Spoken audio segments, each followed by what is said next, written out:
Halloween is over. October is over. How the fuck are we already in November? But yeah, Halloween being over does mean we return to our usual Dragon Quest shenanigans with our full focus on that. So we are going to continue Dragon Quest 8 today.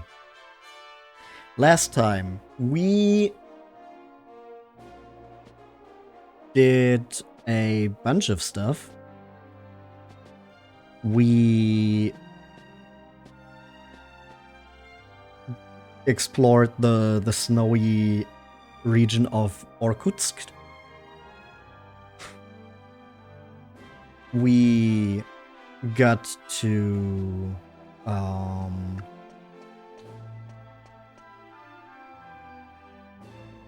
well, this place here, Savala Cathedral. We did the Baccarat storyline to open up the casino. And I think last time was also when we did the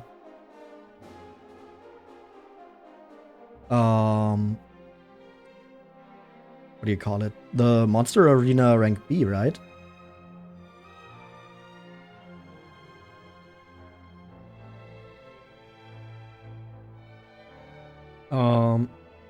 We could try to finish the Monster Arena today. I'm pretty sure at this level we just need to recruit new monsters.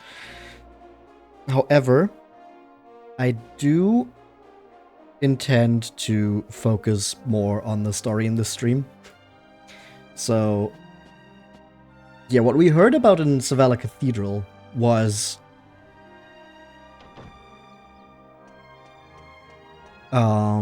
that there was Captain Crow's cave somewhere on the eastern continent. We also met Marcello again, who is still a bitch.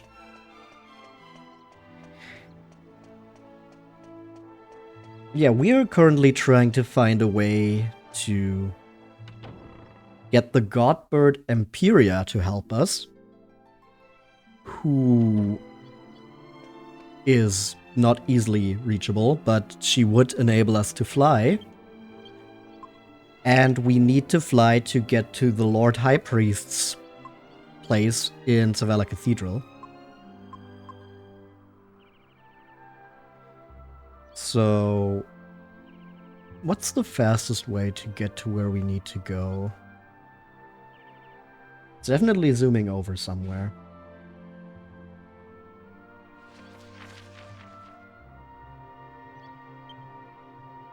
Oh yeah, and I did not even comment on it last time. I don't know how I just completely overlooked that. But in Irkutsk, we received the ultimate key, so now we can open any doors. Okay, you know what? I think the way we're going to do this is we're going to make a little trip to Trodain, enter the castle again, because there were still treasures there that we hadn't opened. And then, when we've done that, we are going to go east from the place where our ship is when we zoom over to Trodain. I just need to remember how to actually get to where we need to go. At least the monsters here shouldn't be an issue. At our level.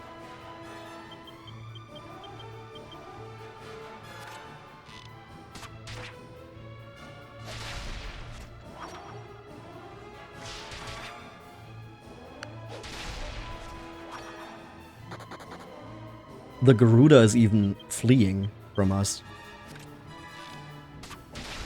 Oh yeah, I also looked into some alchemy recipes that we should probably make before too long. So I think we should check on the alchemy pot. Did I still have something bubbling in there? It's looking good. Well done. Ah, yeah, just another rose fruit. Okay. What did I have here on my little list of alchemy stuff? I also bought some items specifically for this. As you can see here, we have 2 iron headgears and 2 poison needles. We only need 1 for alchemy, but I figured I might as well buy another one for possible metal slime hunting. I don't think we are going to need to do that before the end game. At least I don't think we do. We are at a pretty good level for this place in the game. But yeah. So I bought some items off stream. Oh yeah, with one thing that we can start with is I have some gold rings. There, 2 of them. And interestingly enough, the gold rings can be put in the alchemy pot with the seeds. The seeds are not just permanent boosts for your stats. They're also alchemy ingredients. So, for example, if we put in a seed of magic with the gold ring, that is going to actually make something.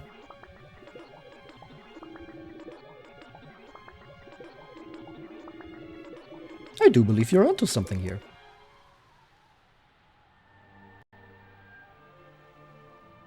So yeah, that's what we're going to have bubbling for now.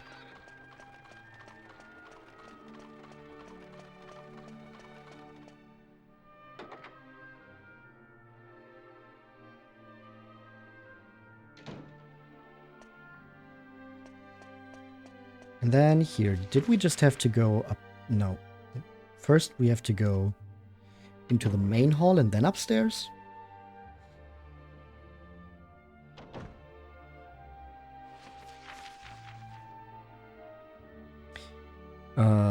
Nope.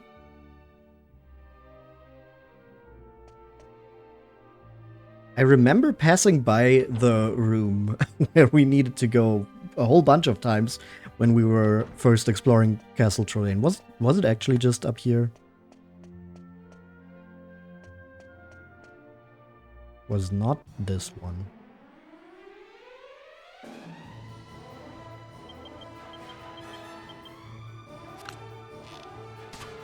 Oh yeah, we might run into a liquid metal slime, I just realized.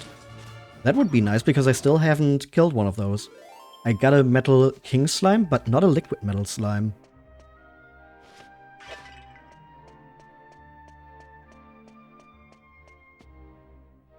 Yeah, no, it was just up the stairs here. So now with our ultimate key, we can open this door. And there's 4 treasure chests here.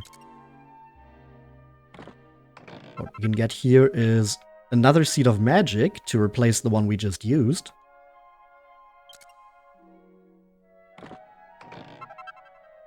A phial of Yggdrasil dew, an incredible healing item. One of those where you're going to get to the end of the game and be like, well, I don't want to use it because then I don't have it anymore. But you can just make more with alchemy. We get a rusty old sword. Wow, great. And in this one, we have a mini medal. Let's go.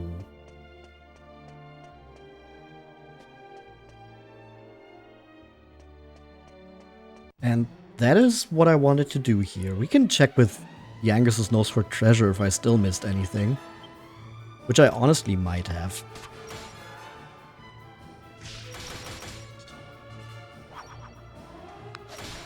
But I did go back for the magic key, which was also here, I think.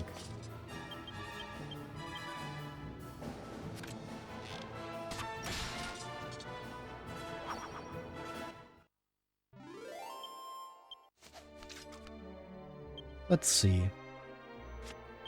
Yangis's nose for treasure. This tells us... Don't smell much in the way of treasure around here, Gov. Looks like it's all been pinched already. That was a horrible impression.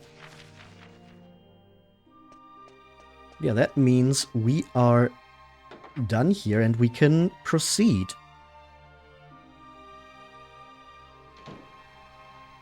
So we're going to leave Trodain Castle behind once more.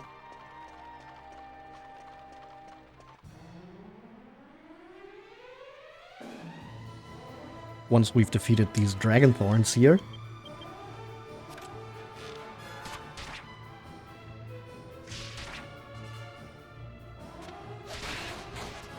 Oh, nice crit. Completely unnecessary, but very nice. And another one from Yangus, holy shit. Ouch, that actually did some damage.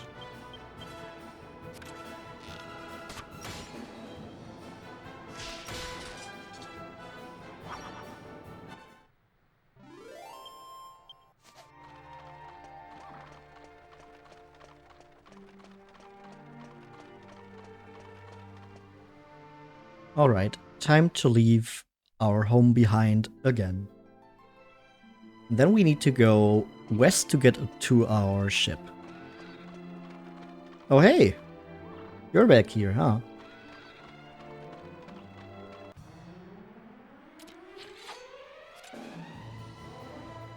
Slimes and candy cats. How far are we into the game again? Like...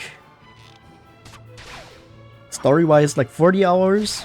Including grinding 50? Yeah, okay.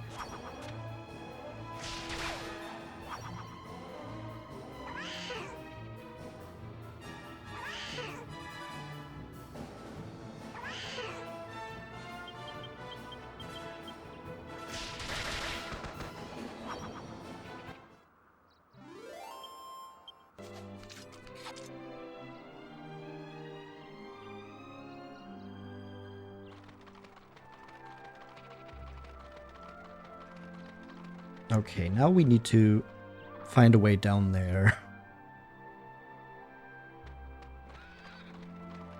To actually get to our ship.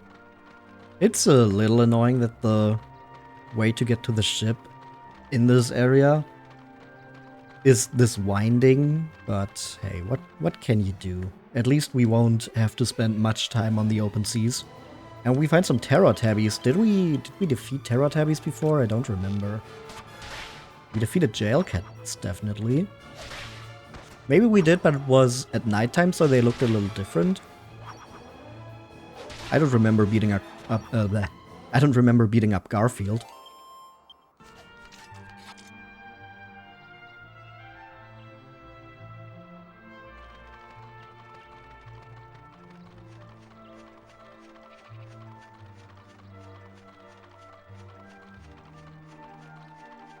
Yeah, it's so wild to me that October and Halloween are already over. I didn't even spend Halloween doing much. LV! Welcome in. Congrats on the level up.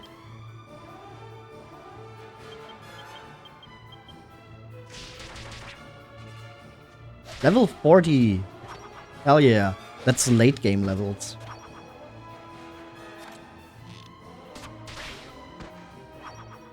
Soon you're getting to the post game. I still need to figure out what I want to do if someone gets to like level 99.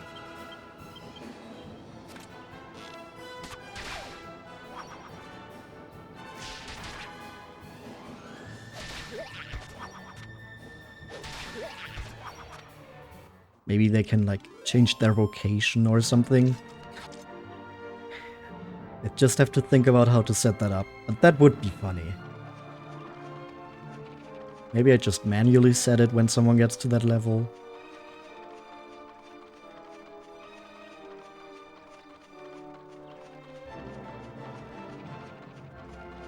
Hey, we made it to the... Let me... onto my ship. Damn. We made it to the ship.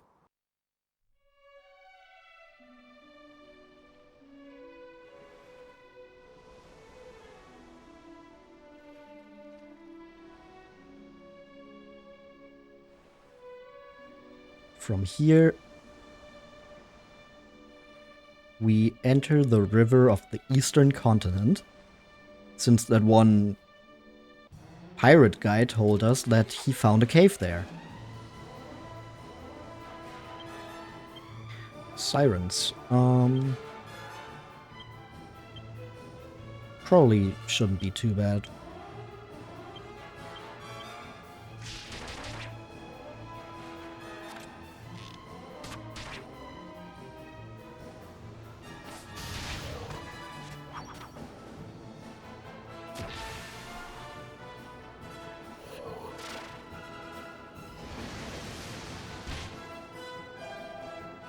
Oh yeah, Sizzle does nothing to Possum and Angelo. That is very nice.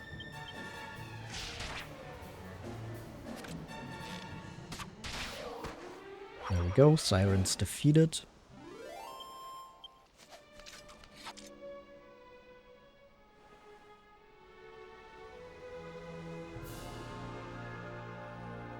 And here we can enter the river. See the destroyed bridge between Trodaine and Fairbury. You know, the one that Yangus destroyed by accident. Ooh, and we get our ring.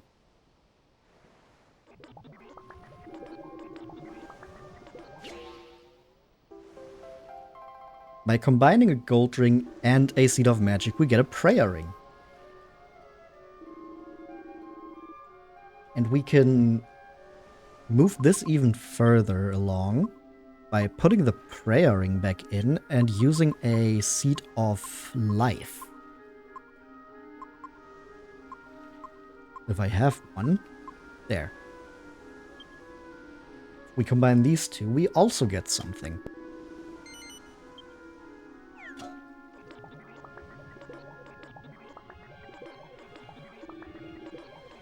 I do believe you're onto something here.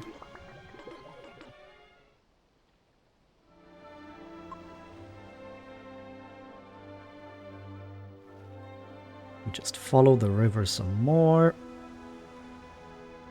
until we get to the checkpoint that connects Fairbury to Alexandria.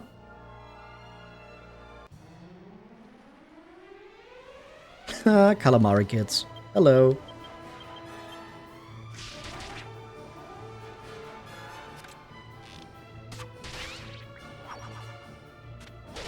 And goodbye.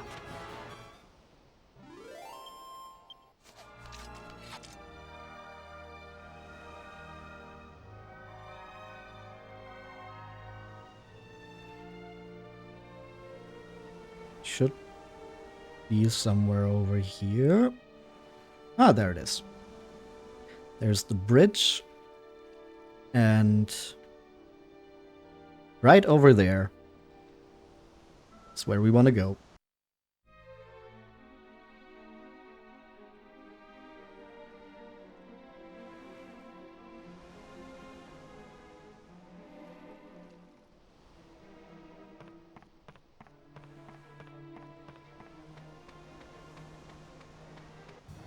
We've made it to a completely new area. Yippee. And there's crazies here. Damn, bro, that's crazy.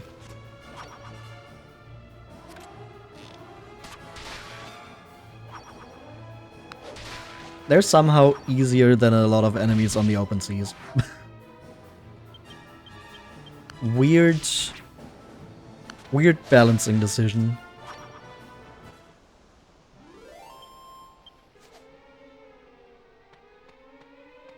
But I guess maybe enemies like the king squids are balanced around the fact that you can quite easily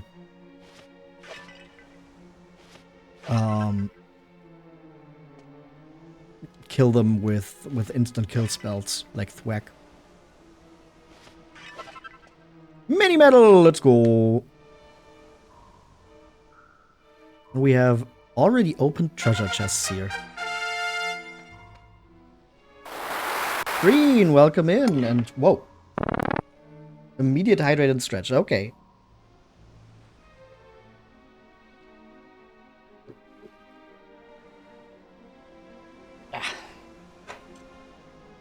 Hello, hello. How are you doing, Green?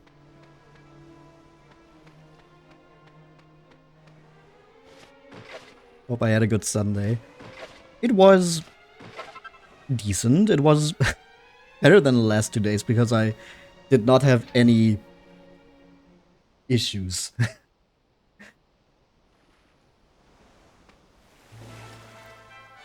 Yo, let's go. There she is. Right when we come here, of course, she follows.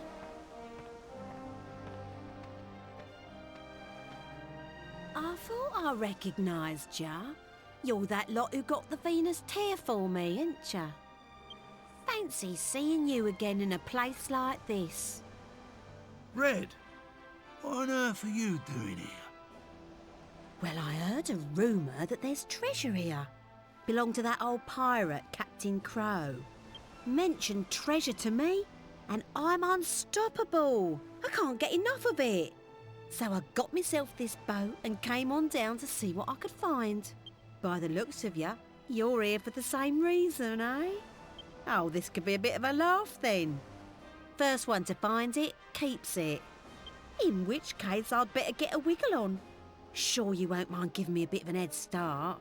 No, of course not. Oi, hold your horses. You can't just say all that and then run off. And there are monsters in here, you know. Look at you, going off half-cocked on your own. You must have a screw loose. Who do you think you are, underestimating me like that? You should know by now how good I am at creeping around. Those monsters won't even know I'm in here. Not like you, you big fat clodhopper. Damn.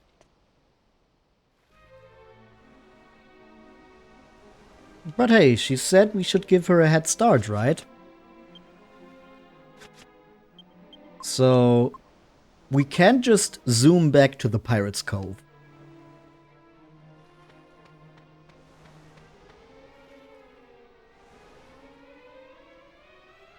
I don't know how that works, because this looks like we would just, you know, not the fat shaming. King Kelpson, Octavian Pirate, huh?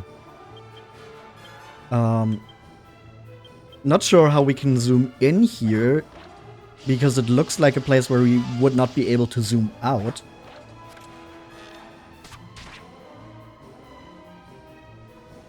But hey, it somehow works.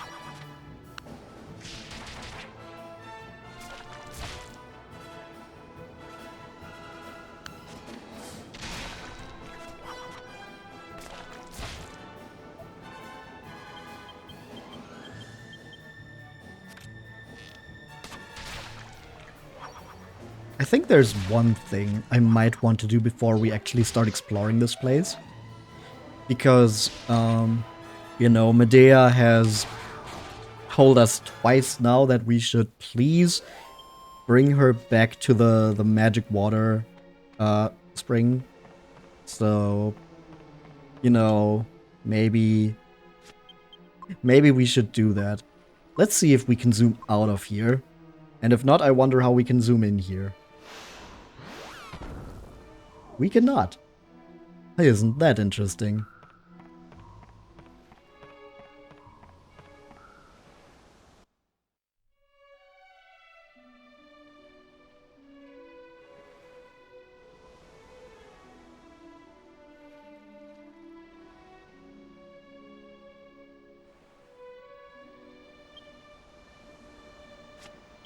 Once we are back here, we can zoom over to the mystical spring.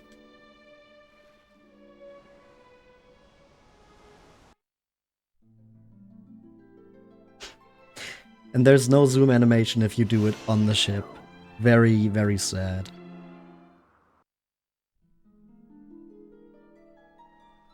It would be funny if it just teleported the entire ship with you. Like in the animation. The Party's HP and MP are fully restored. Let Medea drink from the mystical spring? Yes. The Horse Princess.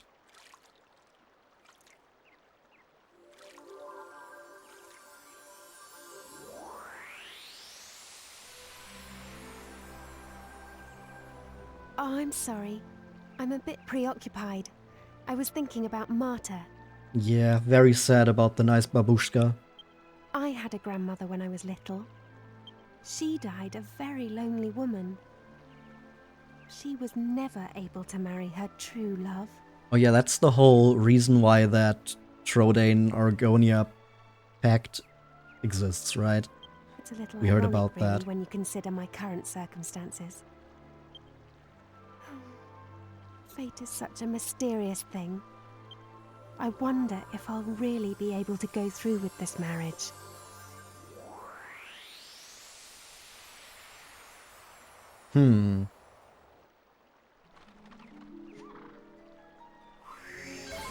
She told us twice. Can we trigger the previous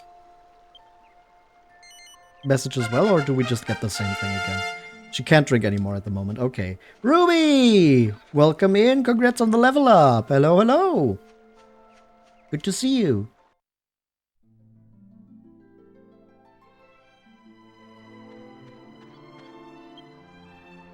How are you doing on this fine Sunday? Posse? That's a new one.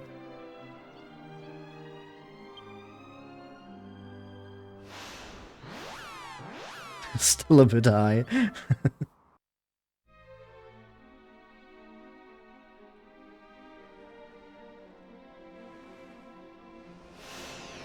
Yeah, we can zoom in here, but not out.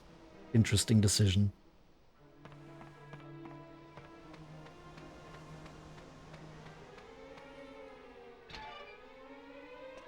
Okay, let's start exploring the Pirates' Cove. More king kelps and crazies.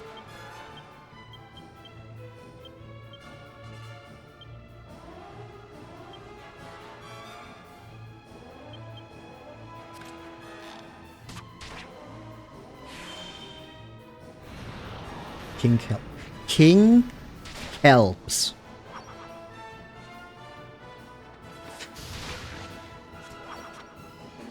Algae royalty.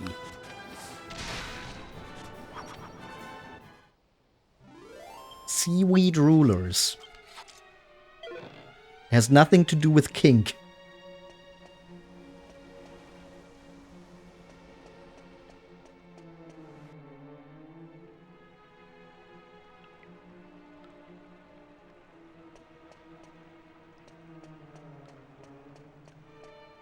Oh, I guess the reason why the monsters up there are easier to defeat is probably because you can only go down here with the ultimate key, but you can go there anytime when you get the ship.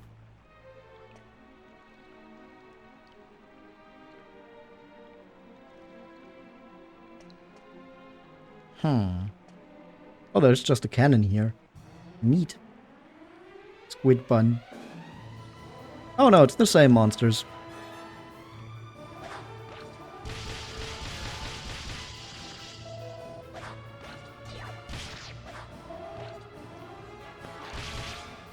Ruby, I swear to God. Unbelievable.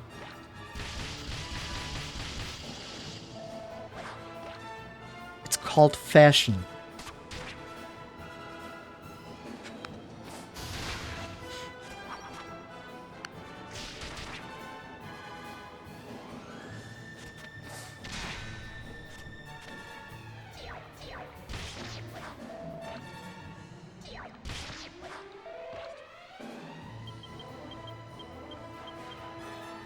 Fashion.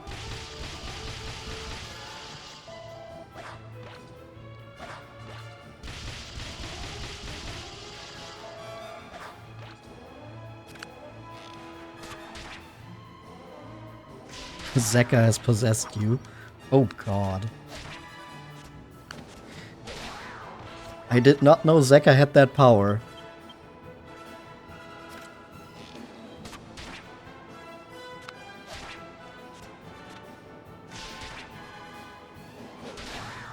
Maybe it's one of those gadgets that they gave you. It's imbued with Zeka energy. Ooh, some magic water. And a mini medal!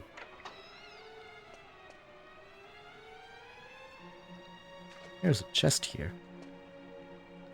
Is this the map? It's the map.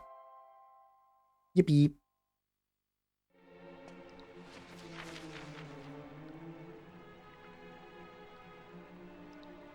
Okay, so if we go to the left after leaving these rooms, we can find more dead ends, which maybe have some treasure.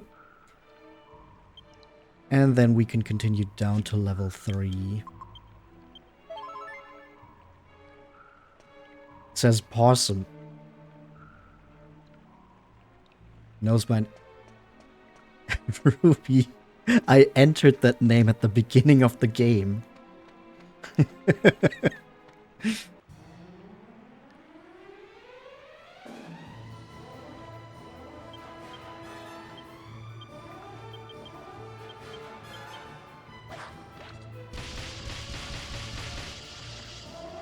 That makes sense.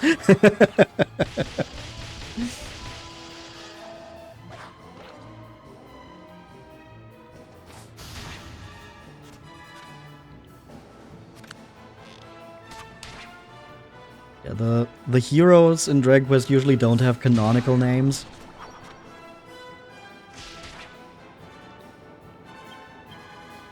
They have like fan nicknames, or like in adaptation they get some names. Because you know, if you make a, I don't know, novel based on a game, of course you need to name the main character. It's his normal name, Gohan. Well, you know, fan nicknames are the one thing that is a thing, and the one for this hero is just 8. Very creative. I think it's because in Pro Material, Square Enix did name the hero 8. And then fans just adapted that. Gov. Yeah, Gov is the nickname that Yangus gives him, and Jessica also starts using it. But that's also not a name, that's a nickname. Gohan is funnier. Well, the problem is that a lot of heroes could be Gohan. That doesn't really differentiate them. Mini medal! There's moss in this corner. If this was a different game, we could eat that moss.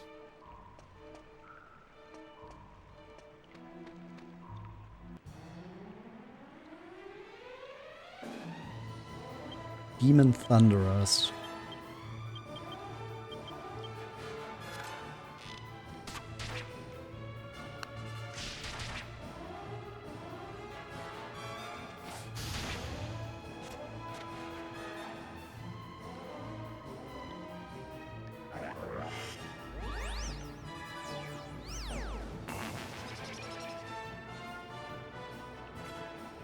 Ah, damn it, Yangus was cursed, otherwise we could have maybe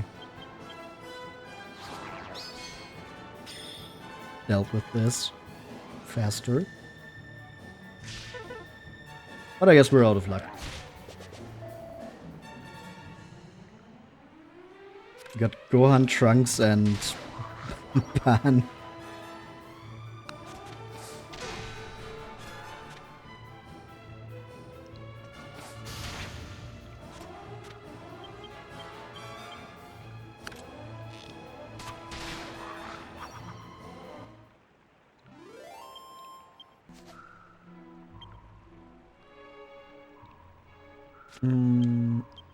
Maybe a cheeky mid-heal on Yangus.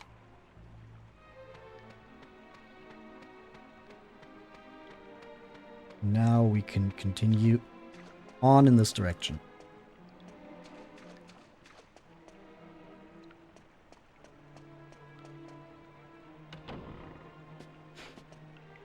Hello, Red. This must be Captain Crow's study, eh? Smells a bit fishy to me. There must be something in here, it's just a question of finding it. That's a horrible voice for her. Go on then, what you waiting for? Get looking. They released one of your favorite Tales of games on Steam. Nice.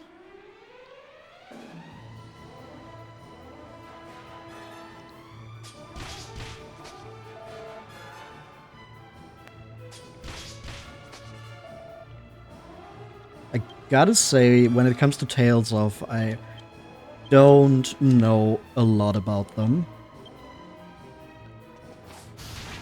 Like, the two I would say I somewhat know are Fantasia and Symphonia, and that's about it. I know some of them when I hear the name.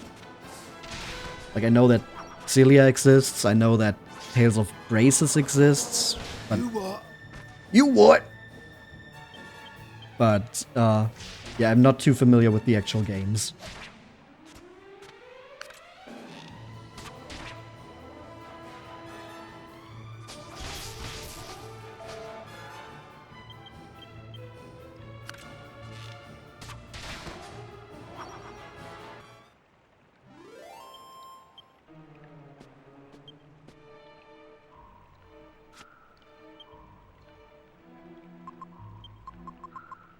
Symphonia sucks? Huh.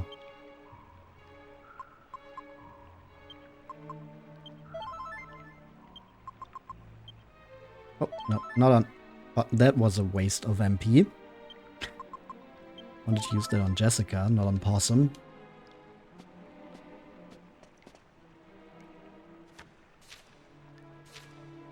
It's an old and tattered diary. In my youth, I sailed the seas, explored the world, and discovered more rare and valuable treasures than I can remember. It's Gold Roger. But I will regret to my dying day the fact that in all my travels I never managed to set foot on the island of the legendary Godbird. Alas, my frail and old body prevents me from setting out on another arduous sea voyage. And so, as I can't go myself, I have placed a clue to finding the island within my treasure vault. You who wish to take up the mantle of my legacy, proceed through the hidden door at the back of this room and stand before me. You mean this totally hidden door?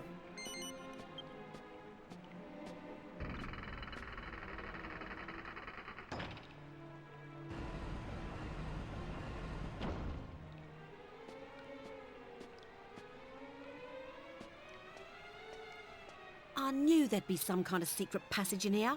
Right again. You could have just tried moving the most obvious piece of furniture here. So, looks like our competition's back on track then, eh? I won't be losing to the likes of you. I feel like for just finding this, we should get a head start this time. But I guess Red is not playing fair.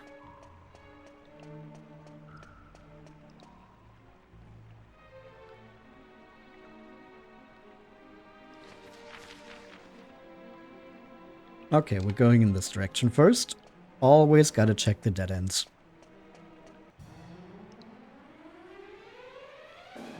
More riptides. Please stop with the instant kill spells. I would be very happy if you stopped doing that as much. Or at least miss with them. Okay, Crackle does not do much.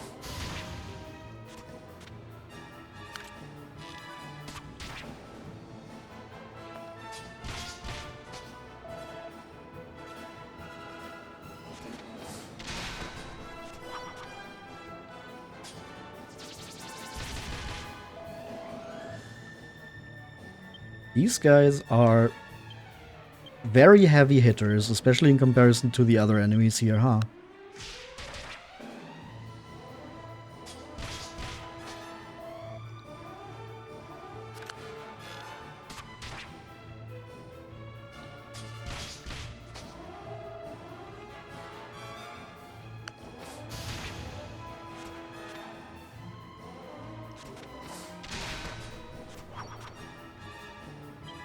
Like, they deal a lot of damage, and they do also have a lot of HP. They do have to have some weakness, just not sure what it is.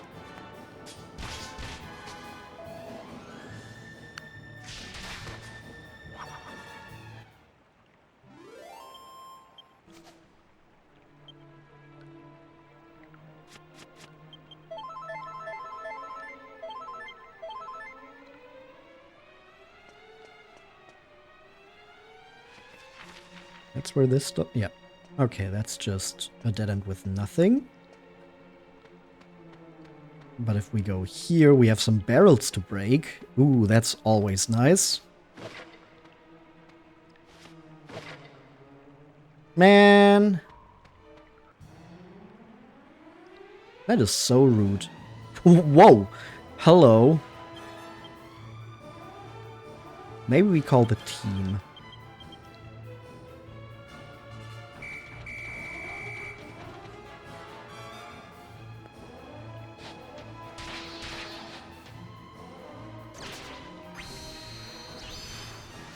Let's go, Roborg.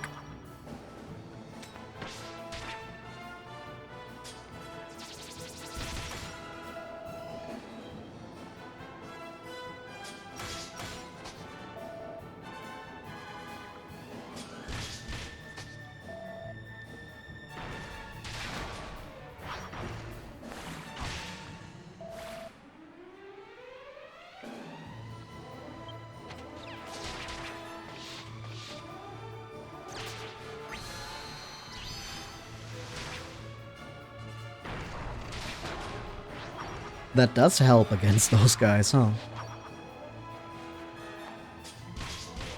This is gonna be another case of if we can't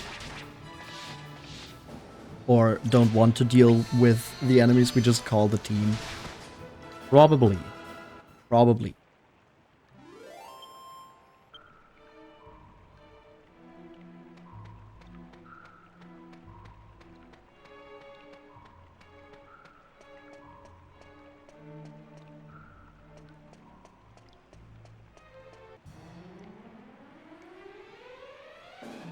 Yo, zombie gladiators.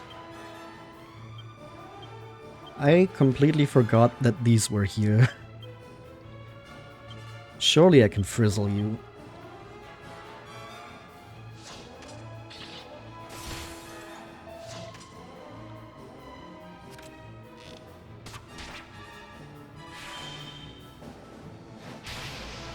$76. That's not as much as I would have expected, honestly.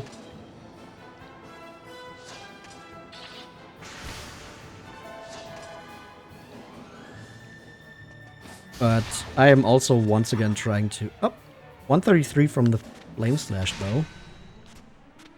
Maybe they're just weak defensively? Green. God damn it. Is there gonna be another stream at any point in time where that number is not mentioned at all? I fear not. Okay, there's two ways down here. This seems like the more obvious one. So surely this is the wrong way. Not in the foreseeable future.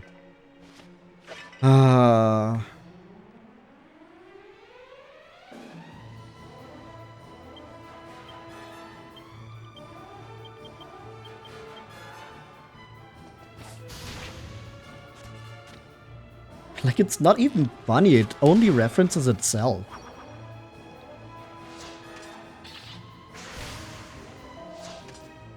At least with other numbers where people are like, hee hee, it does reference something else. Like 69 being the position, 21 being the vine, 420 being the wheat number. There's something to those. 6-7 is nothing. 6-7 is just referencing the 6-7 meme.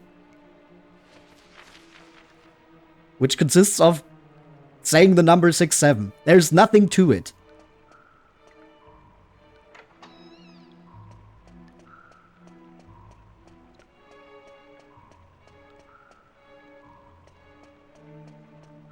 And then it gets called the word of the year or something by dictionary.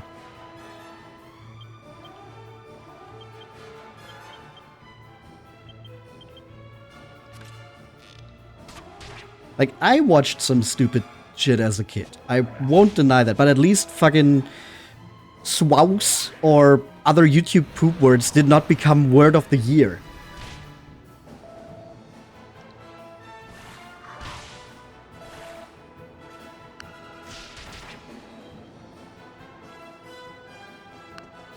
We are in a very weird time.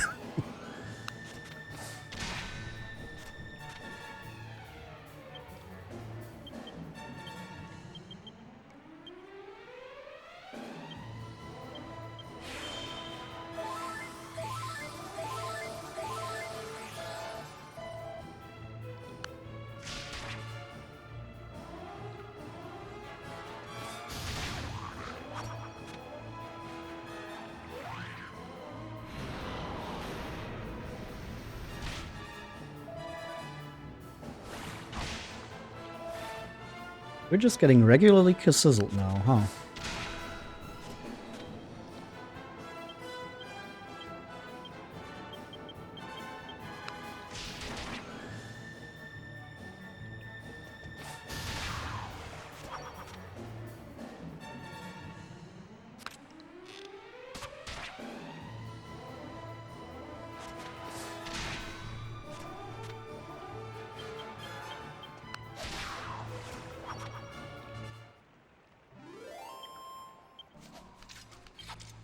Oh, treasure chest. Antidotal herb. Antidotal herb? We have not been poisoned here yet. Aha.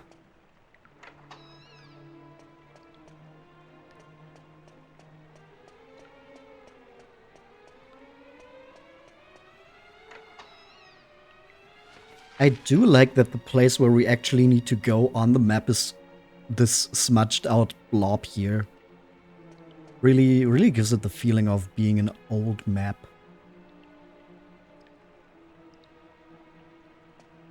Nothing here. So we go around. Okay.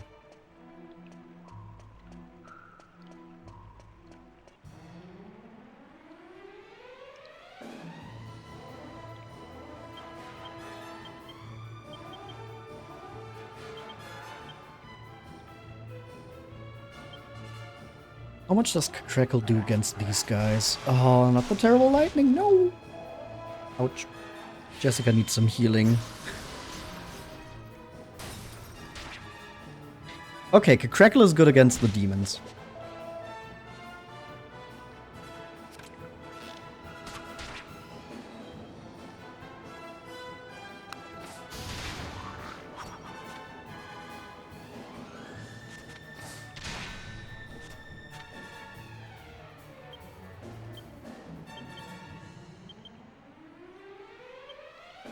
Let's just hit her with a full heal here and hope she survives.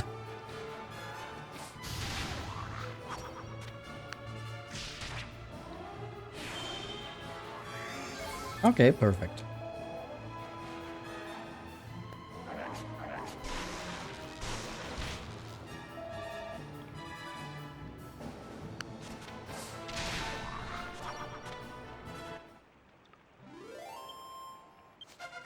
Hey, level up for Yangus.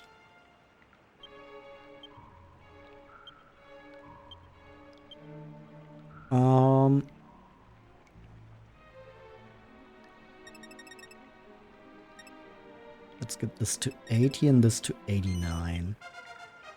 And Angelo as well. Neat.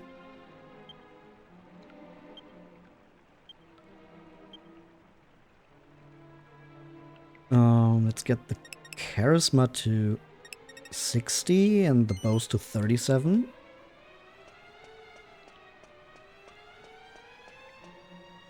This is the right direction. Yep, yeah, it is. Oh.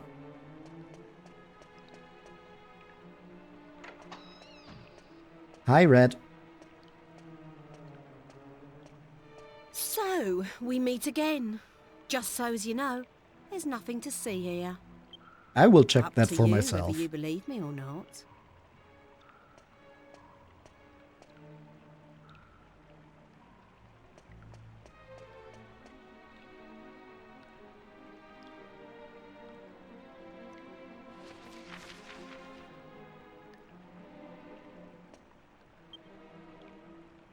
Do I need to heal right now? Nah, I think I'm fine.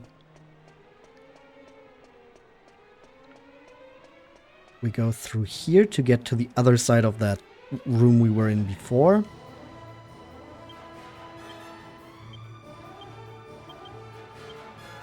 Let me see if the Merkings are susceptible to thwack.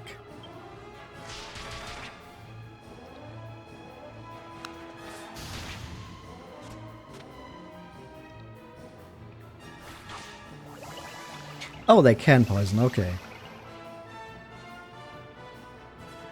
Envenomated even. They are not. Okay.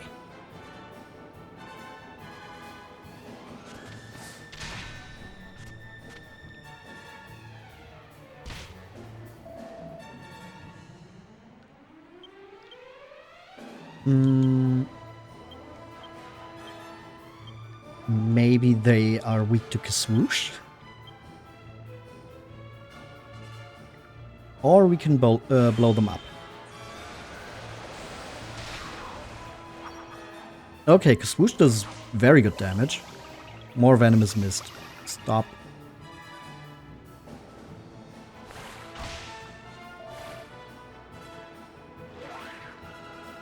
And we get Kasizzled again. No! It burns!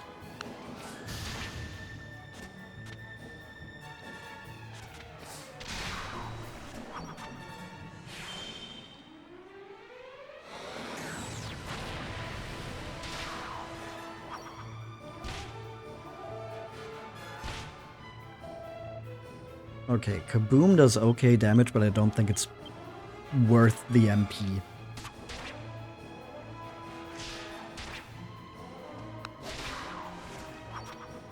After this fight, we definitely need to heal.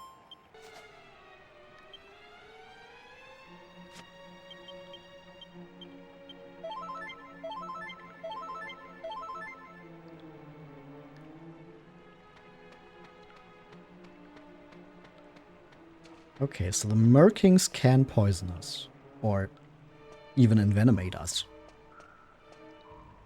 Here's a chest. Mini medal! After this, we definitely need to visit the princess again. More Merkings.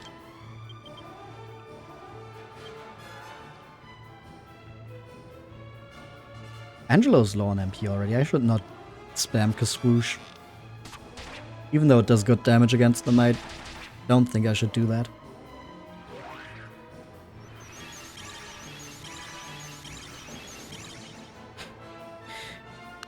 Jessica's prevented from casting spells. Awesome.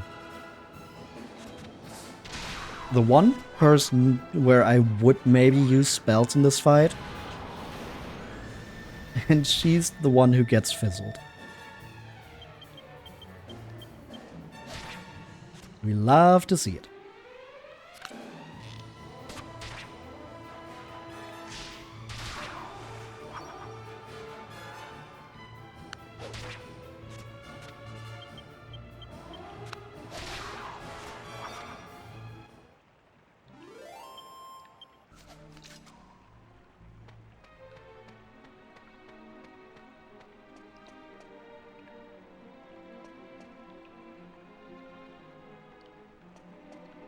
Okay, and then this is a dead end, and we need to go to the other staircase on level 3. Oh, except... No, we did need to go here. It's a crank of some kind. Crank that soldier boy.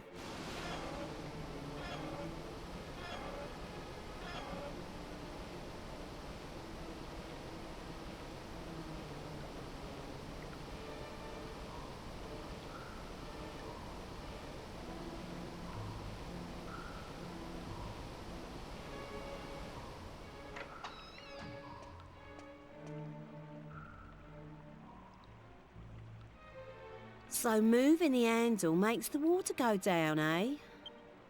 Well, thanks for that. Now I can get even further ahead of ya. Luck, eh? Must be a bit annoying that you figured it out, but I'm the one to benefit.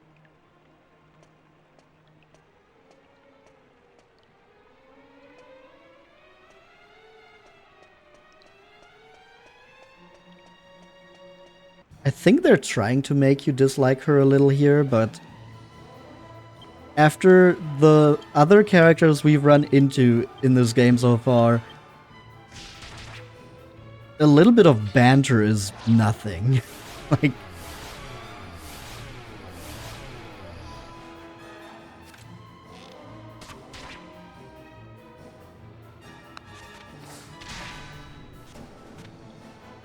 she's no charmless.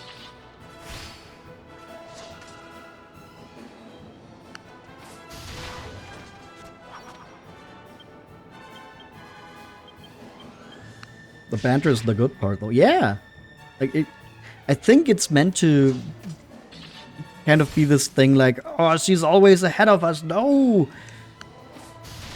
but it just does not come across that way.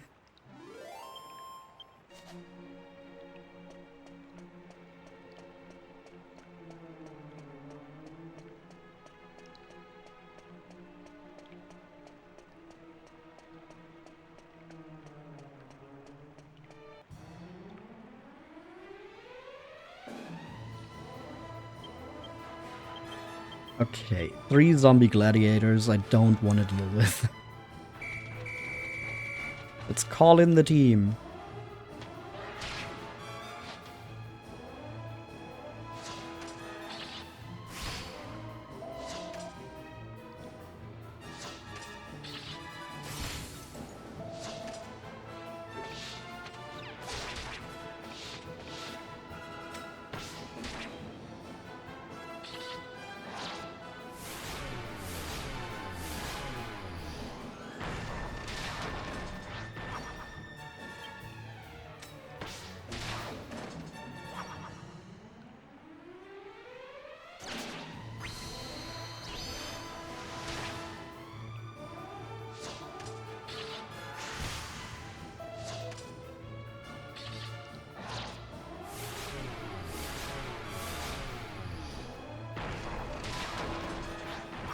Neat. And Jessica gets to level 34. 11 skill points. Okay, that can go to 93. I still would like to get that to 100 as soon as possible, just so we have the hustle dance.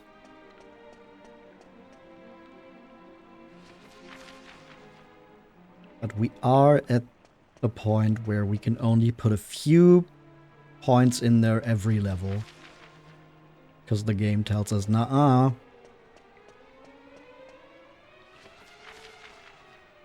Yeah, that's a dead end, and then we just follow the path. Okay.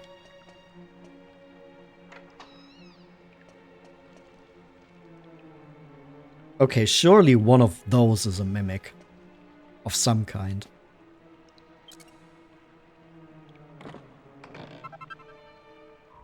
Hades helm.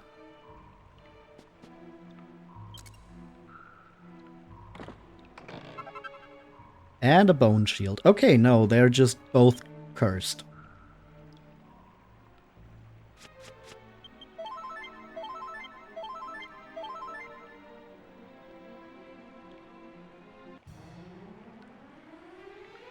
I got out of the menu and immediately into a fight. I don't think I've ever seen that happen. Like, we didn't even see the map in between. I closed the menu and the fight started.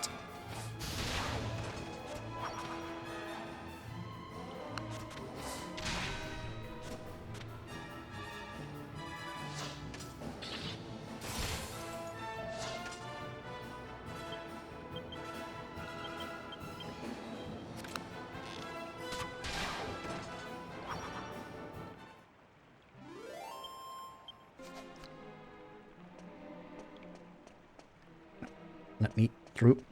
Thank you. Now we just follow this path.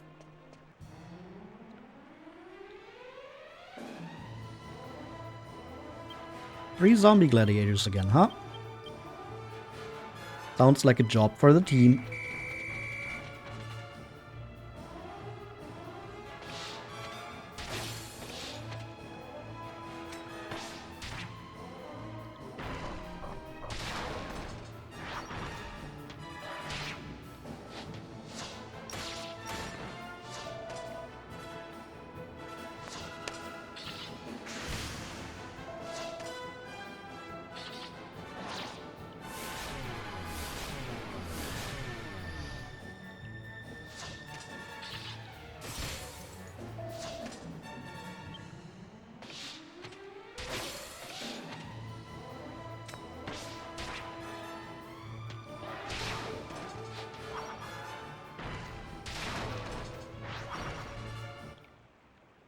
Nice. Level 36 already, huh? 8 skill points. Can we get the swords to 90? Do I want to get the swords to 90 or do I want to put some more into courage? Let's go 85, 73. Courage increases. He becomes brave-hearted. We learn kamikaze.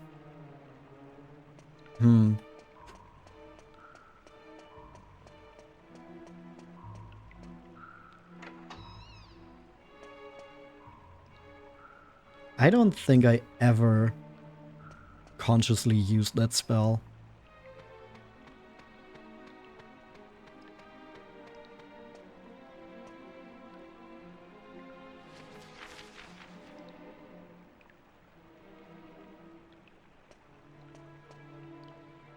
Ah, that way is blocked off. That makes sense.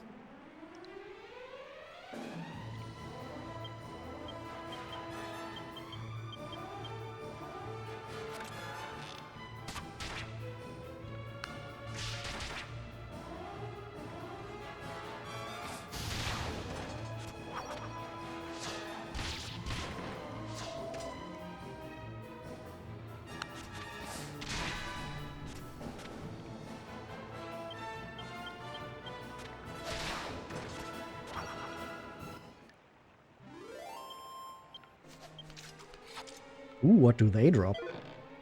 A steel broadsword. Can I use that for anything? I guess I can sell it. Can't really think of any alchemy recipes I would use that for. Okay, before we go down, is there like a pot or a barrel here that we can break? Nope. Okay.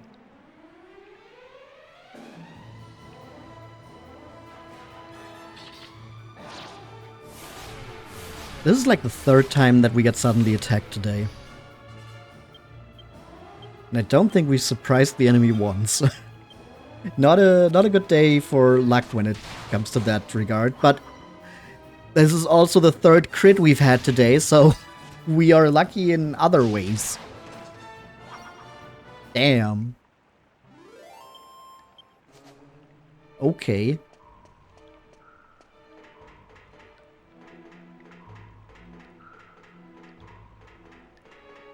What a thrill.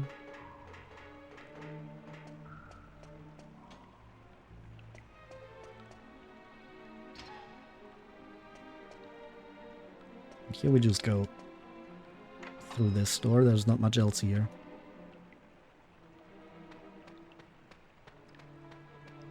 I think we should be getting close to the end. There's an already open treasure chest, because of course. Red was already here after all.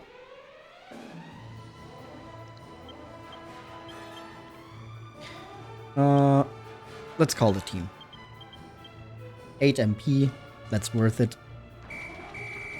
Let's go, not Pokemon.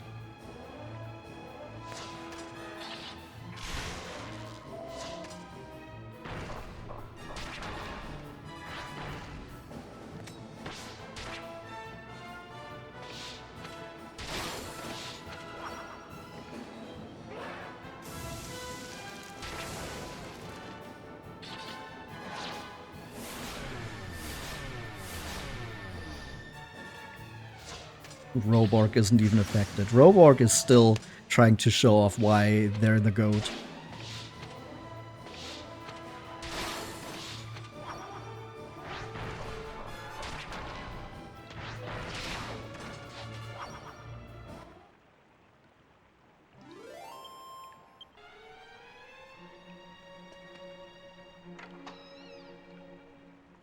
Ah!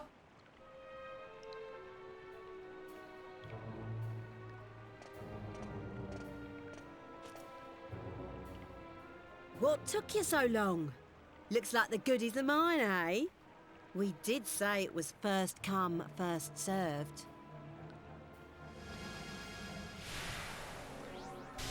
Uh-oh. Ghost pirate! Ahoy there! They call me Captain Crow. Long ago, I were one of the pirates who sailed the seven seas. Think you can take my treasure, do you? Oh no, the ghost is hot! Got what it takes? Yo-ho-ho then! Prove it by fighting me. Else get your hands off me jewels. I would like to get my hands on his jewels. What? Who said that? Oh, fighting ain't really my cup of tea. But...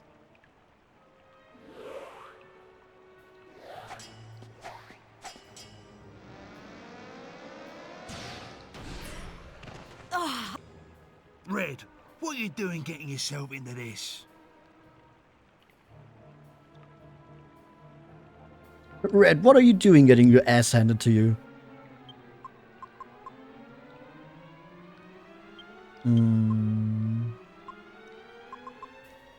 I think just in case, we're going to transfer the Yggdrasil over to... Spubs, welcome in! We're not going to transfer the Yggdrasil to Spubs, because Spubs is not one of our party members in this game. Oh, and a stretch and a hydrate. Alright.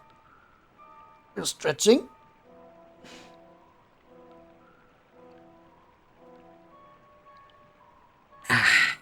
And we're hydrated. Oh no, and I'm clowned. Well, we'll see who's the clown when I beat this boss.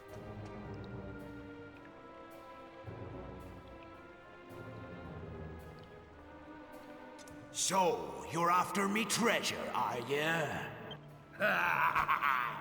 You'll have to fight me first, mateys. Mateys.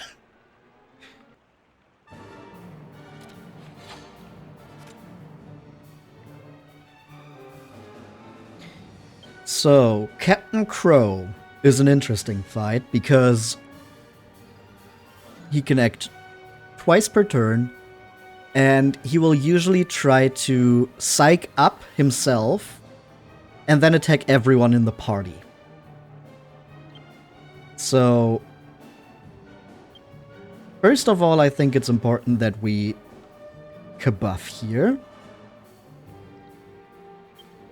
That's a mean combo, yup. And I think we accelerate as well. I don't remember if he can use a disruptive wave. There he goes, psyching himself up. Using both his turns for that. Or both his moves this turn. So he's already at 20.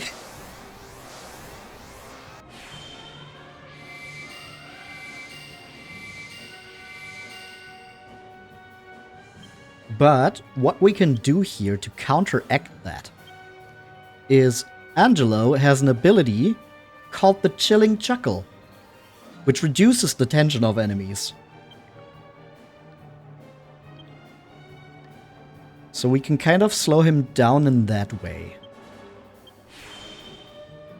It's still a mean combo, but at least we can do a little bit against it.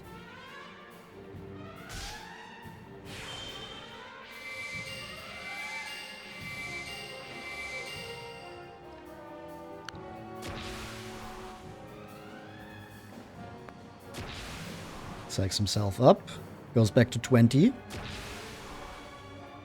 And now he's already at 50.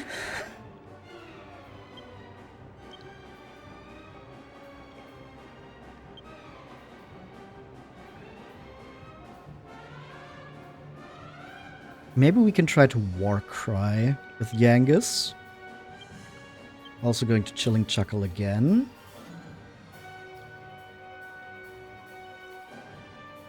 And then try to sap his defense.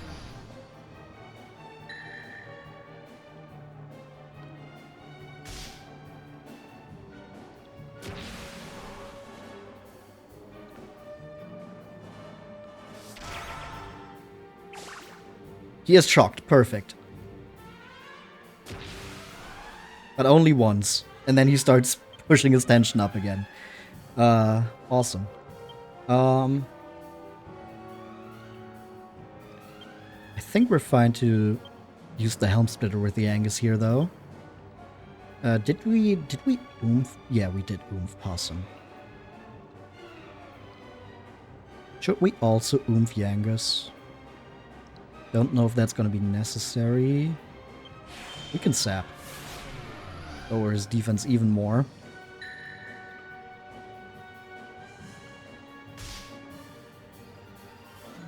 Tension returns to normal. We don't increase to the maximum, sad. Nothing happens. Okay, his defense is as low as it can be.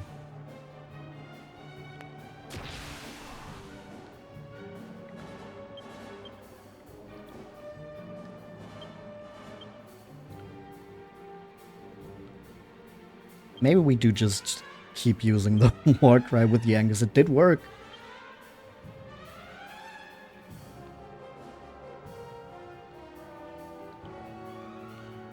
And then we can maybe frizzle him to do some extra damage with Jessica.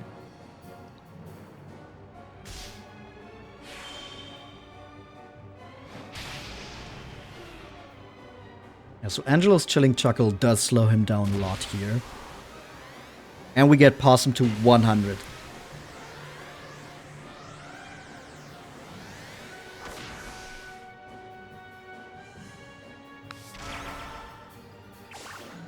Unimpressed. At least for this turn.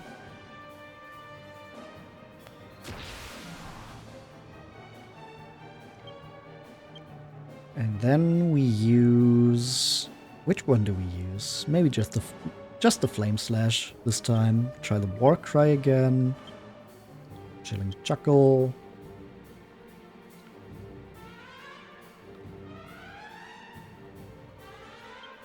And yeah, let's just frizzle again.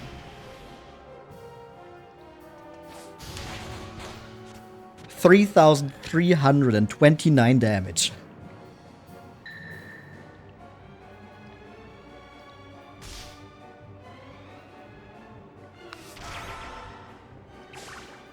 Unimpressed. That's sad.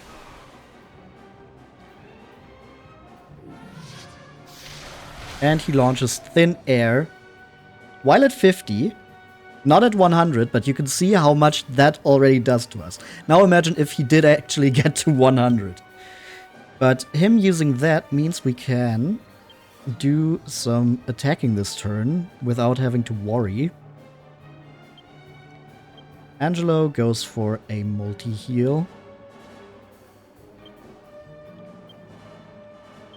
And everyone else attacks, and with the damage that Possum did, we should not take too much longer to defeat him.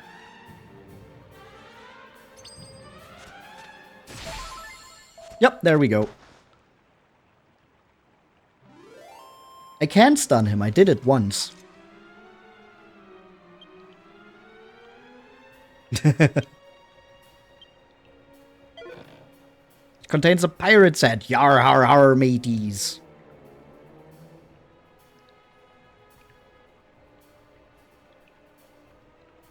Shiver me timbers. Shiver me timbers. Yo ho ho and a bottle of rum.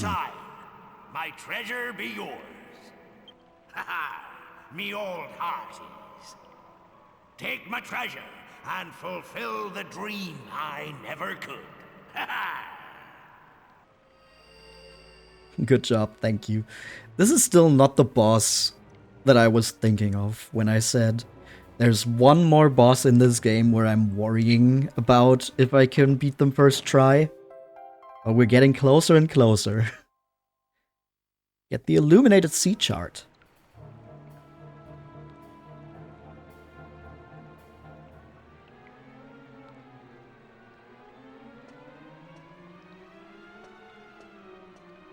Oh, that ain't something I wanted you to see. And you've gone and got the bounty to boot. But hang on. Is that all it is? That scraggy old bit of paper? That's pathetic. If I'd have known it was as naff as that, I'd never have bothered. I suppose I'll just have to make do with the 10,000 gold coins I picked up on the way. Right, I'm out of here. I've had enough of this damn hole to last me a lifetime. Are you not going to She join got us all for that moss dough down eating? here. She's a sly old fox, that Red. That must have been the treasure chest that we saw on the way here that was already opened. Well, we got what we come for. Ain't no point in us hanging around here no more neither.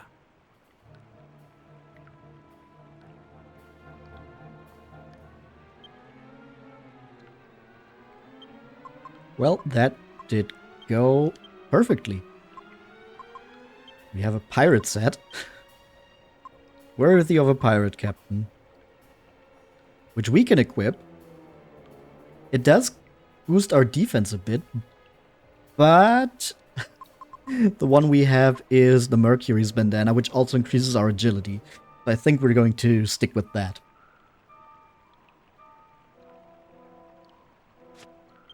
And with that, we can evac out of here.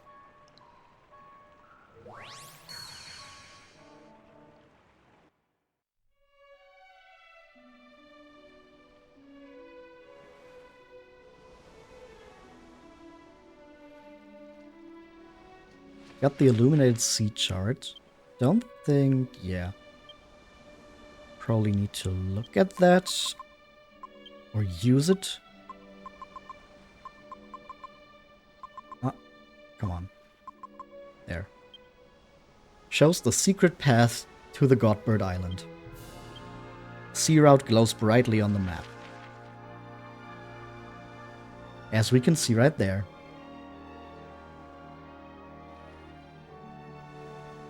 Fastest way over there is probably to zoom to Neos.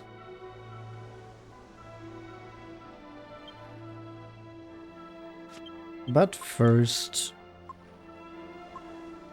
let's go to Princess Minnie's castle.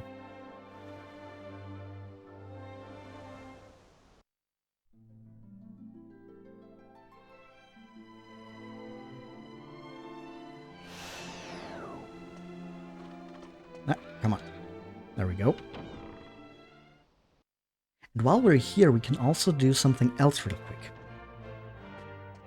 Thing I wanted to do here in the first place is there's another door here that we can open with the ultimate key to get some more treasure. Like a seed of life.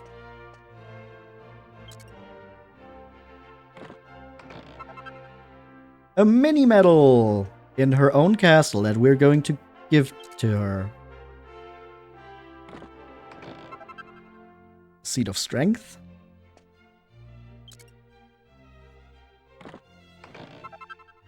And a double-edged sword.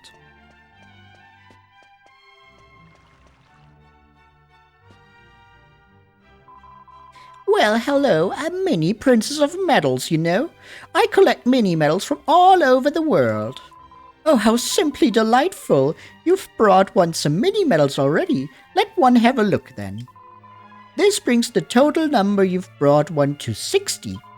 Permit one to bestow upon you a staff of divine wrath as an expression of gratitude for the 45 mini medals you have collected on our behalf. Get a staff of divine wrath. Permit one to bestow upon you a gold nugget as an expression of gratitude for the 52 mini medals you have collected on our behalf. And permit one to bestow upon you a meteorite bracer as an expression of gratitude for the 60 mini medals you have collected on our behalf. To date, you have brought out 60 mini medals. When the total reaches 68, one shall bestow upon you a miracle sword. Woo! So the gold nugget, which is more like 3 gold bars, is a very rare item that is good for certain alchemy recipes. The meteorite bracer gives a big boost in agility. I think we're going to give that to not Yangus, to Angelo, because he already has the agility ring, and the meteorite bracer is kind of just that, but better. And the Staff of Divine Wrath launches an enormous whirlwind at the enemy when used as an item in battle. We are just going to hand that over to Jessica in case she ever... Did I equip it? No, good. Because I did not mean to equip it. It is one of those items that you can use in battle to get the effect. Oh yeah, the Bardiche of Binding is something we got at some point. That is a weapon for Yangus, but we have not gone into Scythes. So I have not given that to him.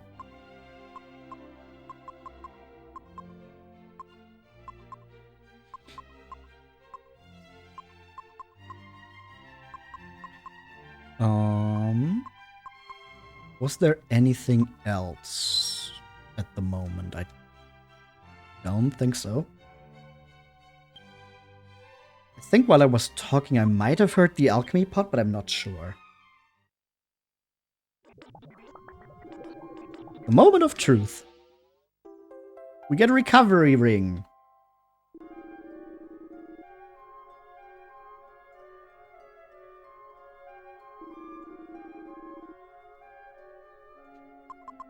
And that we can use for one more alchemy recipe by using the recovery ring together with the gold bracer.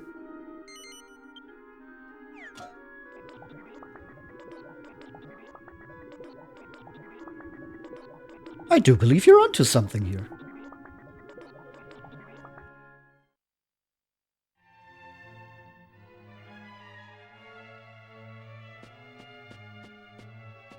Okay.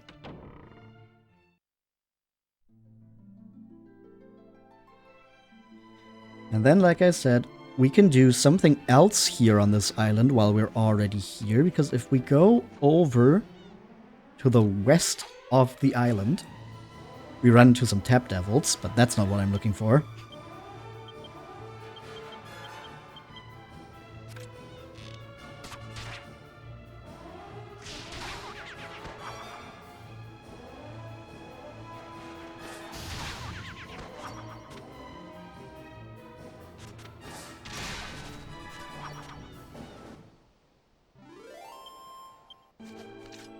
Instead, what I'm looking for is at the beach over here, and it's big and blue and has one eye.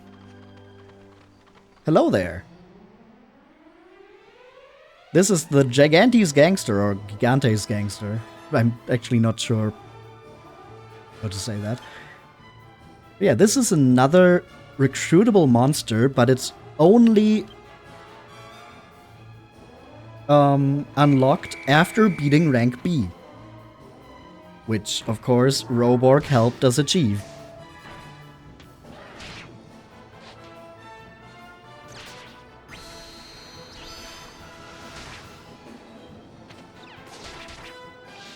Quite a late one to get. Well, there's a reason for that. There's a bunch of monsters you only unlock after beating rank B.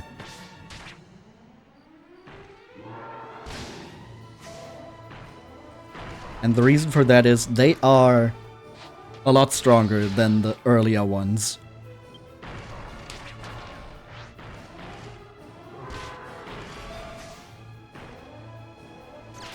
Like, they have stats comparable to Talos, but they also have some hero levels where they get stronger.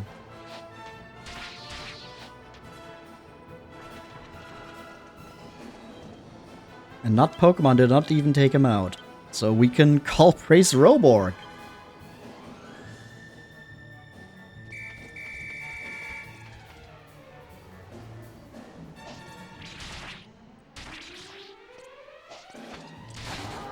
Desperate attack. Okay. Okay, Dumb King does show off what he can do. Too bad he did not show that off in the arena when we needed him to, but hey, what can you do? looks at the party. This is Steropes. Those are some stats, huh? And of course we want to add him.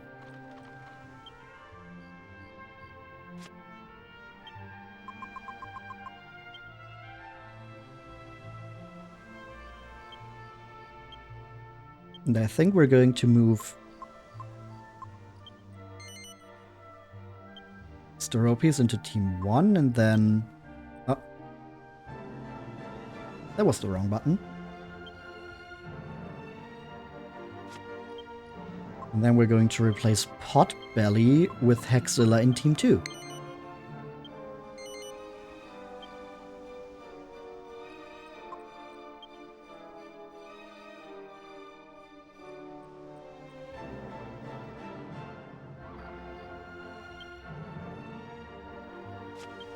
And then we can zoom over to Neos.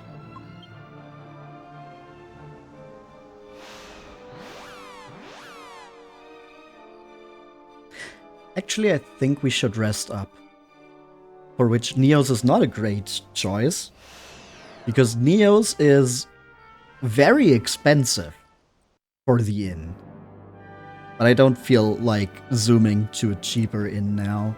Even though I could go to places where it's free, but, you know, that would require me to go through several more loading screens because I would have to then zoom back and still get... we might as well just pay for it.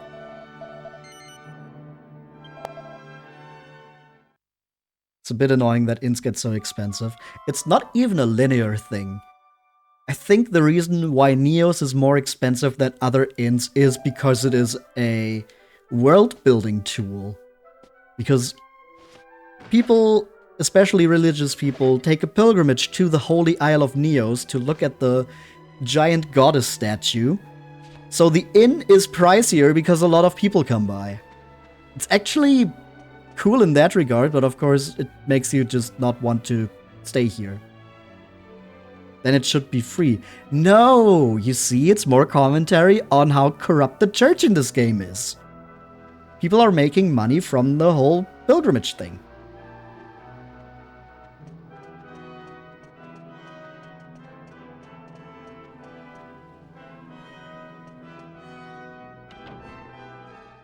Supply and demand.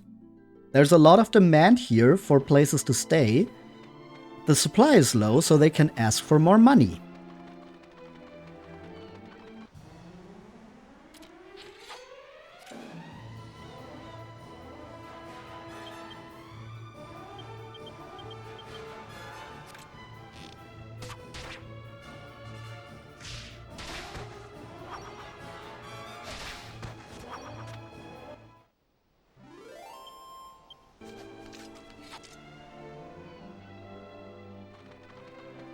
Because when you first get to Neos, that is a big jump in prices. And then you get to later places in the game and it's not that high. It is just Neos. I think Savella Cathedral is also a bit pricier, which knows another holy place, another place for pilgrims, but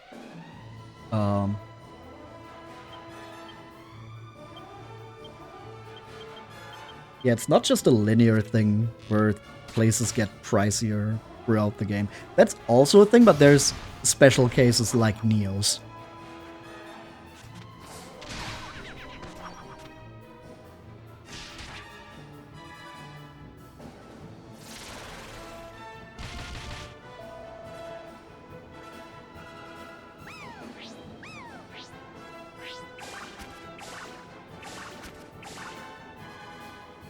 Okay, cool. 2 out of 4 did get shocked by the underpants dance. That's a 50% success rate for the enemy. I like the difference between the spin attack of the red tail hipster, which does about 50 to everyone, and then its normal attack, which does about 4 to 1 character. That's a big difference in how much damage it can do per turn.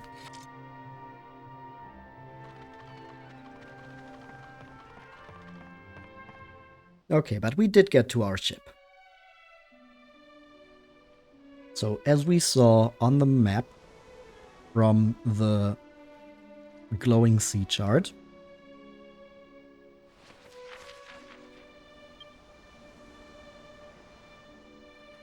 there's this glowing way we can follow if we go to the west from here.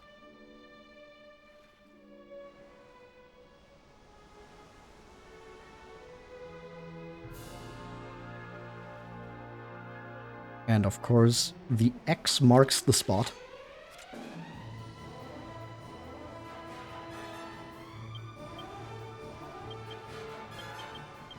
There's something very funny about the X on the map in this game.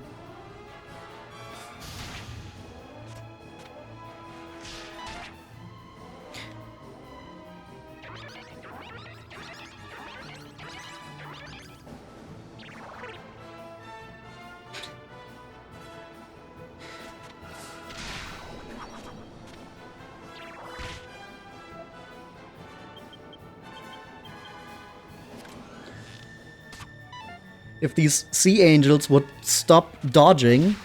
Damn. Thank you. Guess they didn't see that one coming.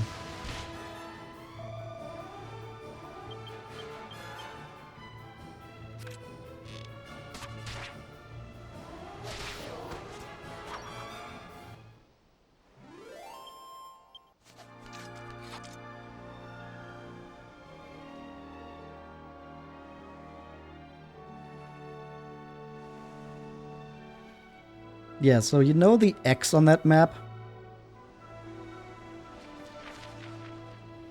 It's actually an X made out of rocks.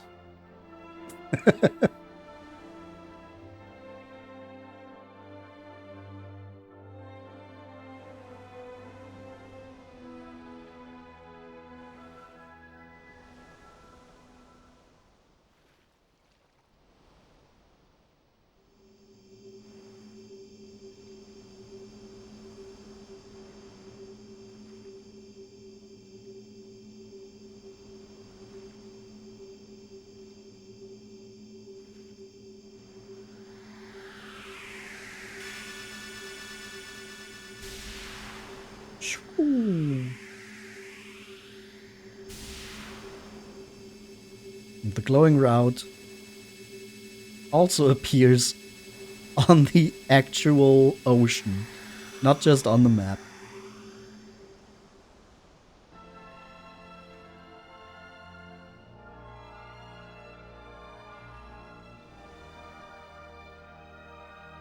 So now we just have to follow this glowing road here.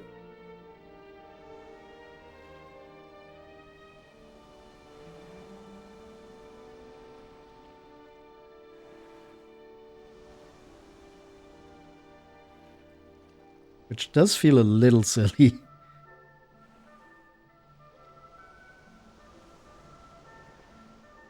But hey, once we do that,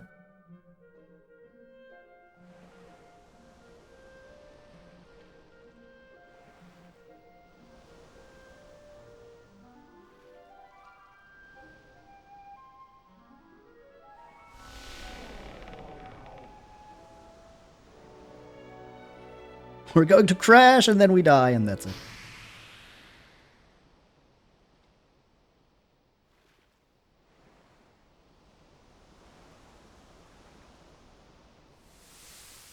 No, of course not. We actually make it.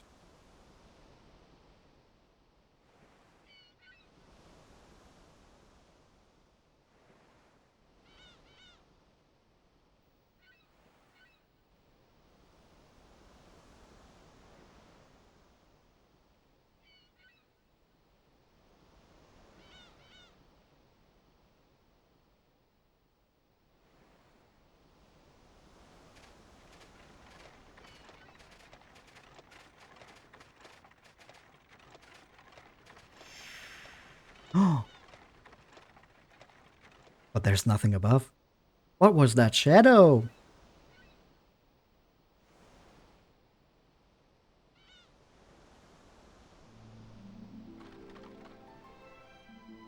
Well, here we are. Godbird Island. The place that Captain Crow could never reach.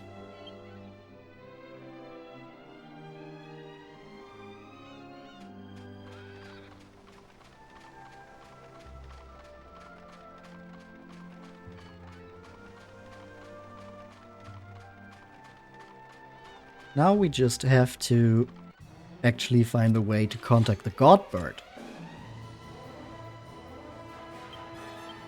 Elysium birds. What kind of disco is this, huh?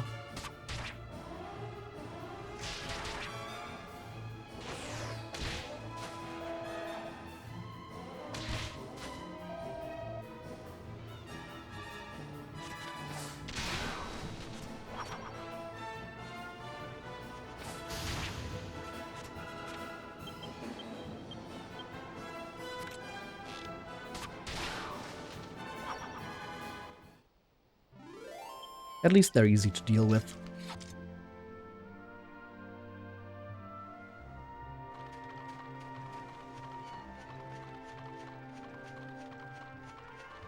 Okay, let's make our way out of this valley and onto the actual proper part of this island.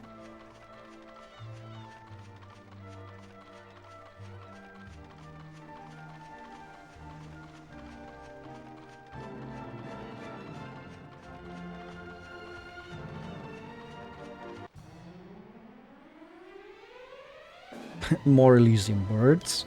You're not the bird I'm looking for.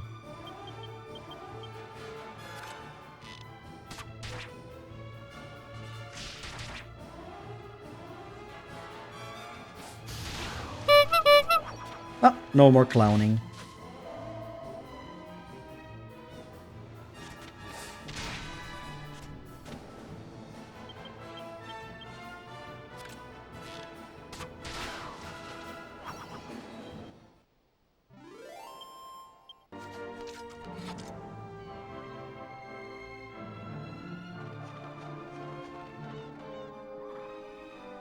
That looks like there might be a chest, but for now I just wanna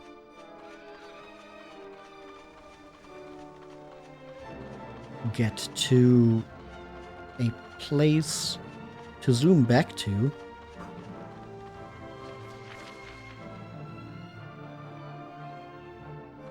Which should be over here.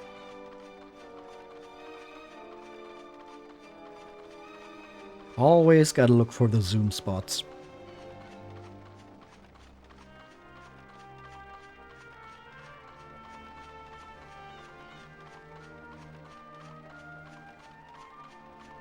Because here we have the town of Empycchu.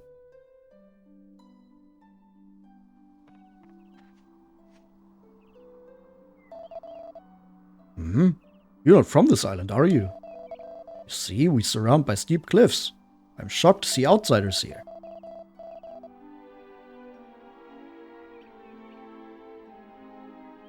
Gojashar? Gojashar, welcome to Empycchu. In our native tongue, Empycchu means those who venerate the Godbird Empyrea.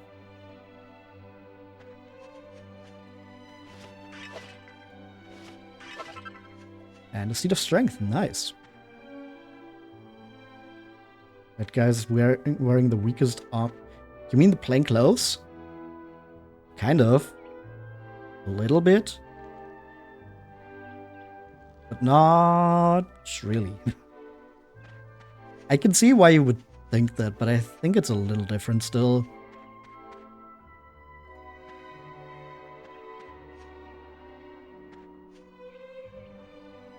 It's kind of similar, but I think it's more meant to be like a... Especially with the patterns, it's like a traditional clothing thing. Ooh, Chimera Wing.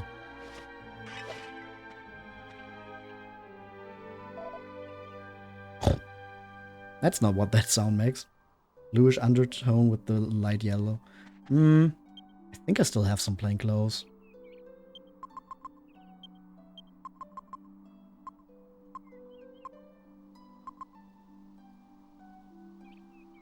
Yeah, the plainclothes are more like a shirt with like a blue band around it.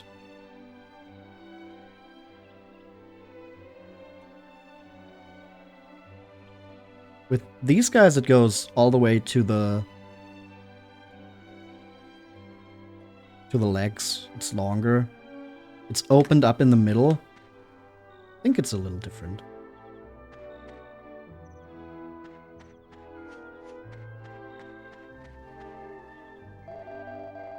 That large gate-shaped rock over there, it's for Empyrea.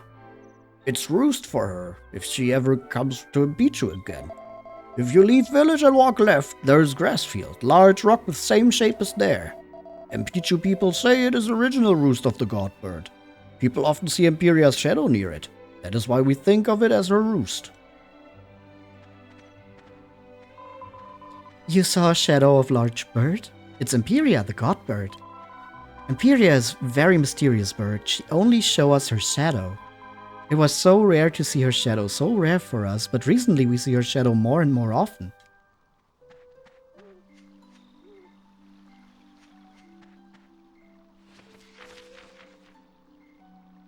Okay, the inn is all the way over there, where the church is too.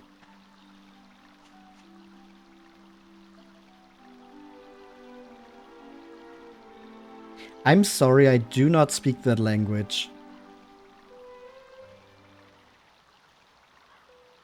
I would appreciate if you could maybe repeat that in English. Ooh, Seat of Skill, nice.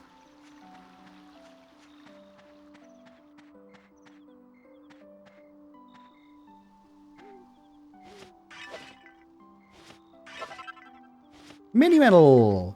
Neat.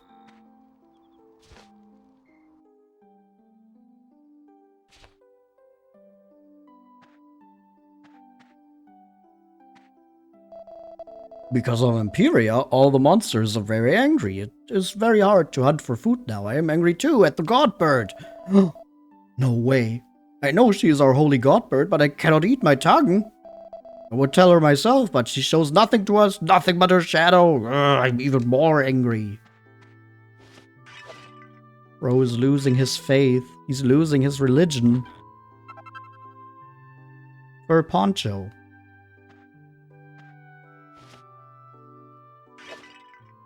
Is that anything? I don't remember.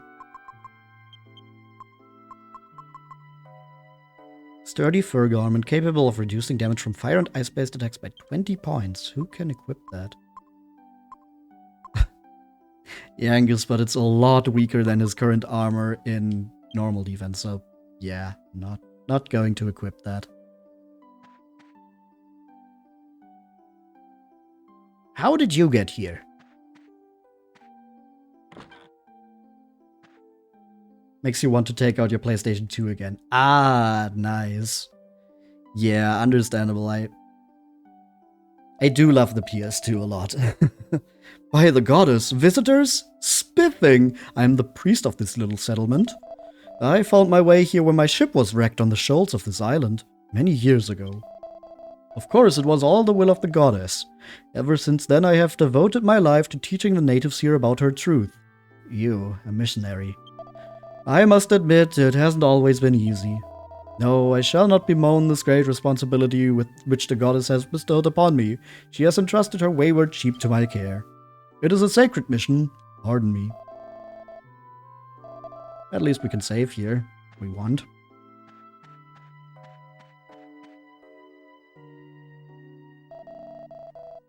Go to shore, you are not from here. You clothes they give you away.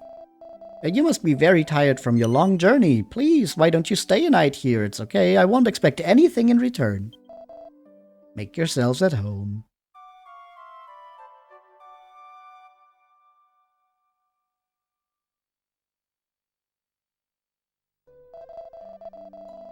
Go to shore, or is it good morning, as you say outside the island? When you need a rest, you come anytime. You're always welcome here. And we get some fresh milk. Wow, bed and breakfast. For free.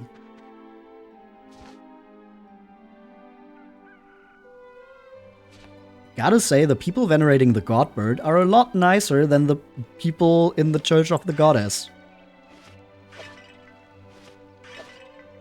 Well, that's not true for all of them, but like the really higher-ups of the church are usually all assholes here in this world, huh? I wonder if they meant anything by that. The monsters become aggressive recently. They attack and knock down those pillars. Empyrea appears very often these days. It makes monsters very nervous. This is not a good thing.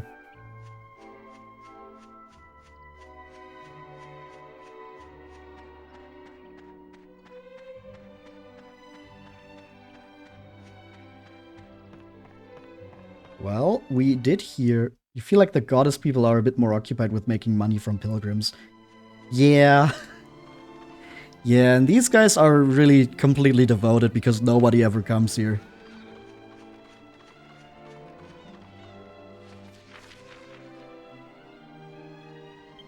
So...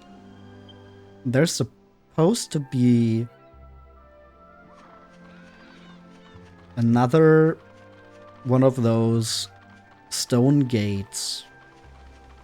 I think in this direction.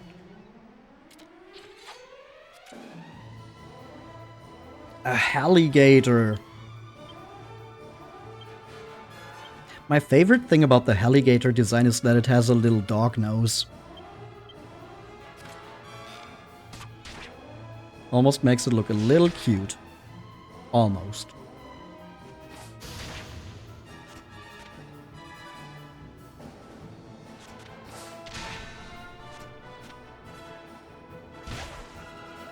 $71 damage, holy.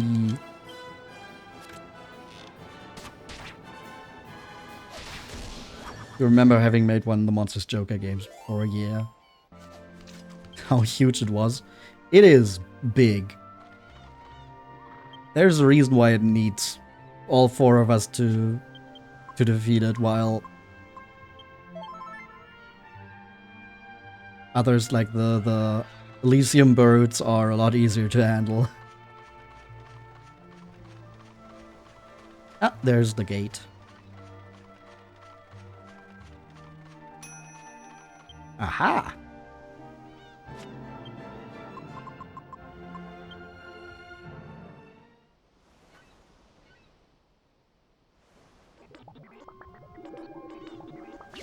Let's see what you've concocted. We have made a life bracer.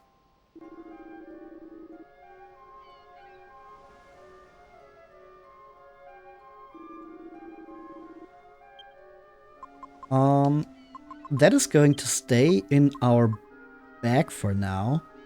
It increases the maximum HP by 30, but for now we're not going to use that.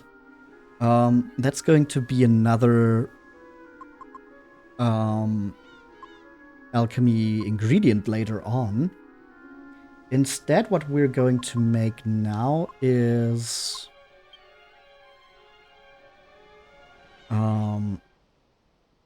I think we're going to have to take Jessica's Scholar Cap. So she will lose a bit of defense for now.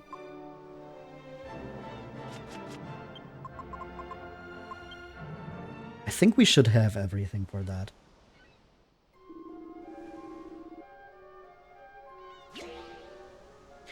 Oh, no, actually, I think we need to buy another thing for that. We don't have everything for that. Okay. Yeah. So she can get that back. Instead, we need to take her dress. Which is even worse than the hat.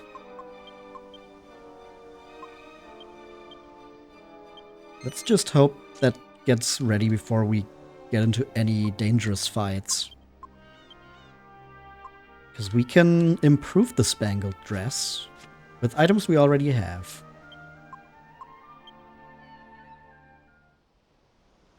I think we can just give her a magic vestment for the time being, which is not as good, but at least it's something. Just until the dress is ready. Because we can combine the spangled dress with our ruby of protection, and a gold bracer.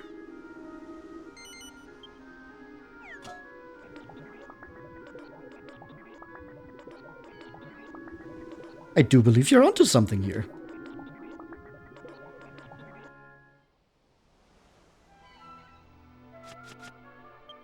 And then we're going to give Jessica the magic vestment for now.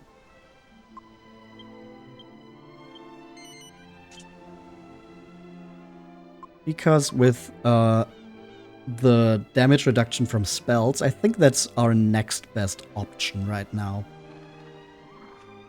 At least until the dress in the alchemy pot is ready. We have the other gate, but nothing happens. Huh.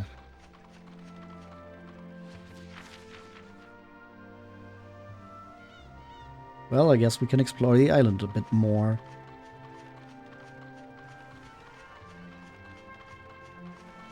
I kind of remember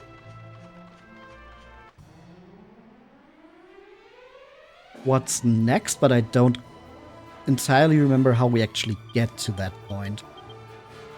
We have more dragons here, huh? Maybe we can get some dragon scales from them.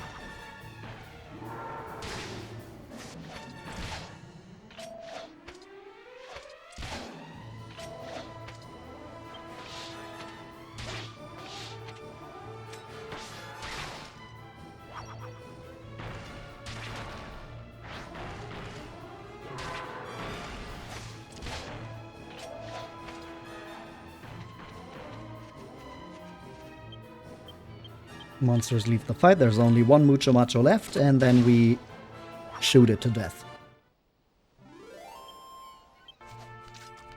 Bunch of experience points. Neat.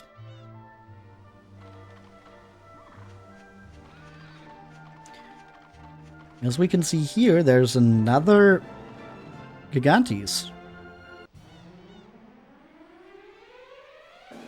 The Gigantes Guardsman.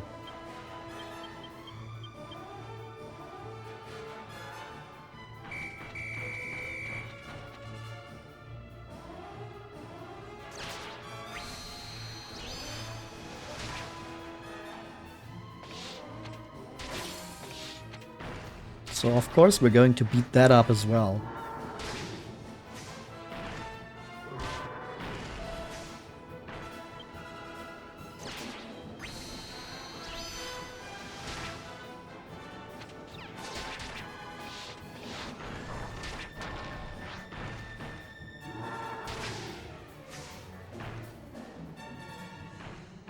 A desperate attack. Uh-oh. Oh, Roborg!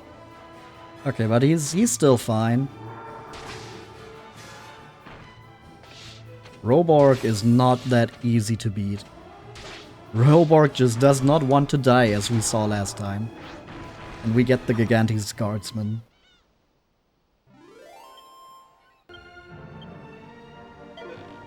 Get a gold monster coin for that one. Its HP is a little lower than Steropi's, but we are going to take Brontes with us.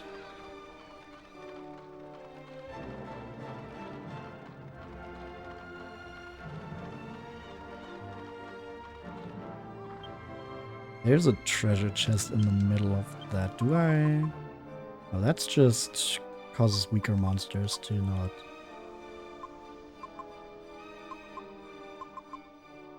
Okay, I guess we're going to take some damage. Ouch, ouch, ouch, ouch. And in this treasure chest we have a magical mace. What was that again? The magical mace is a staff that occasionally steals MP from the enemies it hits. Ouch, ouch, ouch, ouch, ouch, ouch.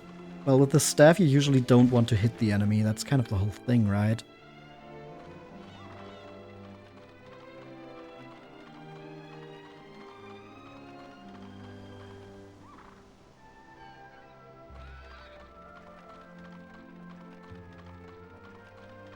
No, I guess we're just exploring more, huh? A war griffin. That's new. Let's deal with the dragons first. We already know those.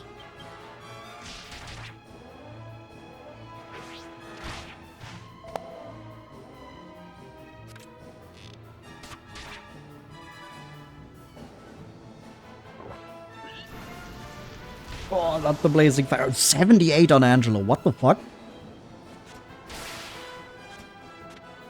Was that always so high in damage on Angelo? What the... What the helly?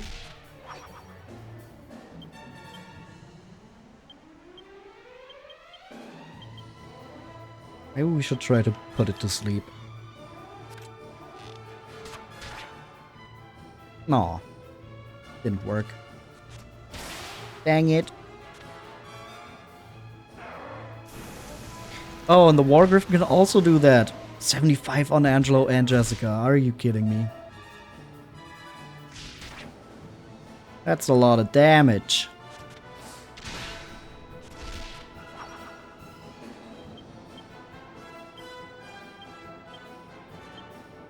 Let's get a multi-heal going.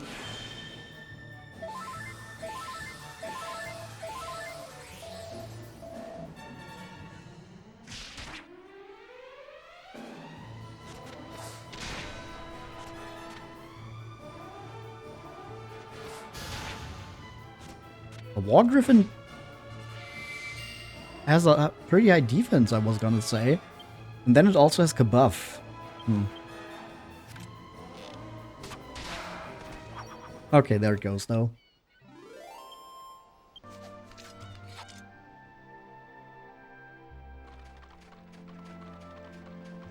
Yeah, so we gotta look out for enemies that can belch blazing fire. Is there anything up here? Kinda looks like something should be here. But there isn't. Huh.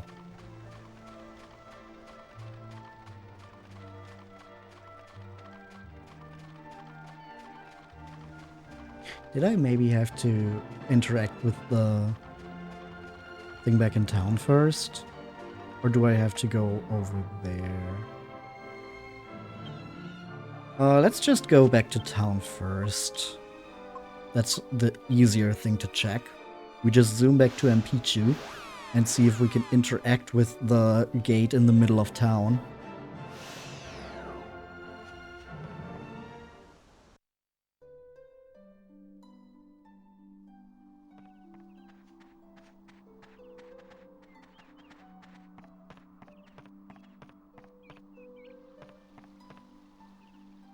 Nope. That does absolutely nothing.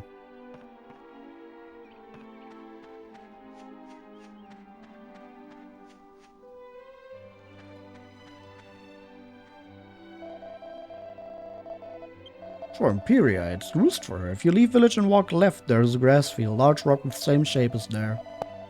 It's the original roost. People often see Empyrea's shadow near it, that's why we think of it as her roost. Yeah, we went there, but nothing happened. And I feel like something should have happened. What part am I missing right now? Pretty sure there should be something.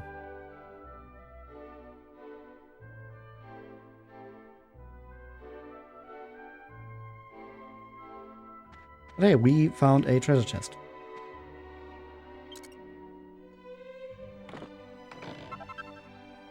A special medicine. Hello? Oh, good. gorgeous are. Wait, are you customers? Actual customers? The people of this village don't buy and sell goods, so this is a rare pleasure. It has been so long since I've seen anyone from outside Empycchu. Come, have a look. I have many items for you to see. And this is where we could buy bandit mail for 13,000 gold if we didn't have it for a while already. Also buy a mithril helm here, which also costs quite a lot.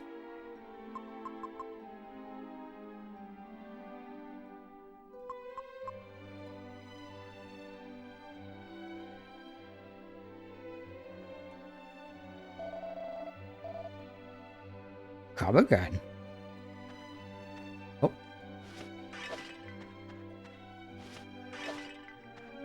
Nothing in those pots, sadly.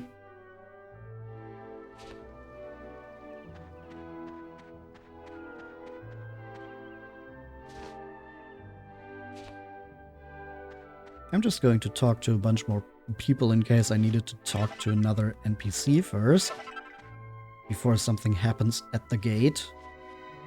I'm pretty sure we needed to go there.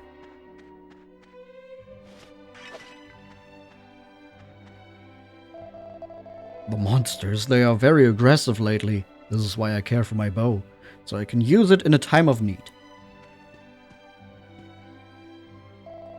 I have been told our Godbird Empyrea, her body is in the other world. It is why we can only see her shadow in this world, but I have also been told her true form is very beautiful. It is what the chief told me once. I always wonder, is it true?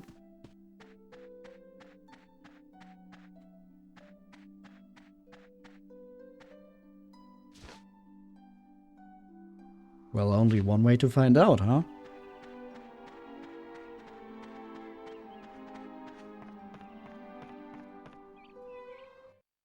Okay, let's just go back to the gate. There should be something there. I am quite sure. Go left when you leave the village. That's what he said.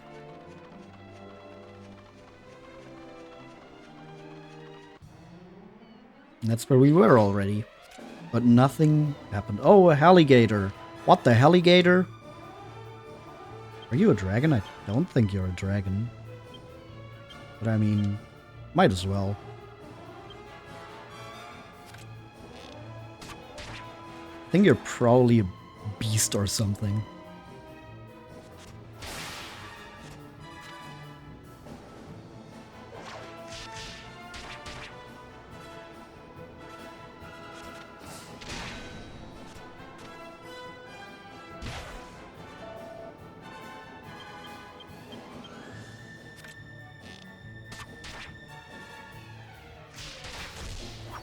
There we go. Alligator has been vanquished.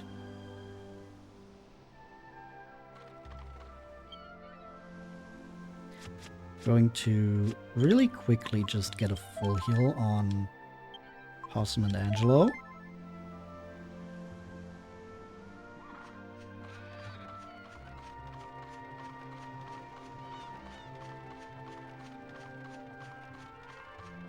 And then over here we have the gate again.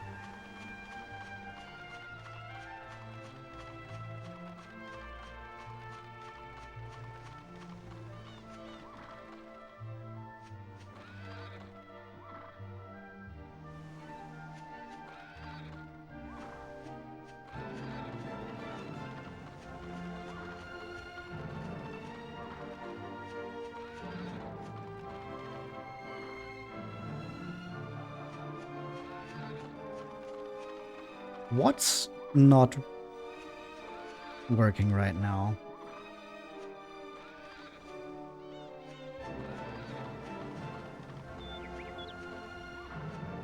Should be able to see Empyrea's shadow again here.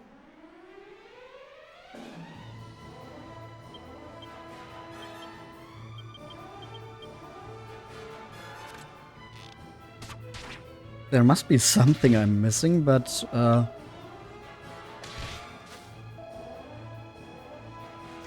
yeah.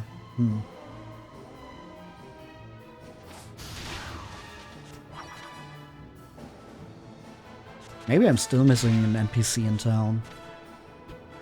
Because I'm pretty sure Empyrea's shadow is supposed to be here. And we heard one NPC already mention that her shadow appears around this gate. She's not here.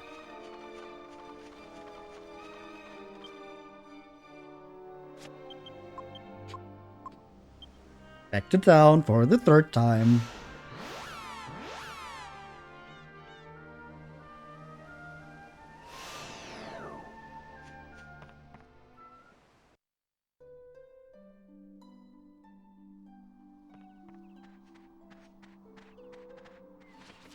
Okay, what house haven't we been in?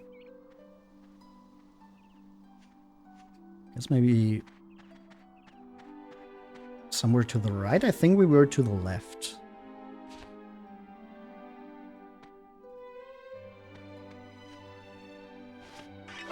More pots to break, at least.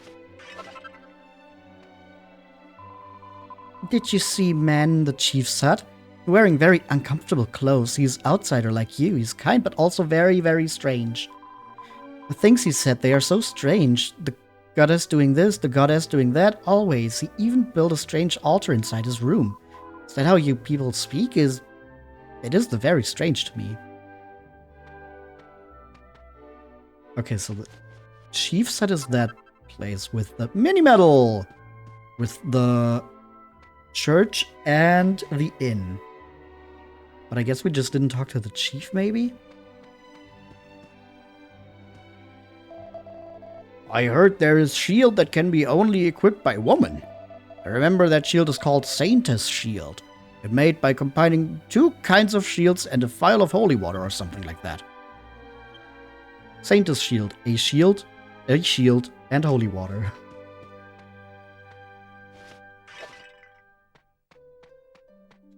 Okay, I guess we just missed talking to an NPC in the chief's hut.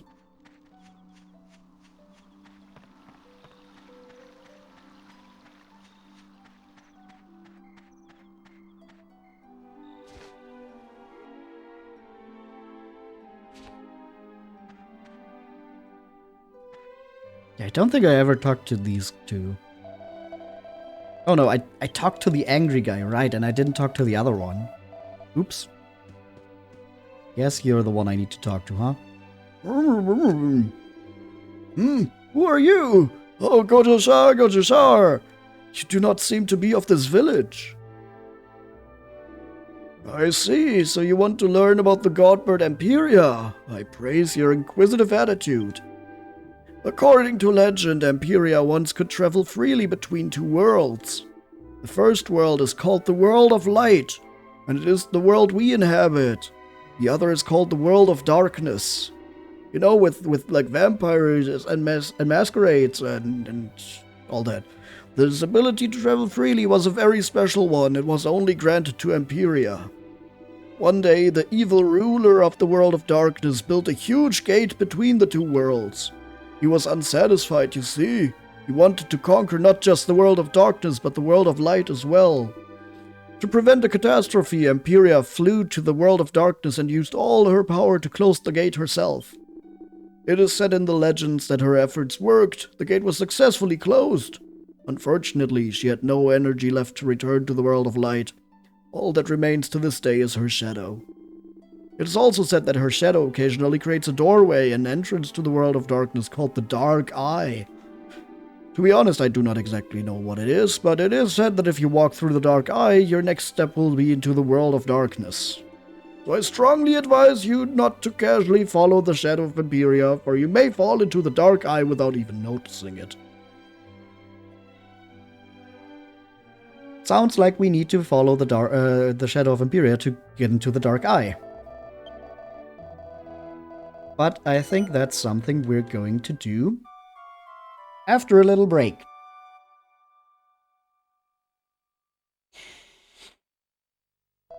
So now that we finally talked to the chief of this village, who I somehow missed the first 2 times we went here, after our little break, we are going to head back to that gate again, because I'm so smart, But for now, if you want to grab something to drink, or maybe a little snack, or you need to go to the bathroom, now would be the perfect time to do so. And I will see you right back here in just a few. I'll be right back. And now we're back. Alright. Let us get to the gate now that it's actually time to do it. Because we'd had to talk to that chief first, otherwise Empyrea does not appear.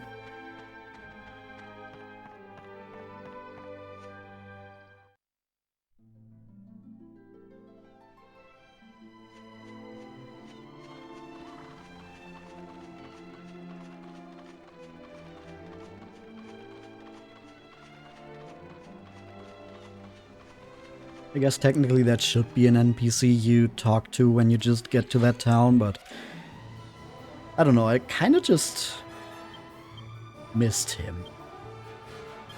For no real reason.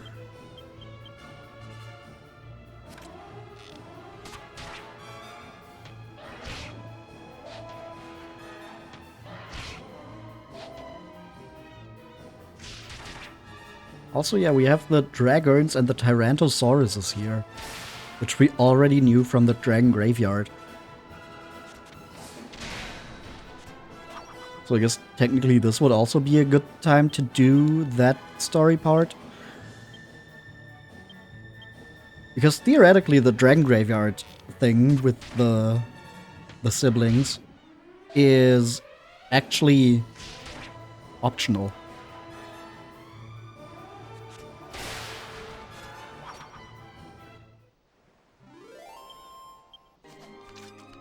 But I do think it is worth doing. And it does feel kind of weird how the Baccarat storyline otherwise is just not really complete. Aha! Okay, at least all our running around made it so that we could finish Jessica's dress in the alchemy pot. The moment of truth. We get a shimmering dress for her.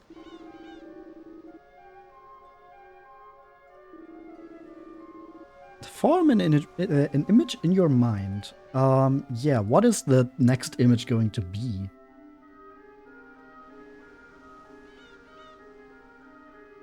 Oh, no, actually the thing I was intending to do with her hat is also doable. I just kind of read my notes incorrectly. So yeah, we are going to transfer the scholar's cap into the bag. Then we're going to switch the shimmering dress in for magic vestments.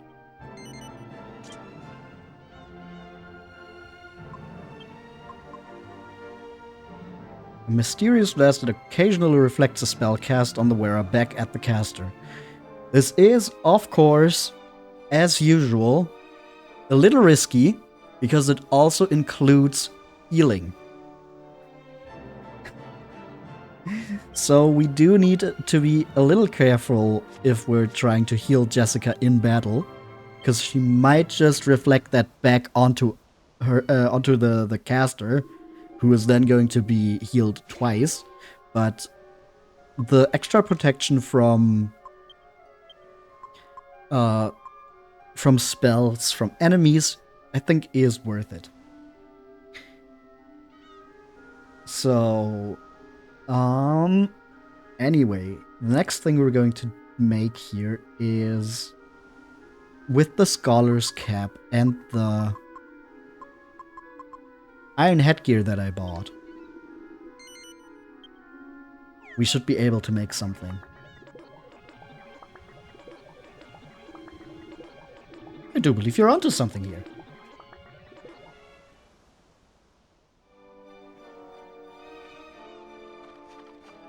For some reason, I thought we needed another item for that. Ah, there's the shadow.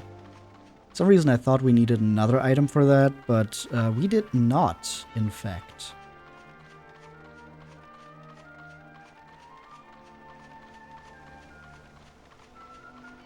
Now we follow the shadow around. Dragon and a bunch of slimes, huh? Normal slimes in an area this late into the game. Surely that means nothing.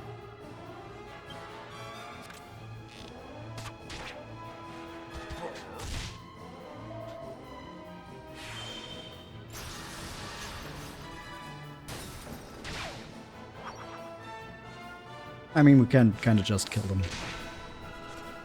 And then we have to deal with the dragon.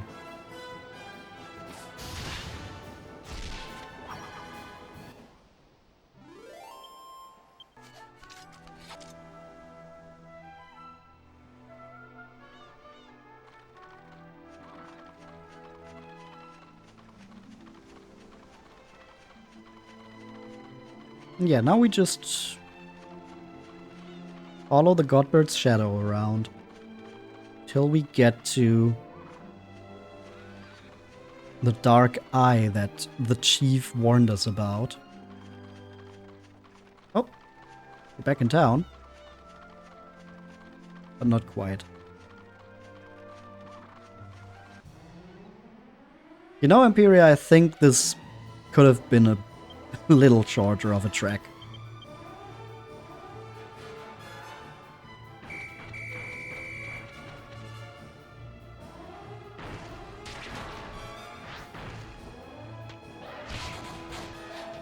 Damn.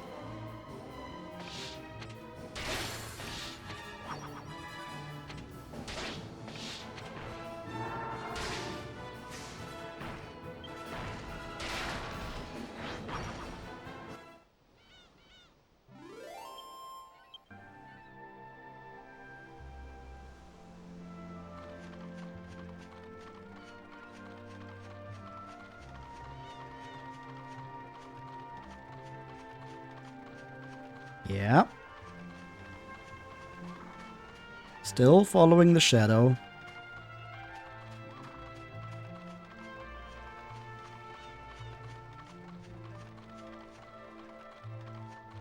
No, if you look at where we are, we did not come very far from the gate.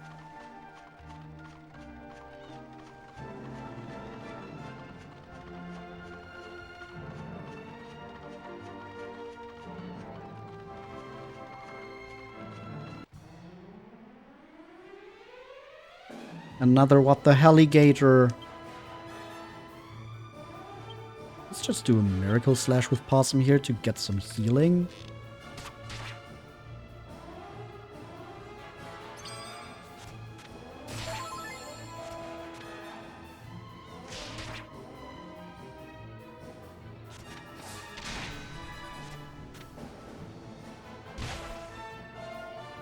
Of course, he attacks Jessica.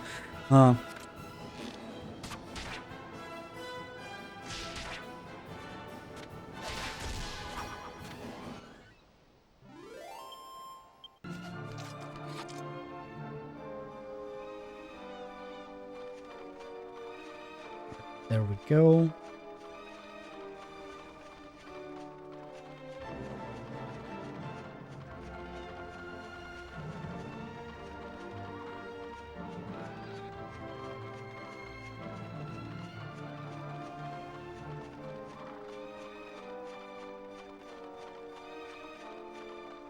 Yep, still following.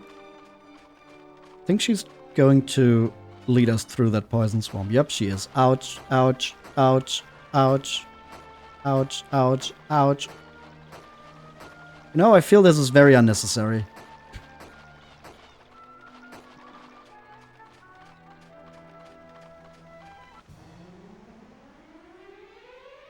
The Godbird does not concern herself with the troubles of people on foot. I wonder how fast our monster team can beat the alligator.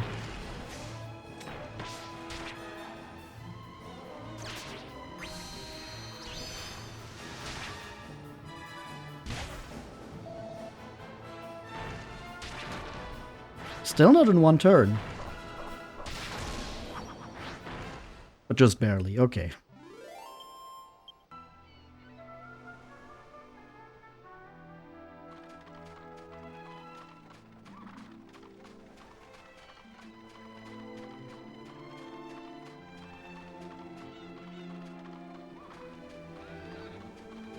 Okay, surely we're almost there, right? Not many more places she can go. Nope, she's just going to do 180 and we have to go. Oh no, she's going to do a 360 and then the Dark Eye spawns. Oh.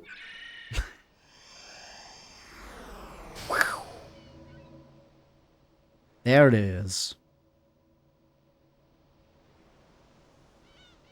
I knew this place was for something.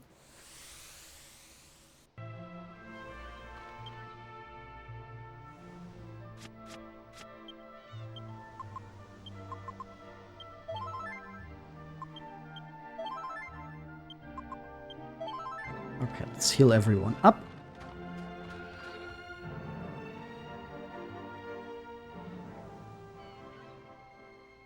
And then we enter the world of darkness.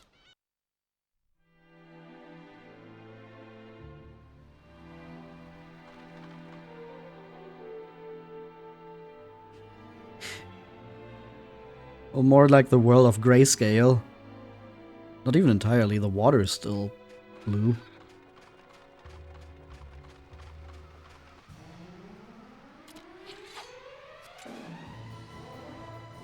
There's dark slimes here.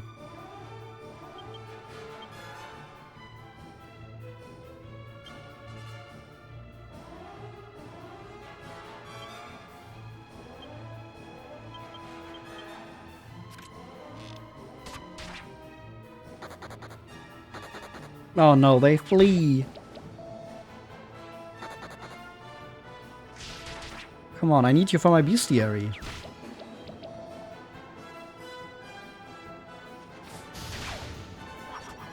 There we go, we got one.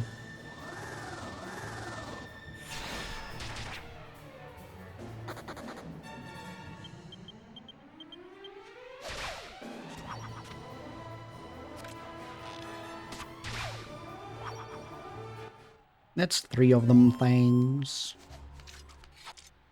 They don't drop a lot, but hey, at least we got some of them. Whoa. That did not look correct.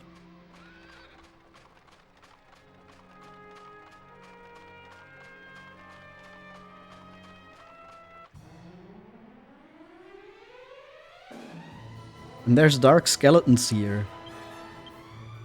Which one might remember from Dragon Quest 1. Which I think is a very funny callback to have them here in a world that's entirely made of enemies like them.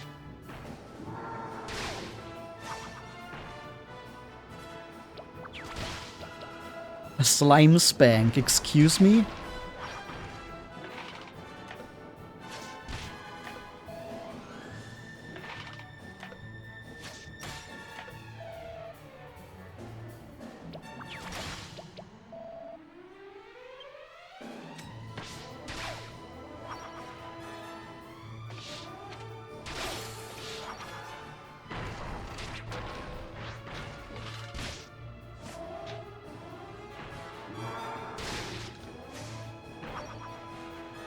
Oh yeah, I wanted to test something out. Just remembered right now.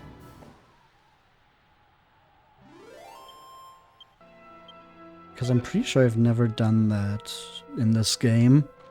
But I know it's a thing.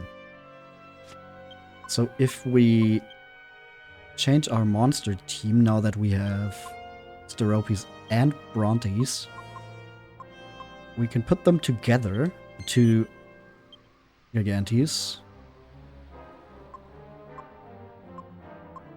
I think the Sapper Slapper is what... Yeah, as you can see, not Pokemon, aka 2 eyes. Because we have 2 Gigantes.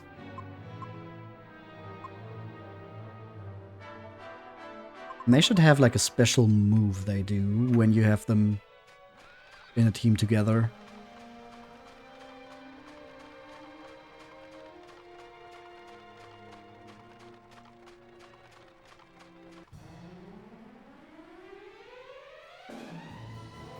More dark slimes. I guess we can try it on you.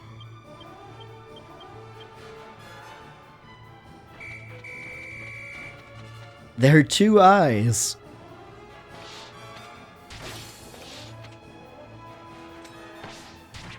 Roborg does some extra damage first. Brontes gets slime spanked for 41 damage. Brontes, are you enjoying that? Why are you just letting them do that?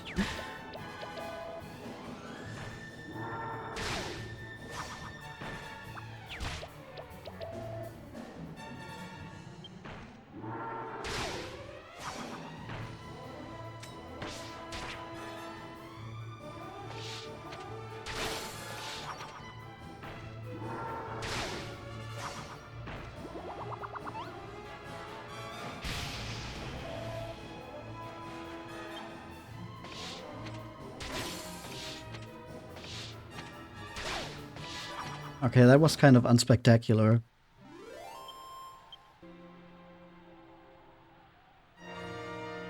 But yeah, there are 2 eyes, but that's it. I like the one with the 3 golems better. Want to show that one off too later on. But yeah, I guess we're just going to switch Chalos back in for Brontes. Guess we can put Brontes in here instead of Blade Wolf. Definitely an improvement for the second team.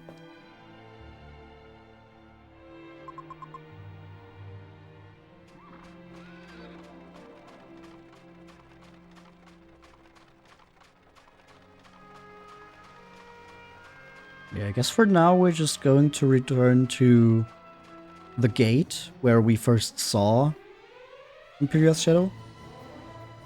Dark Macarbers.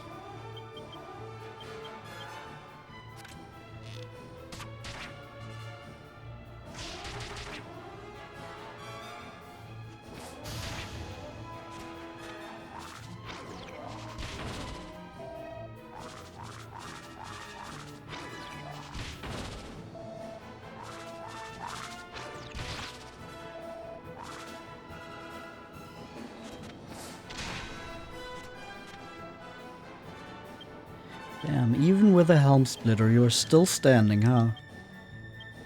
Well, Angelo's just going to full heal himself. Maybe we could sizzle you.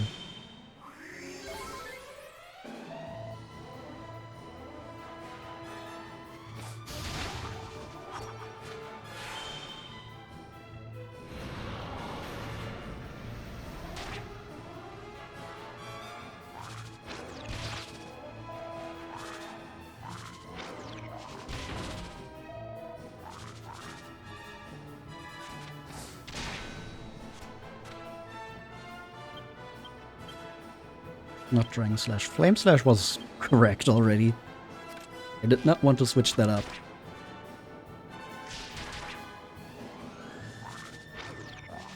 God, why do they take so much?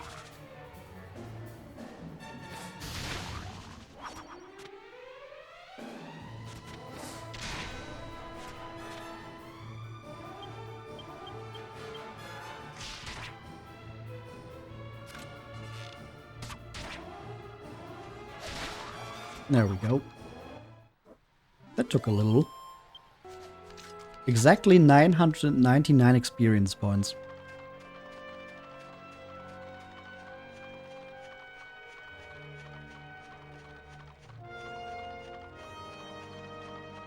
Ah, there's the gate. I can see it.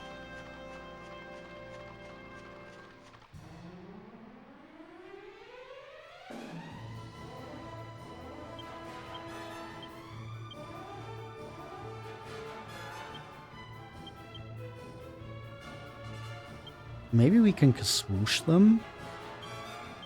Let's see how that works. How much does the swoosh do? Oh! Okay, yeah. Alright. That works very well. I mean, the dark slimes are not really worth it, I guess.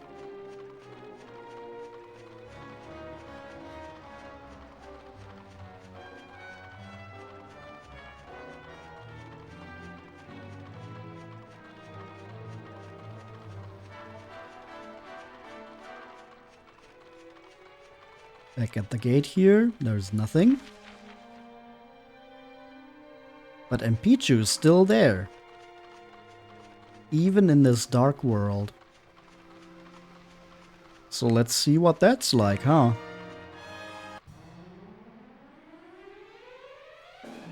A dark sea diva.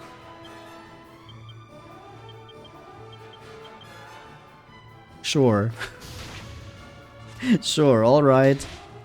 Whatever you say. But you know what I say to that? It has cassette first, damn it.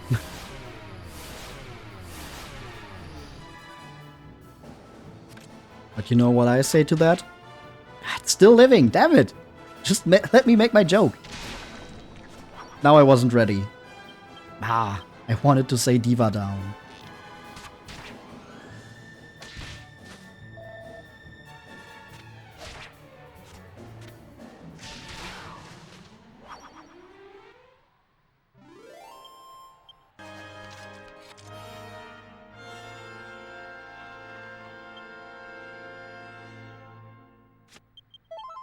Quick heal.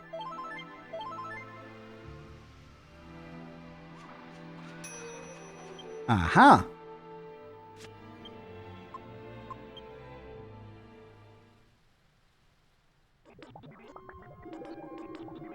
In the moment of truth, we have a thinking cap.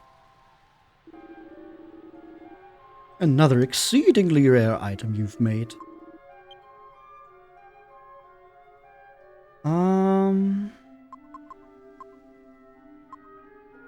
Do I have this?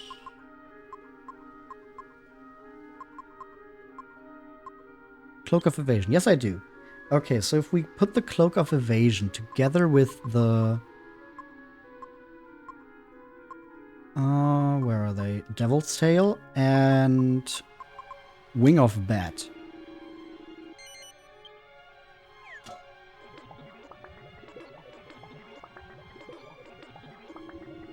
That works. Will take some time before the item is ready.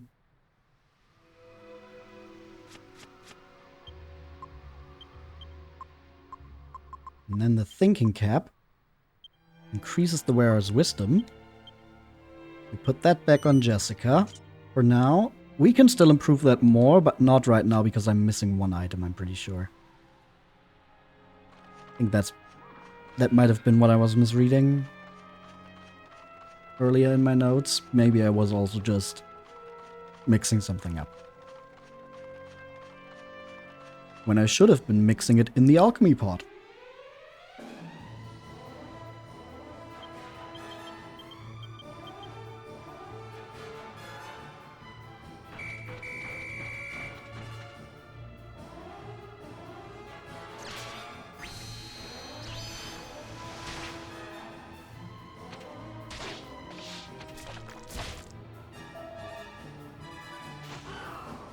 Blasto.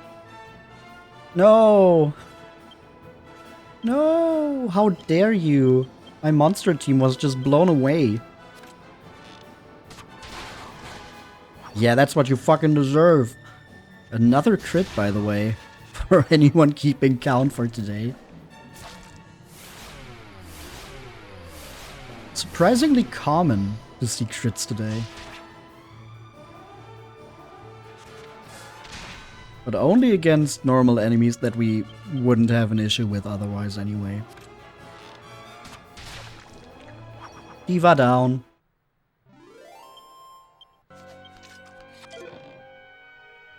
Ooh, a Wing of Bat. Like the one we just used.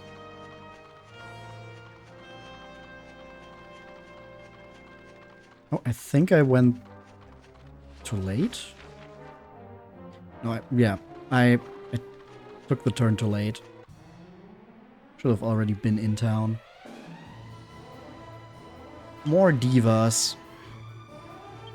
I mean, we're almost in town, right? We can just use our MP all willy-nilly. I'm pretty sure.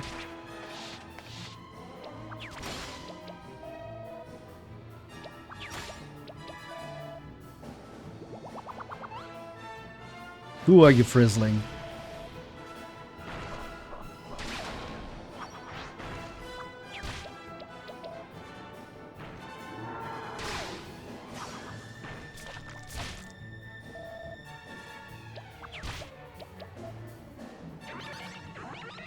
A silly song. That's a bit silly, innit? Robork doesn't get it.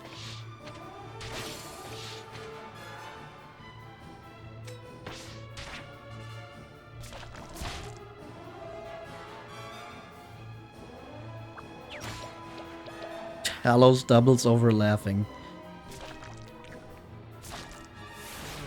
Like, even if they're not attacking, if they're doubling over laughing, I feel like they could still do some damage.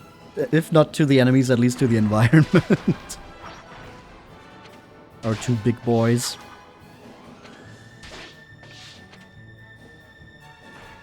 Desperate attack from Steropes. Ooh.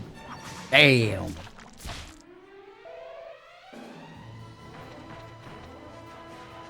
Well, and now they leave.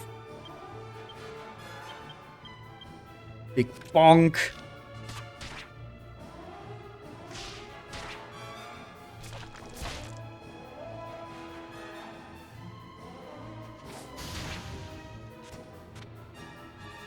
We love to see that. Yeah, even if it wasn't necessary, we do love to see it.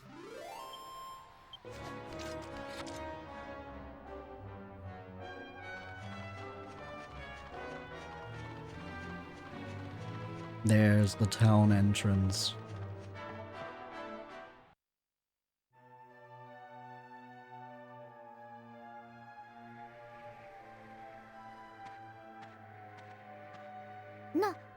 Nandaitul. Hat ni nilon sugsugatat. Maxak Empyrea nanakam nanok. Kot mat yok meloy. Taksikan henaksogatan miklia de Empyrea. To nitem nikutinex. Dokik toik ningepo jutat hanek hu. Kot kim jo dag ninge mitait. Ninga dat? Teman ilok zuit. Exugat. Extelen Empyrea kulaksik. Kikonikak kiken. Naksu daka. Hetan kugek nix huntui. Oh my, ciao yon kund. Oh, okay. Spiffing. Spiffing!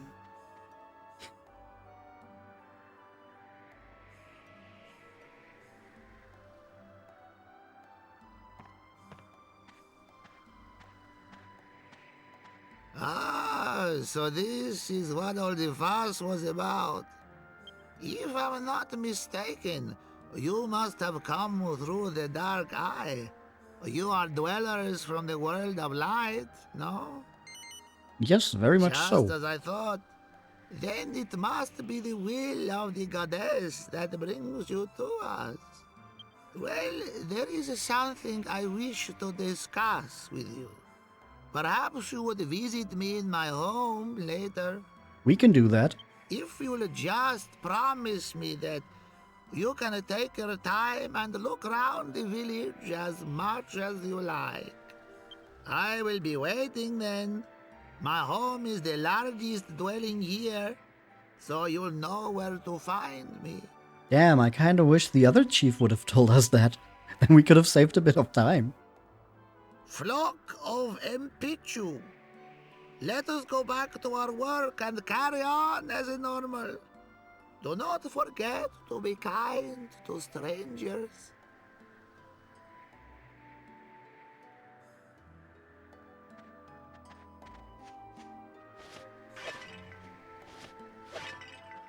Oh, nothing. Gorgeousar, so you are from the world of light. I see. No wonder then why you are different from us. To see outsiders here, it is very unusual, but you are even more unusual. You come from the world of light. I'm so surprised. Gorgeousar, welcome to Empycchu. Yeah, okay. But if you ask me, that bad bird does not deserve the name Godbird. What? Excuse me? What is that supposed to mean? Ah, are you talking to me? You come from the world of light, yes? I'm very being nervous. I heard everything in the world of light is color. Yes. Yes, so it is true. Spiffing.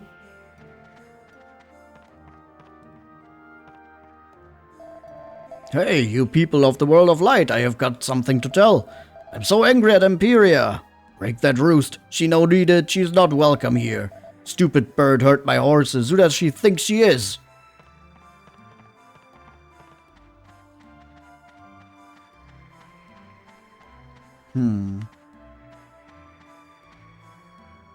How very strange.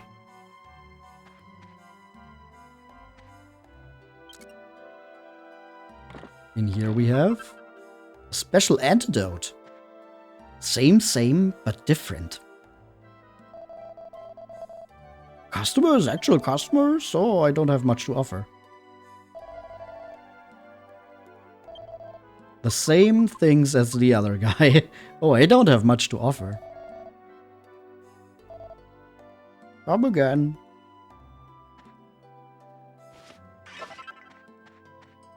Ooh, but here we have something in the pots. At least a little bit.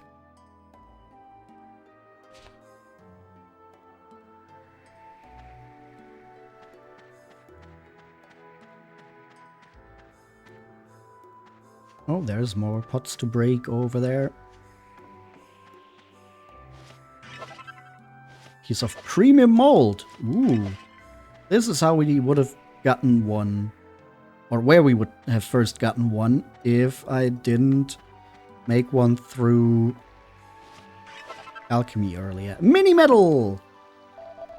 Chief told us your world and our world are like two sides of same gold coin. He also said that those two worlds are very, very close in distance, but still none may travel freely except Empyrea. If Chief speaks right, how you managed to come to this world, I don't understand. Well, we're just built different.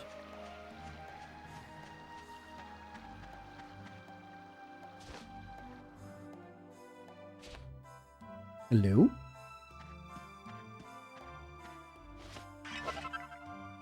Rock salt. You have colors like Empyrea, but you don't look like a bird. I thought the world of light was story for children that the chief made up. I'm frightening. People from World of Light frightening me. Oh, sorry. Empyrea did not break our hut. All we have is small rip. She did not come close to us. Empyrea scared of children?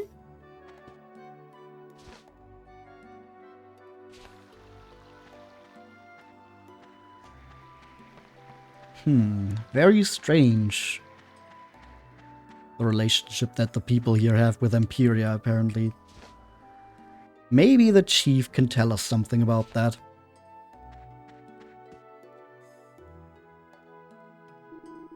Good, sir. Welcome to Empycchu. You've seen our village, yes? Then let me tell you something. I assume the others have told you that Empyrea was all responsible for the attack on our village. It is natural to think this, but to be honest, I am not fully convinced that she wished to cause us any harm. Since times of old, Empyrea has been venerated by the people of Empycchu. It was not simply because she was pretty, it was because she has protected us. I beg of you, will you find out why Empyrea continues to attack us? I believe there is some hidden meaning behind her actions. I also believe that your arrival here is not an accident. I believe it to be fate. Only Empyrea may cross between the world of darkness and the world of light. It was she who guided you here, correct? Then Empyrea must be thinking something. She may reveal the truth to you. I apologize for putting such a burden on your shoulders, but if nothing is done, I will not be able to stop the people of Empycchu from attacking Empyrea. A war with Empyrea would only lead to tragedy. This is why I want you to find out why the Godbird is attacking us. Will you accept my request? Yes. So you will do it, I thank you, and now I shall tell you how to find Empyrea. She is often seen near Empyrea's Roost, a large rock formation in a nearby field. Where have I heard that before? I suggest looking for her there first.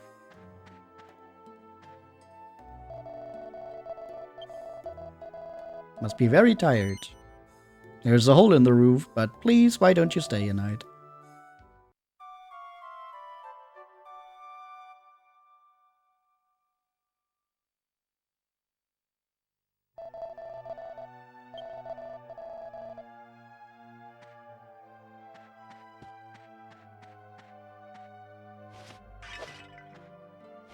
All right. Ooh, dragon scale.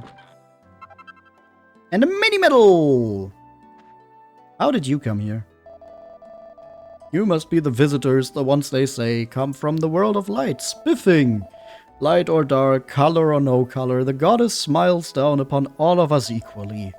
Is there any way that I may be of assistance?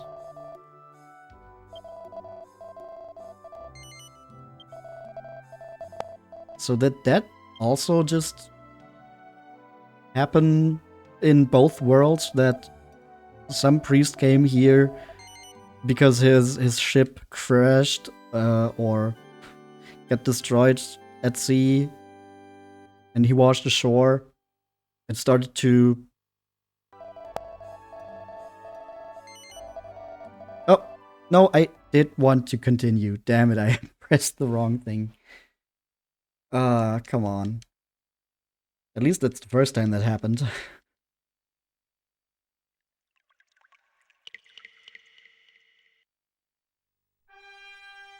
Yeah. Let me continue.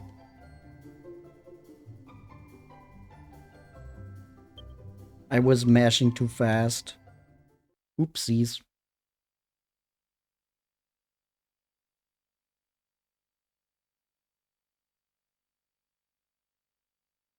Loading.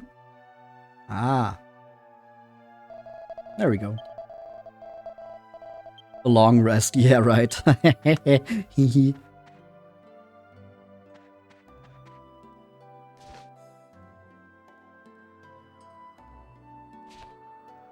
Alright. Let's try to help the chief of the World of Darkness version of Empycchu by strolling on over to Empyrea's roost here.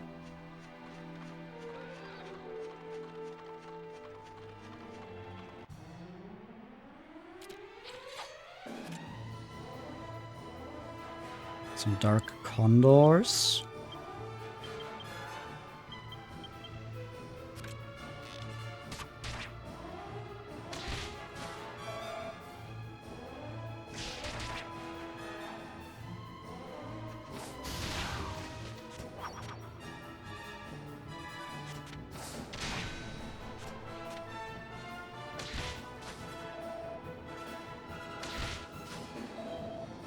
They do hit kind of hard, but I think they're still preferable to some other enemies in this world.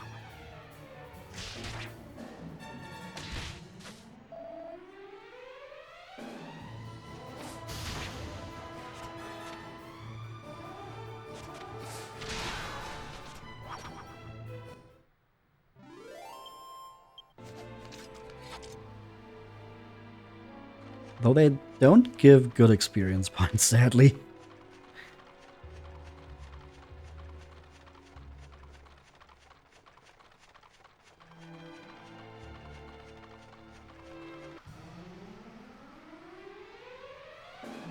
Yup, a Darkodile. I think it's time to call the team. Who, luckily, somehow can come here in the World of Darkness, despite it being said that they do their own thing and only come to help us when we call them. Let's just not question it.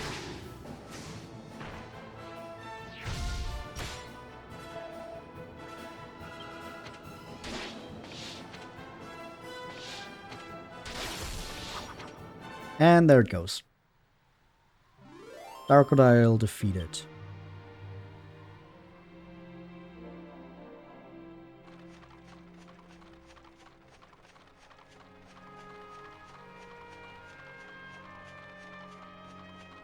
I think before we get close to the roost, I do want to get a heal all. Let's just hope we don't get into a fight again before that. Okay. There she is.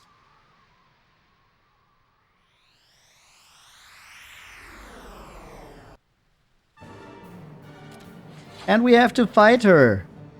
The Godbird Empyrea. This is the boss I was talking about. I had so much trouble with Empyrea when I was playing this game in the past. So I'm hoping that we managed to deal with her. Big bird. So Empyrea actually doesn't have that much HP. But she has a lot of defense, and it's very hard to lower her defense. And she deals a lot of damage, as you can see there.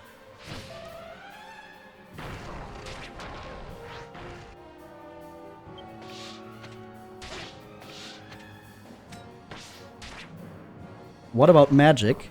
That is a very good question. I mean, for now, we're just going to use our monsters to do some damage to her.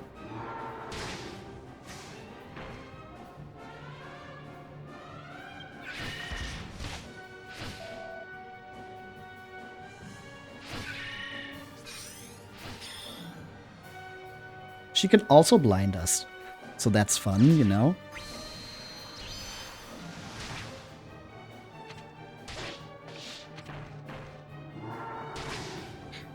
So I'm actually not sure about all magic. But what you do not want to use against her is fire magic. Pretty sure she's just, like, immune against fire magic or something like that. Was something pretty crazy. We can also still call Praise Roborg to do some more damage here. She can cast Zap.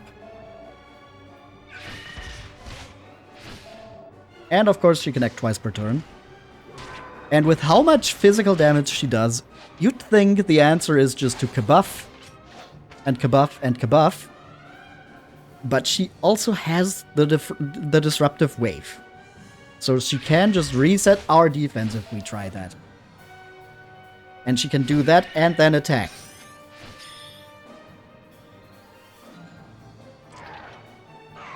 Oh, oomph on Hexzilla. Nice, Dumb King.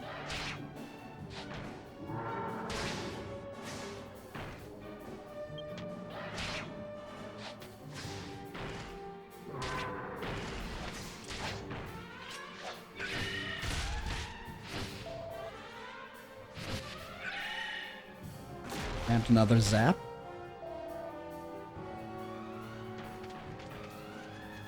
Party leaves. Now we have to think about what we want to do. I think the monsters did some good damage already. I think we can try Zap. I'm not sure how much that does. With the Angus, there's not much we can do. But I think we could try an Executioner. Because getting a critical hit in would, of course, circumvent her high defenses. Meanwhile, with Angelo, I do think we need a kabuff. Even if she can reset that, but just so we don't just get completely owned by her.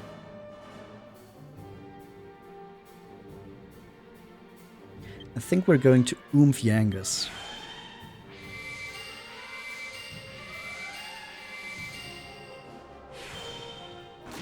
Zap does 61.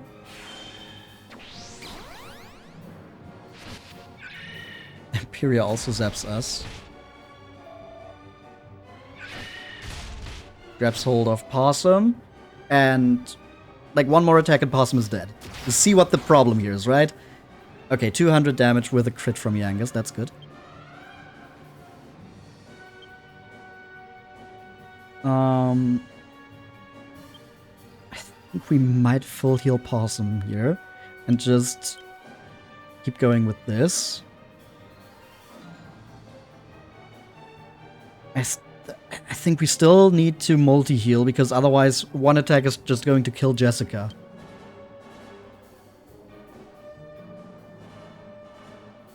And I think Jessica's going to accelerate.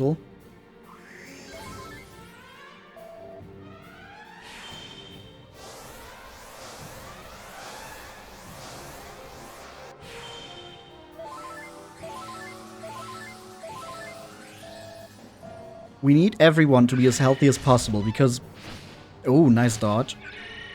Because one bad turn basically means death for Angelo or Jessica. And like 2 bad turns mean death for Possum or Yangus. So we always need to be wary of that. So like I said, fire does nothing to her. I don't know, I don't remember if she's fully immune, but it does pretty much nothing to her. We could try a Miracle Slash maybe, just to see how much a normal attack from Possum does, as opposed to a Zap. And, you know, we can try Ice Magic.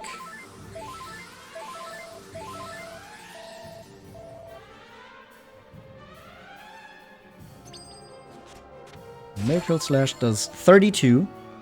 So Zap still does double that. Crackle does 54, so less than Zap, but it's something. Miss again with Yangus, that's not good. Disruptive Wave. There goes our 1 Kabuff. And I think we had an oomph on Yangus. Possum takes 150. Possum's going to full heal. Executioner. Going to set up 1 Kabuff again. How much does Jessica do with Twin Dragon Lash? Because that hits twice at least.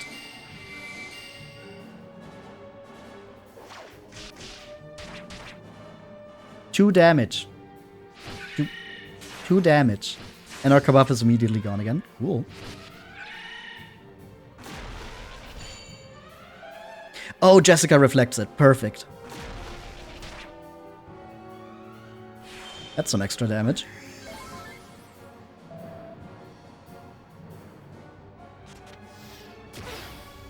Oh, come on, Yangus.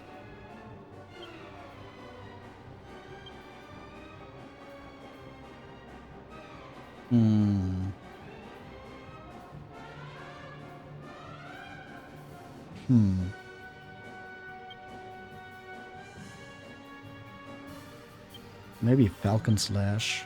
Let's see what that does. Let's try to put our Kabuff back up and also Oomph Yangus. At the very least, when she uses the Disruptive Wave, she only attacks once that turn. So setting up some boosts might be worth it just for that. 40 damage.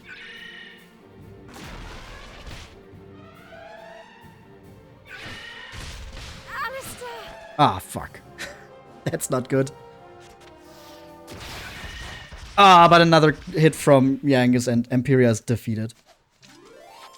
Okay, we did it first try, but Jessica is dead, so she misses out on some experience points.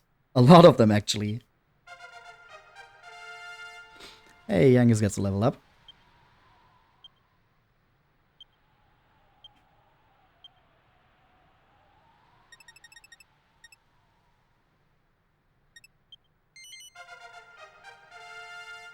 Always hate when that happens, yeah. Especially since Yangus had a lot of chances to hit before that, so we could have ended that battle a lot faster. I think a main thing why I might have struggled with that fight when I was playing this in the past might have been because I didn't have 2 teams yet.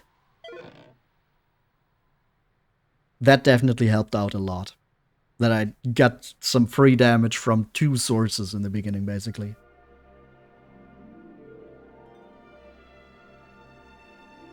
You are brave to have followed my shadow here from the world of light. And you are able fighters. That really is a very pretty bird. I do like Empyrea's design a lot. Perhaps you have realized already, but that battle was a test. Please forgive my methods, but I am in search of someone strong to help me. What do you mean? Surely you don't expect us to help you attack the village? I'm afraid you've misjudged us. We're not about to help you with your tyrannous scheme. Tyrannous? Please do not misunderstand me. It was never my desire to attack the village. Well, all the villagers too, think is that. Part of the reason why I am in need of help. When Rapthorn, Lord of Darkness, attempted to conquer the world of light, I helped the sages to seal him away. In so doing, I earned the enmity of the monstrous servants of Rapthorn. That is why I am in this predicament. I have a baby. A baby? In my nest. I have been waiting for the day it would hatch. But my nest has been captured by Gemon, one of Rapthorn's foul minions. He is holding my egg hostage. He forced me to attack the human village. I could not refuse if I wanted to save my child. Normally, I would have nothing to fear from the likes of Gemon. But as long as he has my egg, I am powerless to oppose him. That is why I must find someone to fight him in my place. Someone brave and strong. You did not waver in following my shadow here to the world of darkness. Such bravery is rare, and now you have proven your strength in battle. I have no doubt that you are the only ones brave enough and strong enough to defeat Gemon. Please help me. Save my egg. For me, for my unborn child, and for the people of this island. The box seems so out of place here. Oh, wait. There. But yes, of course we will do that. Thank you. I was right to choose you. My nest is on a precipice at the summit of a mountain, far beyond the reach of humans. Gemon will be watching for me, so I cannot take you all the way to the top, but I can take you to the mountain's base. How convenient. Are you ready to go now? Let's go. Then I will take you. All of you, climb into the wagon or hold on tight. Just grabbing the wagon. I don't think that's very safe.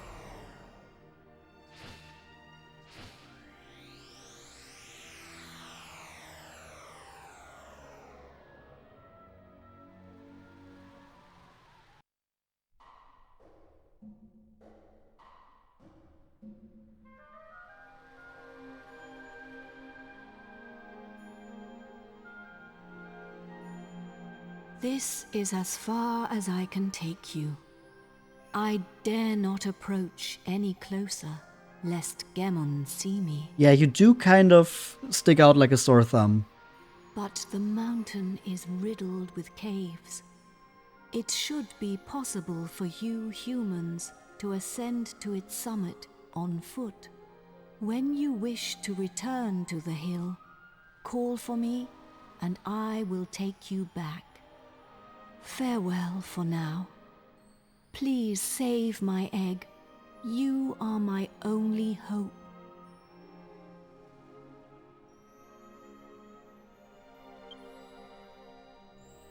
Excellent.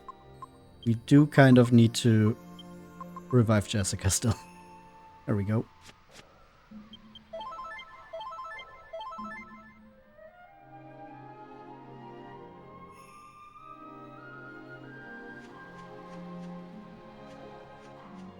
Okay. We have used up a bunch of MP, but I think we can at least try to do this now. Or at least get some of the treasure in here.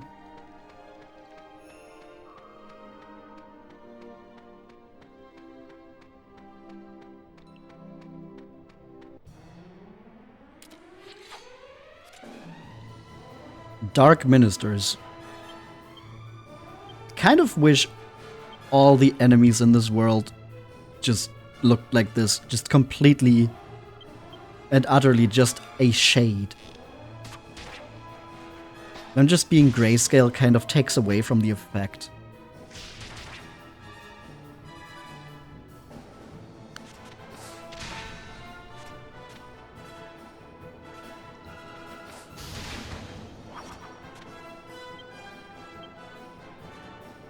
Silhouettes can look so cool sometimes, yeah.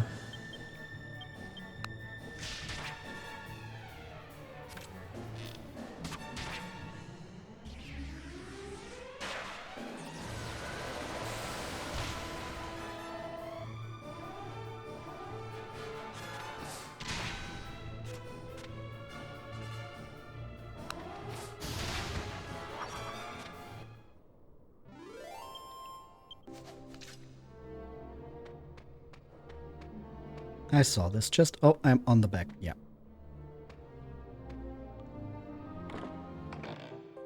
There we go.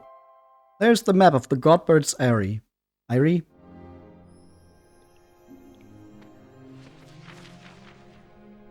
Eyrie.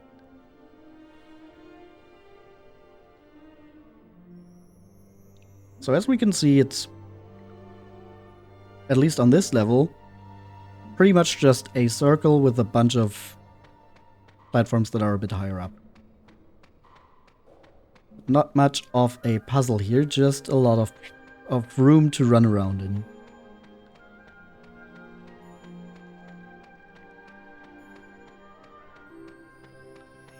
This was before they made opening from the sides work as well. They never changed that, and you're misremembering 9 and 11. Good question.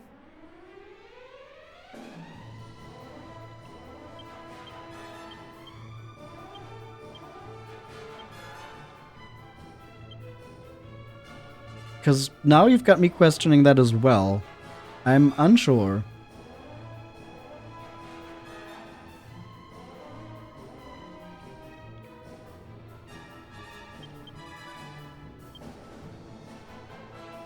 How much does Crackle do here?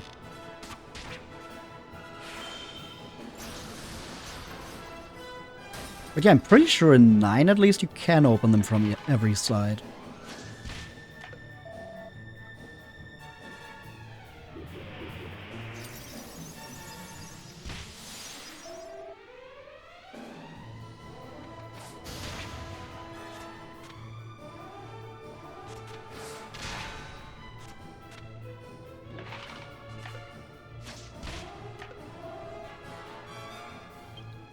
Damn, that shadow can really take some damage, huh?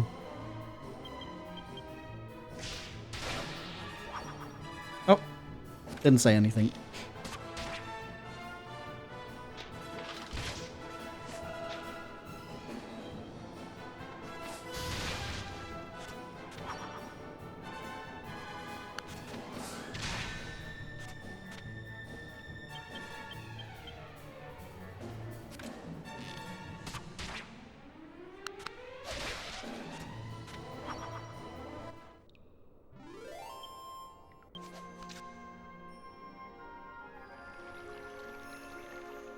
There seems to be nothing on this platform, huh? And then the rest there is just the way to the exit of this. So there was just that one treasure chest, huh?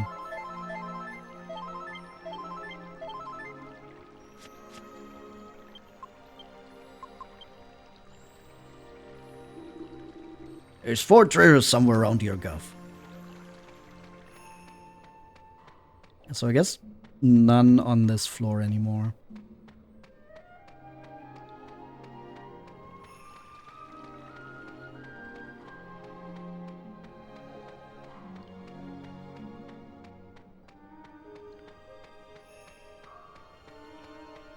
So if we go over here, we can just leave this room behind. Somewhere. Yeah, okay. Everything looks the same.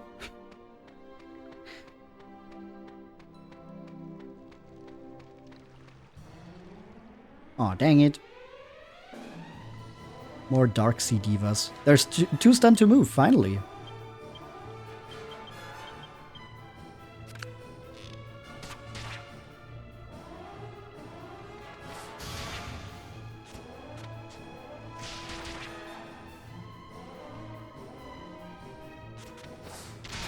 Diva down. Not Dragon Slash. Flame Slash, there we go.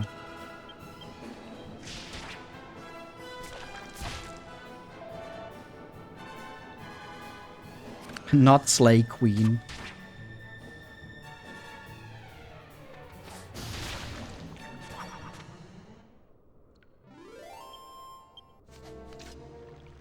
I would argue that we are slaying these divas.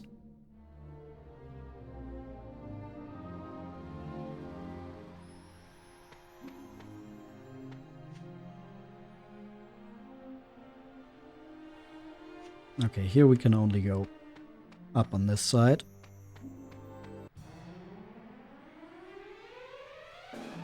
Got some dark condors. Maybe we try some spells. Sizzle? Swoosh? Crackle?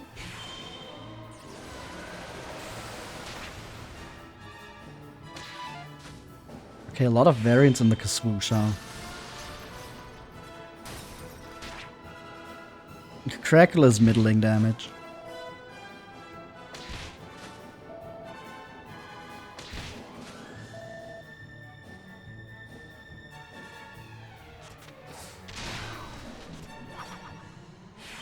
And then Sizzle.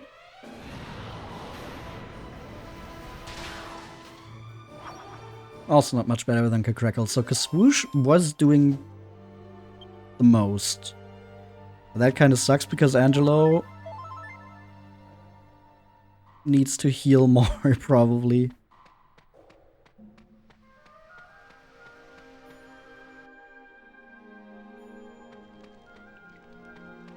Okay, this floor. I see.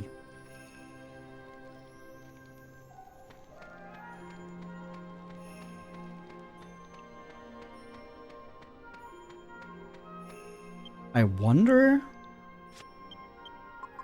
Does Holy Protection work here? All trace of any monsters in this area seems to have disappeared. Interesting. Quite interesting. And it's a lie. That wasn't true. All traces of any monster have disappeared. And immediately another fight. Cool.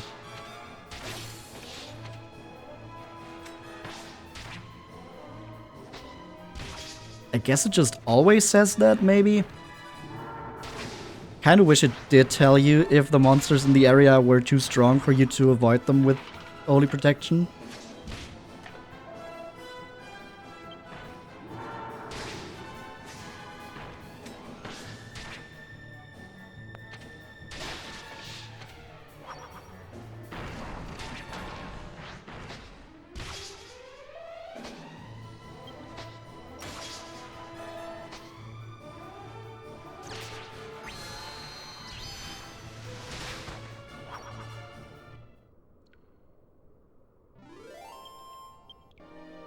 Alright, enemies defeated. Over here. This does not seem like the correct way. Does this lead me to... It does lead me to some kind of dead end, so hopefully there's some treasure there.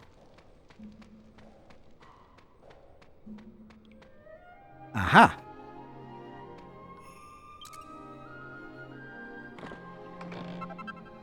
A ring of truth. Perfect.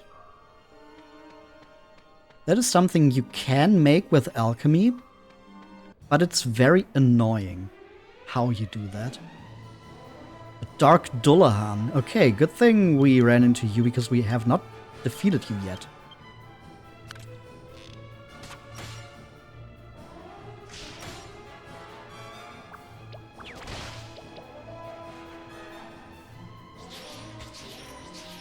Oh, desperate attack on Yangus, that hurts.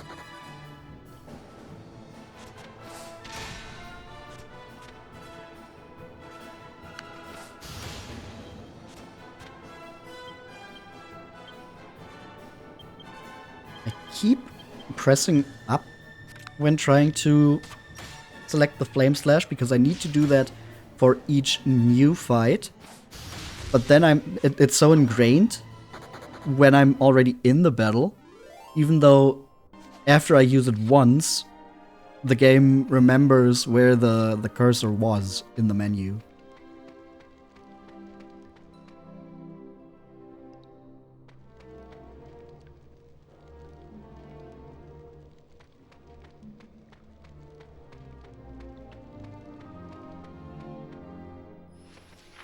Okay, then I out of here and then first turn to the right has 2 dead ends. That just show me that on the other side there is a treasure chest. Okay, got it.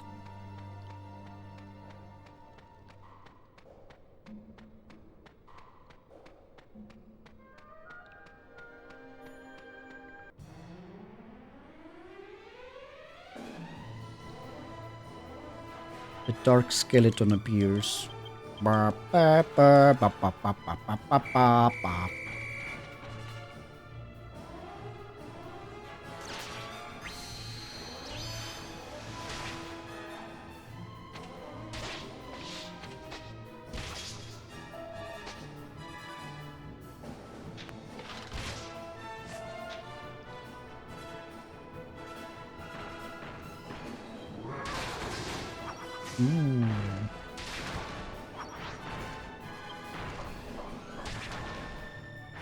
I don't think you ever find out what the World of Darkness is like outside of the Godbird's island.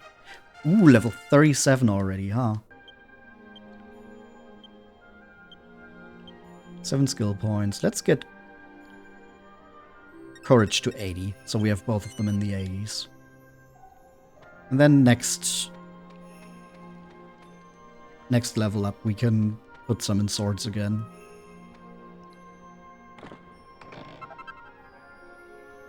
There's another gold nugget. Outside his jester outfit. What? No, the World of Darkness. I don't think we find out what the World of Darkness is like outside of the Godbird's Island.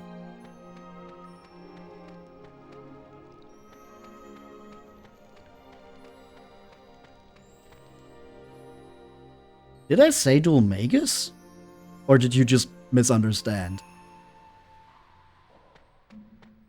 Lord of Darkness. Well, Dual Magus is not the Lord of Darkness.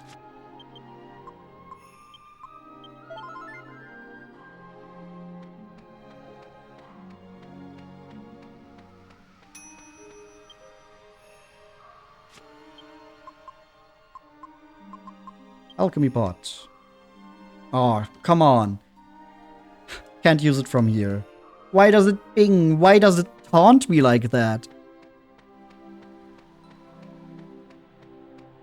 Oh well.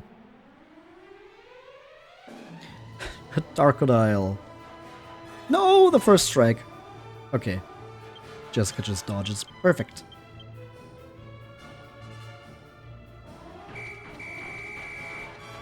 You know, I think this island is the only part of the world of darkness you ever really see.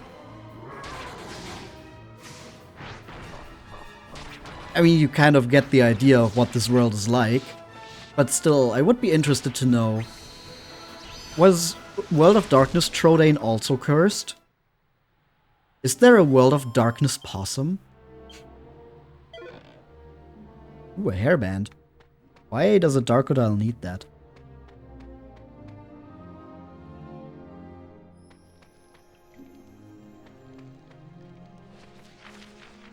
Okay, yeah, now we are here and we just need to go along this long pathway. Just checking that there's not a treasure chest behind us that we can miss. Yep, this is just all blocked off. Okay.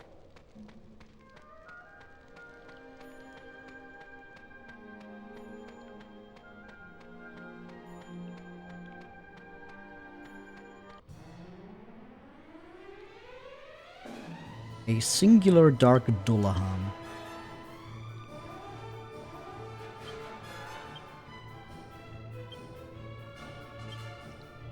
Maybe I can put it to sleep.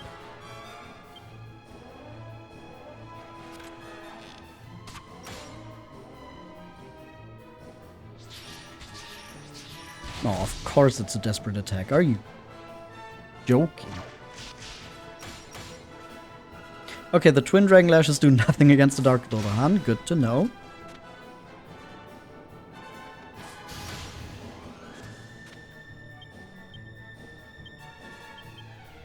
I'm trying to conserve some MP at this point. Because that's the only part that's kind of worrying me, that we are slowly but surely getting low. I don't remember how many floors this dungeon had.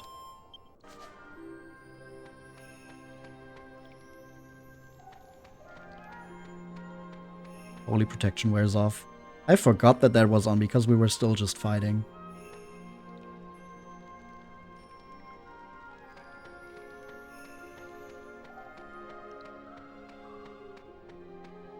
Anything here? Nope.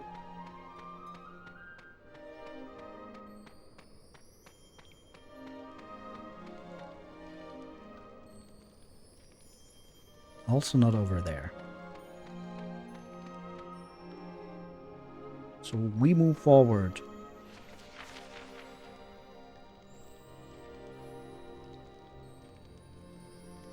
Alright.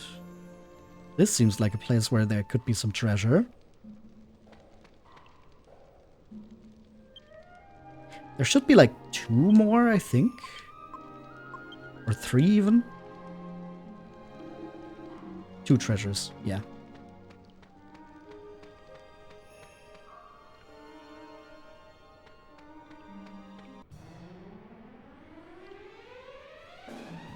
Dark Ministers. I think we're just gonna call the team. 8 MP hurts a little, but I guess Yangus can give the hero some of his MP, and we do have a magic water in the bag if we really need it. He never lets us down.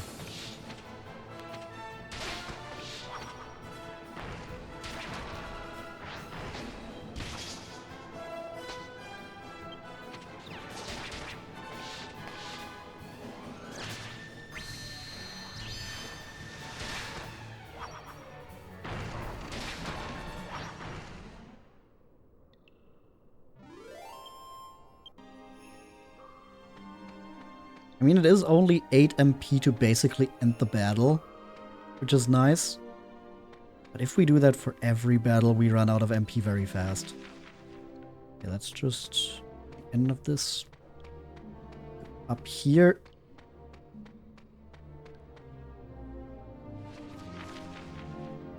Okay, that's the big circular thing. I feel like that should be higher up, or like bigger than just this thing. I don't know.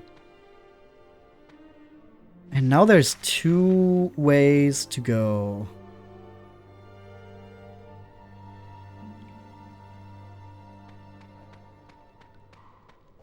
Like This way might be the optional one.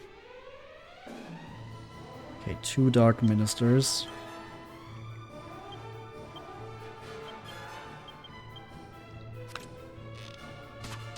It's hard to say what's better for... Oh well, that sucks. I was gonna say it's hard to say what's better for MP conservation.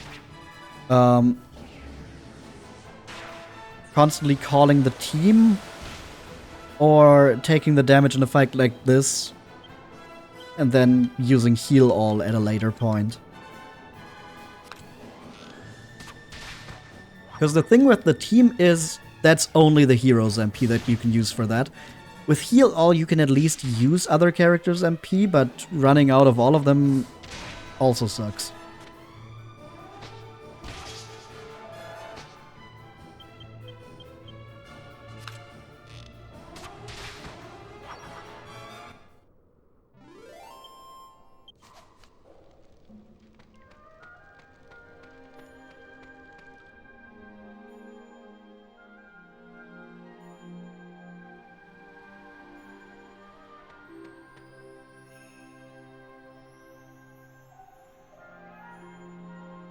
That looks like the... Nope, that looks like there's a treasure chest there. Haha!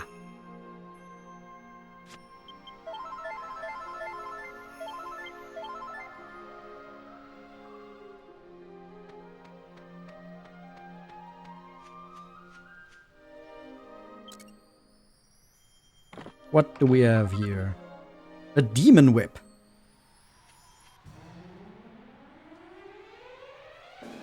And a dark star. Haven't seen that guy yet. So once again, good thing for our monster list.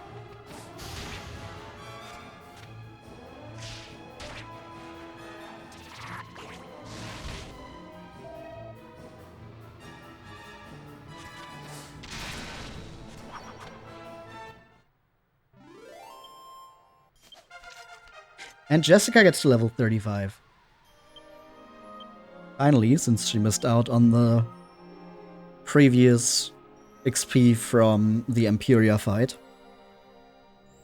And she learns Gefrizzle. 2? Yep, 2. Then we put 6 into whips.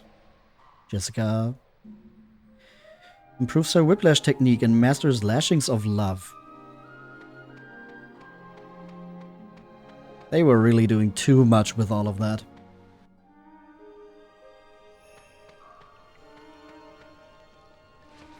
Okay, then I go up there and that long way around. Darkbird's Eyrie the long way. Are you kidding me? Okay, this is definitely a job for the team.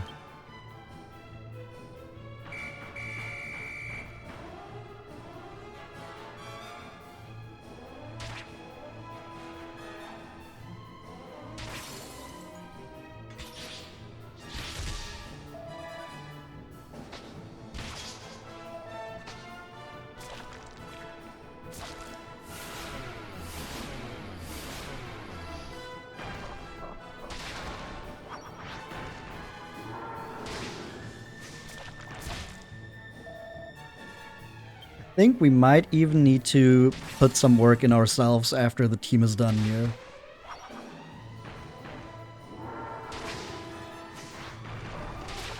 Well, maybe? It depends on how they handle the Dullahan next turn.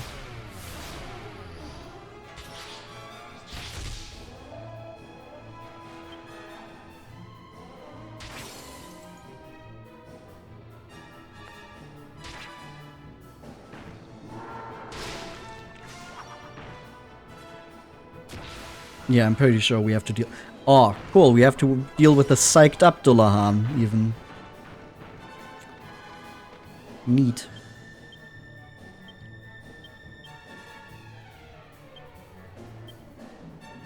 Well, maybe we can just Gefrizzle it. Which Jessica just learned. Hopefully that does good damage. It should. It's Gefrizzle. Nice. Monster team waddles away the moment that Dolan was psyched up. Yeah, that does kind of send the wrong message, huh?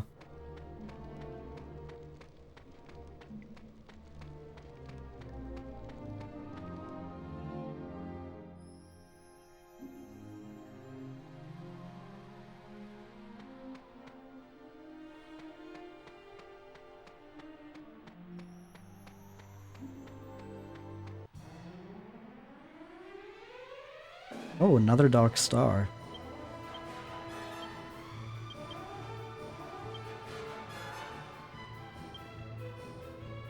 Ah, come on, Jessica has the MP.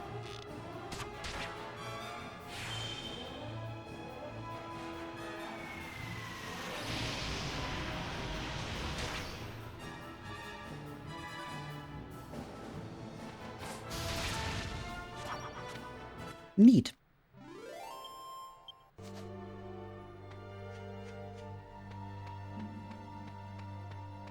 Okay, so maybe one more room if there's one more treasure. Then could be the top of this dungeon. Oh, holy shit. Yeah, okay. Sure. That's fun.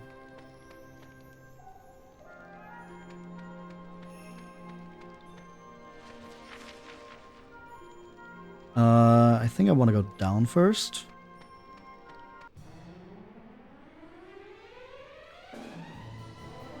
Okay, that's just a bunch of divas. Should be able to handle those.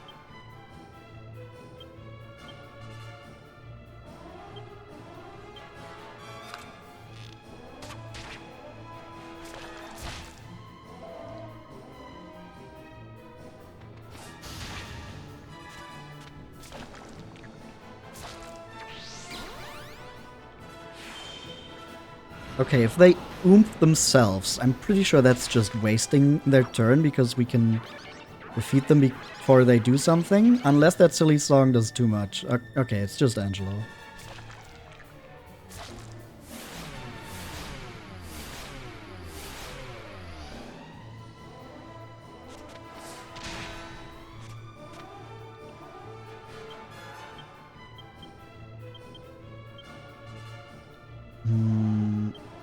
I think attack this turn.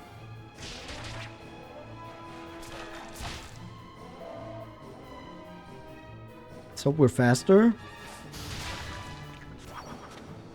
Come on, take out Dark Sea Diva C. That's the oomphed up one. Okay. Okay, we're safe. Well, except for the part that they keep casting Kasap. That does kind of suck. But we're mostly safe.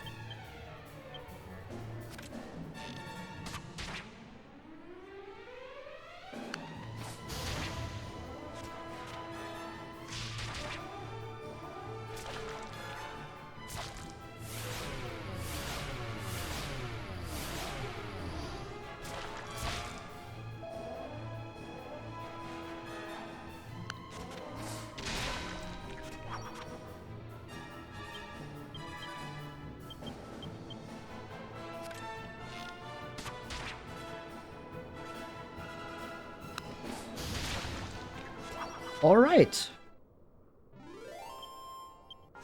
Those divas have been dealt with.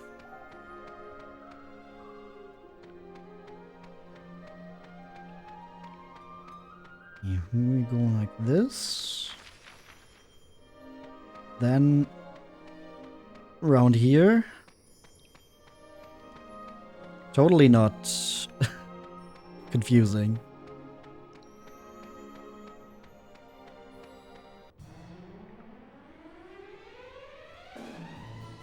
Dark turkeys. Oh, of course it's a first strike.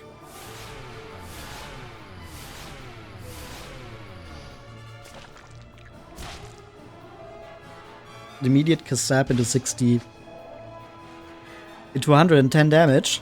Ihm.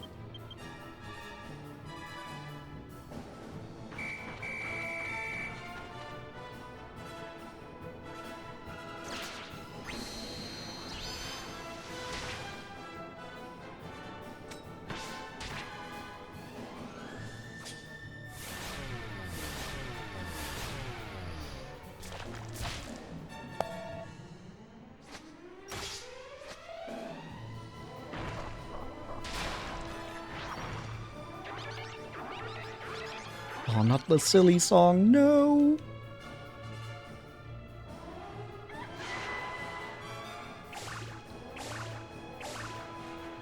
Okay, Steropus is just doing everything. Laughing at the silly song and getting shocked by the war cry. Very easy to impress that guy.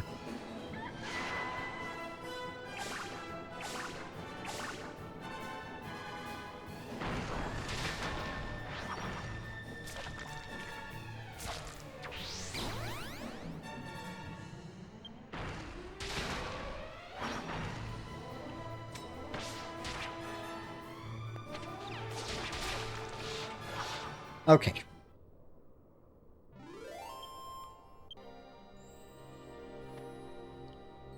This might be the correct way, though, the way we're going up here.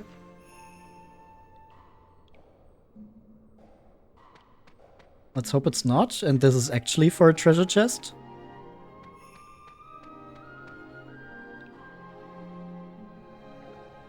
No, I think that's actually the way out. Oh, dang it, that means we need to go back down again. No, it's a treasure chest. Okay, good. Good.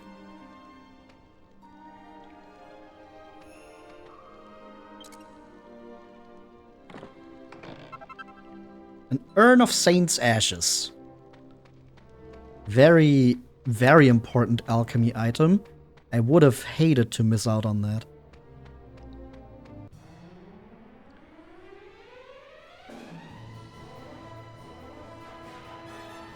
They don't notice our presence. That is good.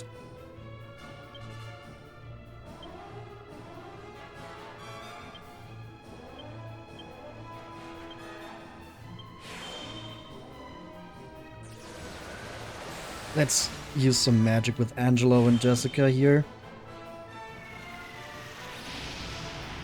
Because we should be getting close to the end of this dungeon.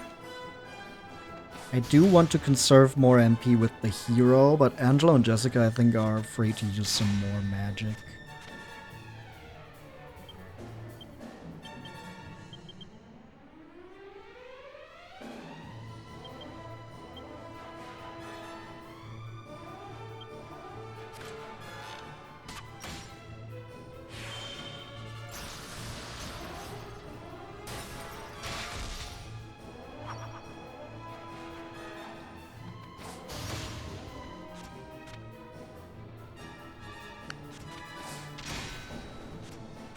The Dark Dullahan is still standing? Are you kidding me? It should have eaten so much damage by now. Come on, that has to be it. There we go. And the Dark Skeleton should also fall. Yep.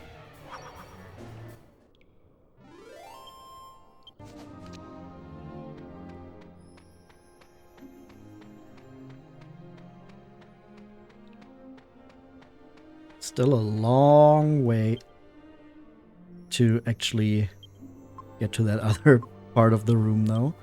Maybe I should heal some HP with items. Have a lot of special medicine and all that.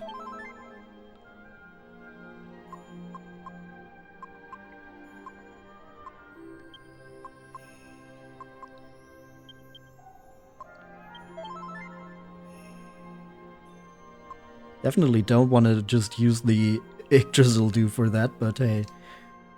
Got some more HP without using MP.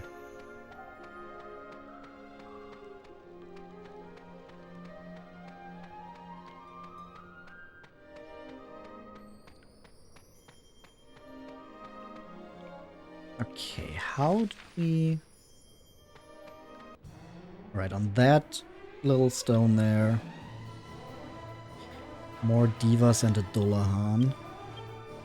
I think we can call the team one more time, and then maybe Yangus needs to give the hero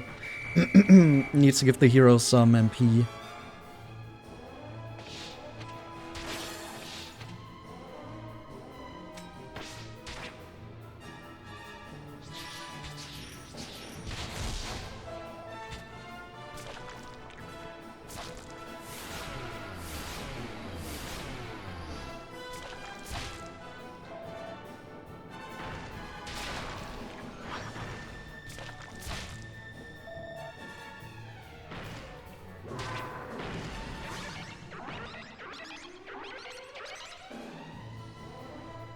Okay, nobody gets the silly song this time.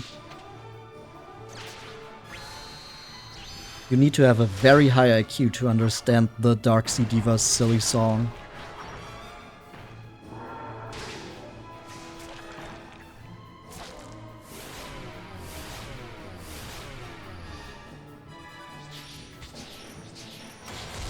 Another desperate attack. Okay, I'm very happy that I called the team, if that's what the Dullahan is doing.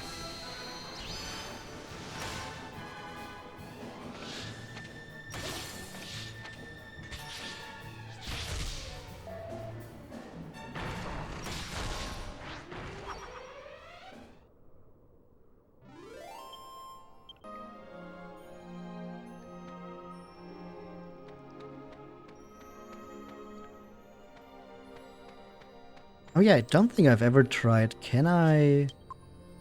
No. Okay, cannot give Yangis's MP to another character from the inventory. That would have been too easy, I guess. But now we're on the right track.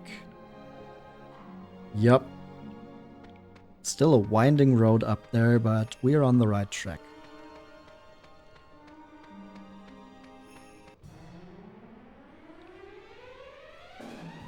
More Dullahans. And they suddenly attack. Come on!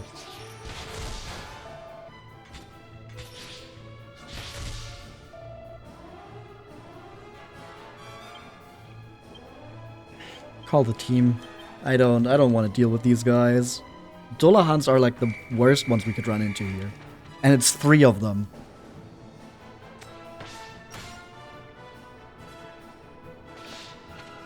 Suddenly getting crit. That's not even that bad, because I can just use full heal with Angelo on the hero after this fight. The issue is that I could theoretically get hit by 3 of those in one turn.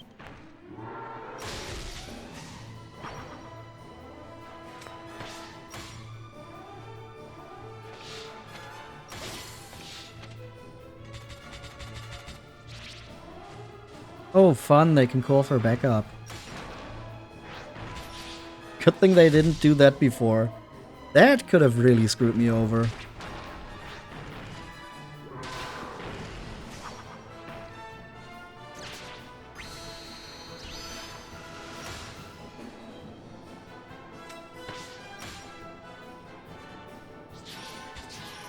Another desperate attack.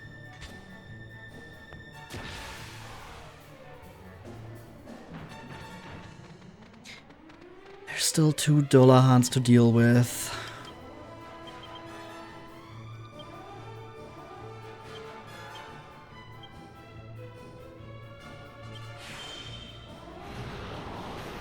Sizzle them.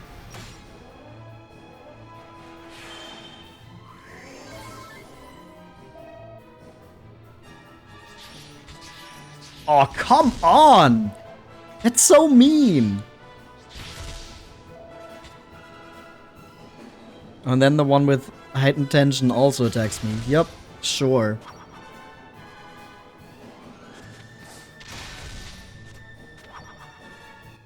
Oh, there we go.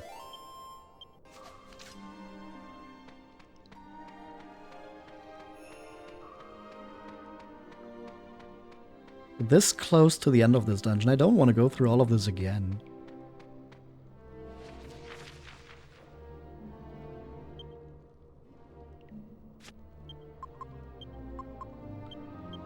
I mean, at least this time I would have all the treasures, so I could go straight through to the top. That's what I wanted to say. Okay. Come on, this has to be the peak. Yep, there's Gemon. There is Gemon.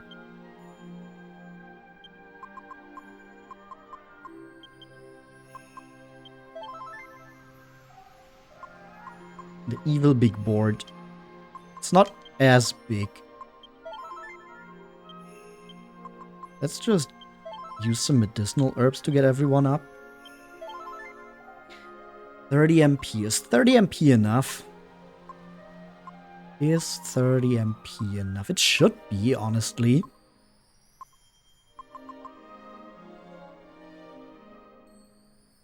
Okay, let's try it. Humans? What are humans doing in my domain? And that color? You are not of the Dark Realm. It seems you have strayed into a place you are not welcome. But at a good time, I was getting bored of watching this egg. I'm sure the Lord of Darkness would permit me to enjoy a little distraction. So, Gemon, obviously, can only be fought after Empyrea, but he's a lot easier. Honestly, if you can defeat Empyrea, you should have no trouble with Gemon. The reason I wanted enough MP here is so I can safely call both teams, because that's always a good thing. And then maybe also some healing if I really need to. But honestly, if everything goes well, we might not even need to. Similar to Empyrea, Gemon also does not have that much HP. But unlike Empyrea, you can set up against Gemon a lot easier. You can boost your defenses, you can set up some oomphes. And it's a lot nicer to deal with Gemon from the defensive side. And he does take a lot more damage from attacks. As we're seeing, not from the Crackle Slash, but from normal attacks. As we're seeing with Talos attack and Steropi's Stomp here. We're already through a lot of the HP on Gemon, honestly.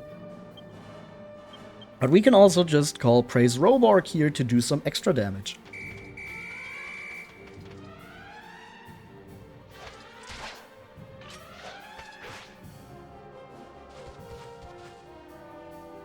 Yeah, he will just call more backup. So, honestly,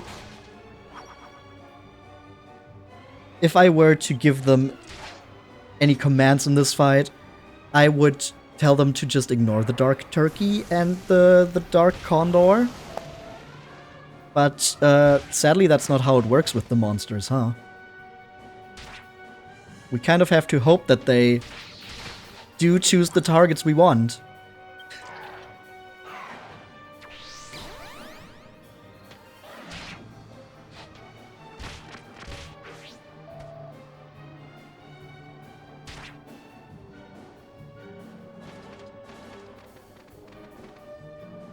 But hey, we did some good work there with our monsters.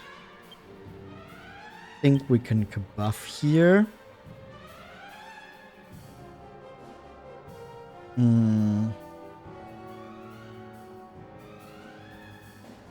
Yeah, set up another buff with Angelo, and Jessica can...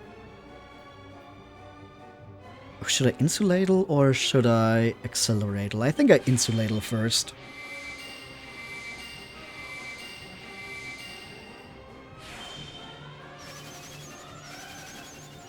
This protects us from his breath attack. Desperate attack on Angelo. Oh. Mercy. Okay, he really wanted Angelo dead there. What the fuck? That's just rude.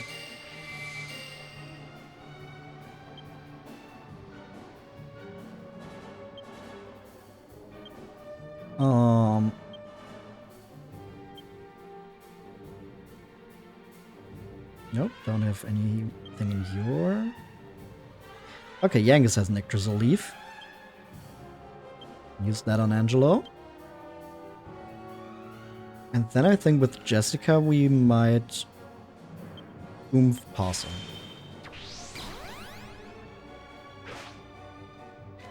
There's more backup. which we can safely ignore.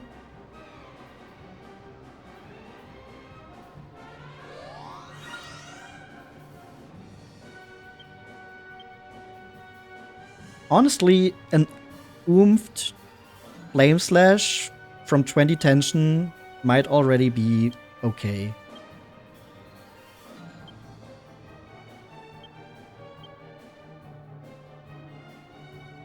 And then we're going to Frizzle him. Just in case it's not enough. Oh, the buff got reflected from Jessica. Oh, 538. Okay, it's not enough yet. Maybe our monsters did less damage to him than I thought. 306 damage. Are you shitting me?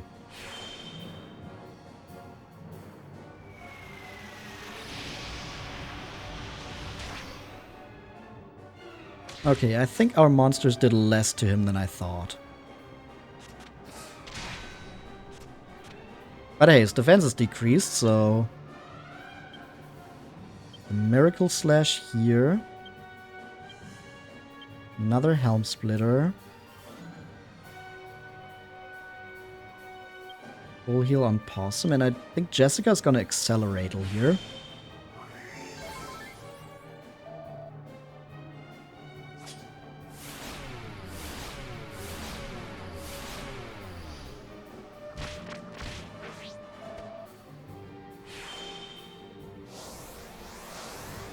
Yeah, we're still super safe here.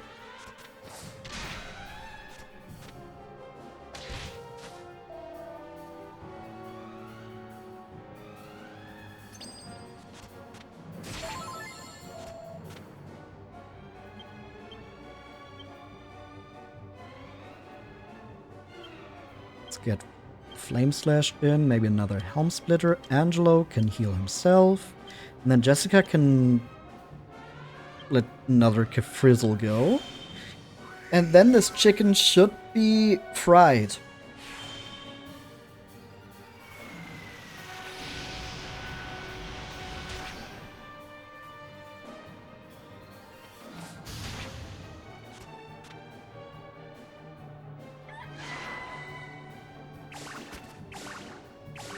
Okay, come on, Yangus. Let it be enough. It's not enough. Damn it. Bounke.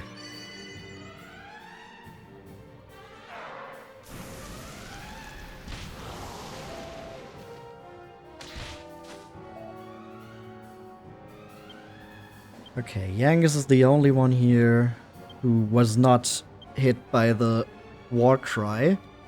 Let's try an Executioner. Damn it.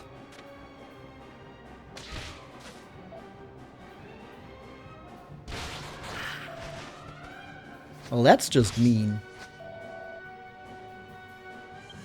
Okay, now at least everyone is back. We can Flame Slash. We can Helm Splitter to make sure we hit. And Angelo is going to Kazing. So Jessica comes back.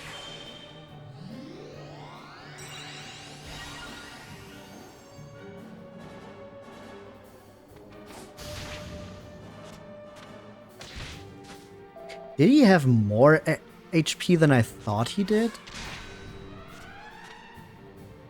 I swear at this point he should be dead.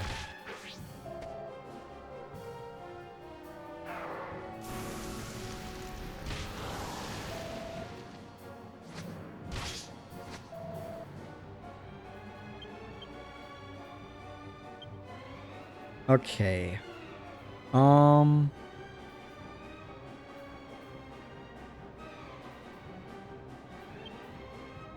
Miracle Slash. Let's try for another Executioner just for fun. And a multi-heal with Angelo. Maybe Twin Dragon Lash with Jessica. You would imagine so, considering he's still alive, yeah. Oh, come on. That's such a bad moment to deflect the spell.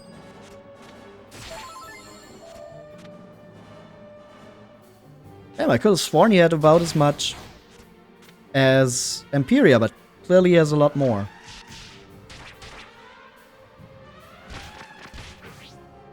I mean, he's still a lot more easy to manage compared to Empyrea, but still.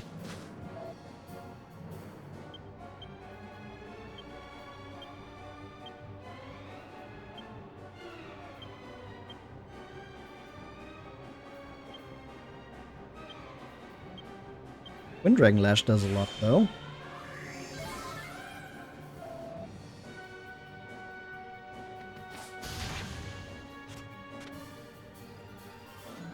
Oh, Insulator wears off. That's no good.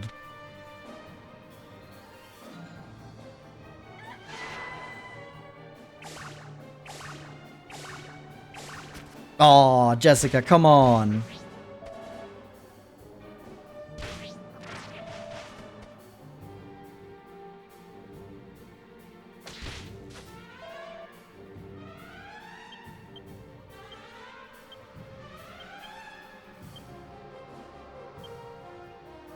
We don't have enough for another multi-heal, which sucks. Angelo can mid-heal maybe, and his bounce wore off, so we're gonna frizzle with Jessica. There we go, finally! Okay, now we've got it in the bag.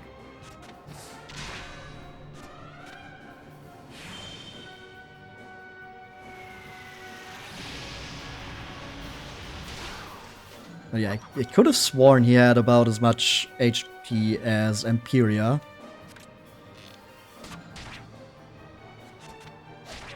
Yes, I was wrong. Maybe they changed it in the 3DS version. And I was remembering that. But hey, everyone survived. Easy.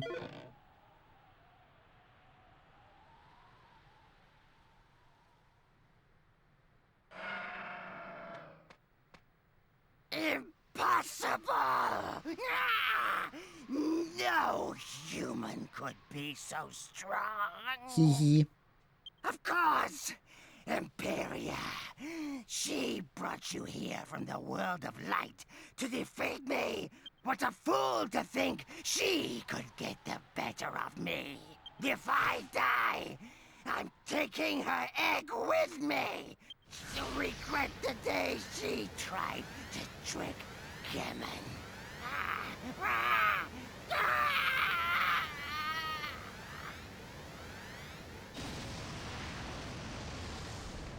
Well, not much we can do there. That's a fried egg. What was that noise? Yeah. About that. What? What happened? My egg. My baby. In pieces. Empyrea. I'm so sorry.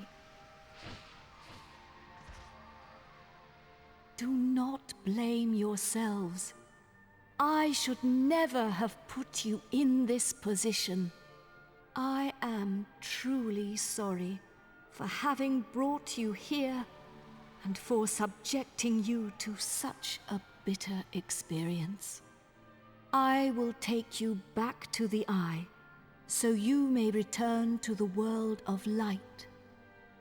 Mother, wait. My Ghost baby! Yes, it's me, Mother. Do not feel sad.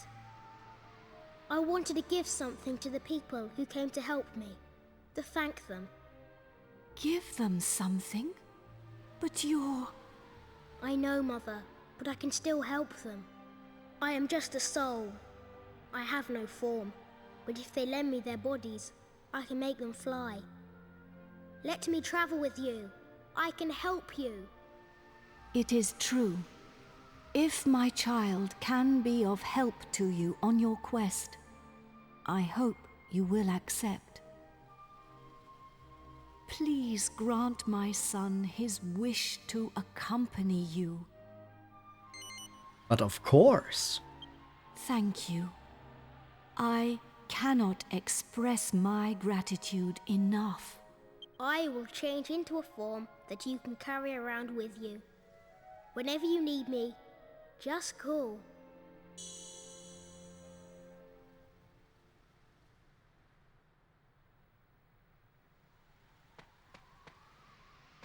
And with all of that behind us, we obtain the Godbird Soulstone. And we have a way to fly. The Soulstone will allow you humans to change your physical form into that of a bird and fly. But its powers are limited to use in our world, the world of light. We should be leaving soon. Climb upon my back and I shall carry you.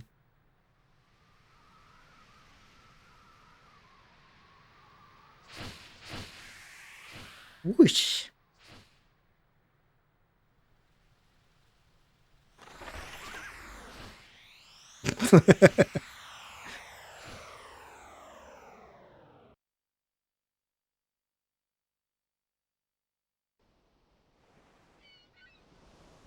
Well, that was a singularly unusual affair.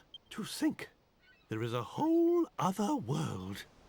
If I hadn't witnessed it with my own eyes, I'm quite sure I would never have believed it. And if that strange eye wasn't there, I'd be convinced it had all been a dream.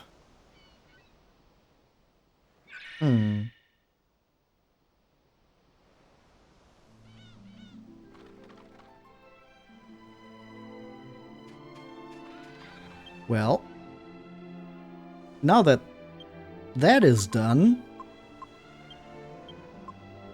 we have obtained the Godbird Soulstone.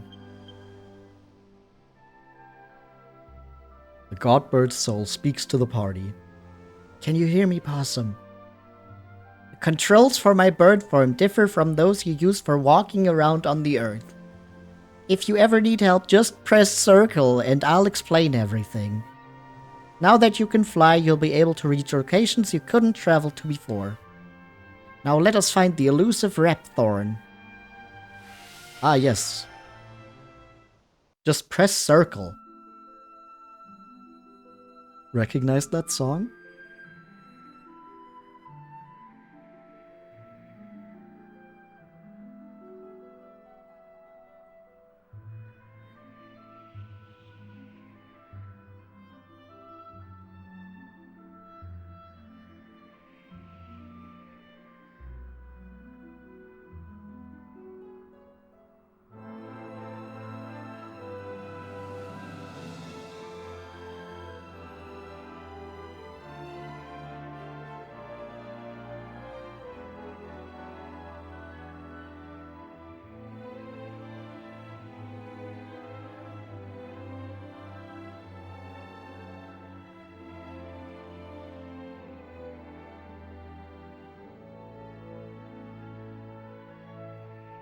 Ah.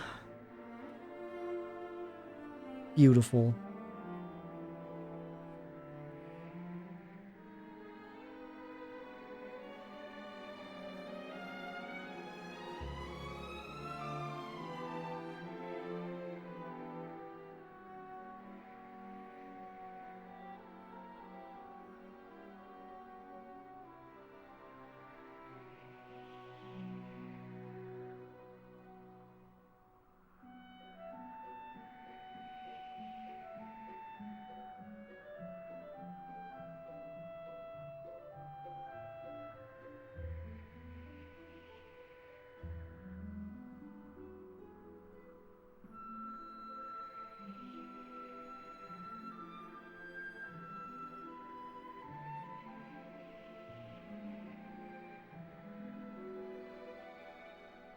Whoosh.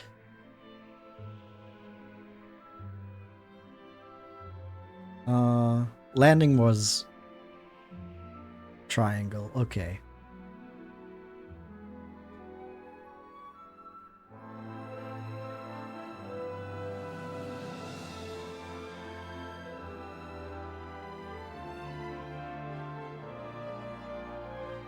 It's a little jank, but does its job.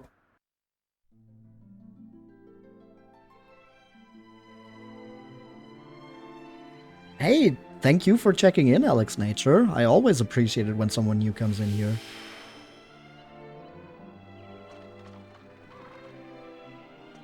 Interesting place we have here, huh? Whatever could this be?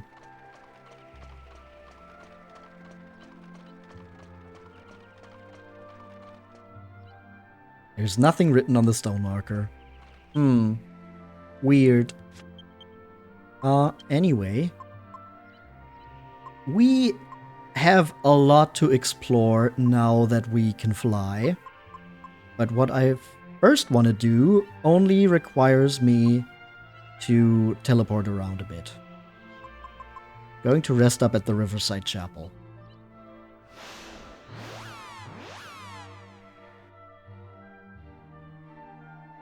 We've done a lot today. And I think there's only one more thing we will do today. And that is finish the monster arena.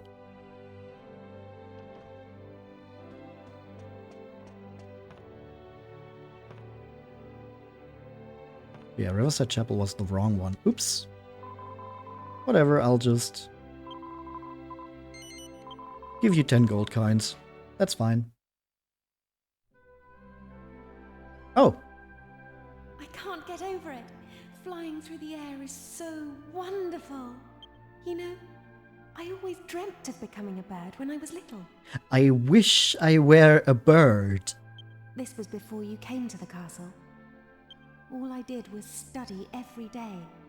I didn't have anyone to play with. That's probably why I dreamt of having wings. I'd be able to fly away whenever I wanted.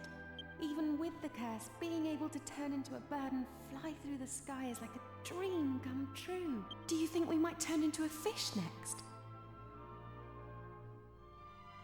Another fish? I hope not. I hate the ocean. Why? Because I'd sink like a stone. I can't swim. But if we were a fish, that wouldn't be an issue.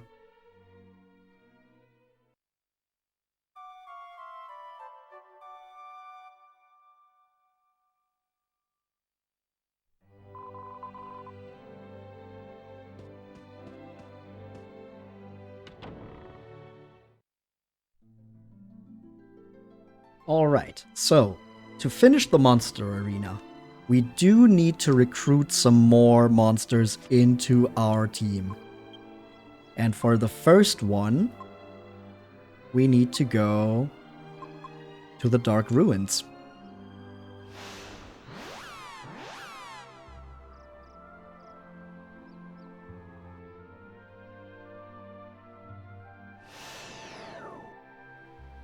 But we don't go into the Dark Ruins. We just need to go into this island. All the monsters we're going to recruit do require you to be rank B to get them.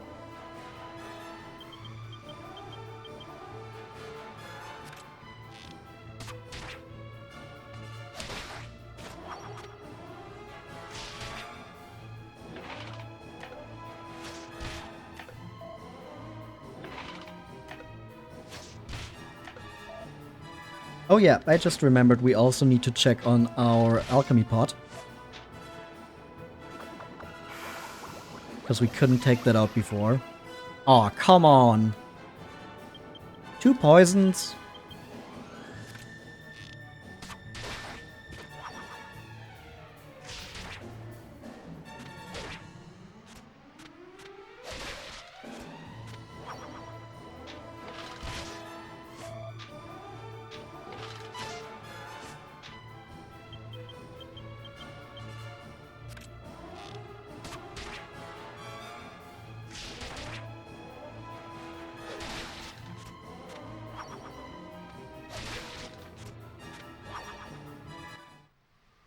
Okay, who up squelching?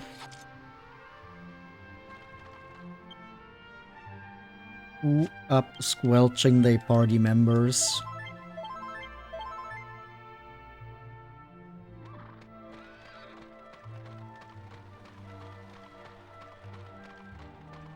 It should be somewhere around here. I think it might be over there. On the western part of the island.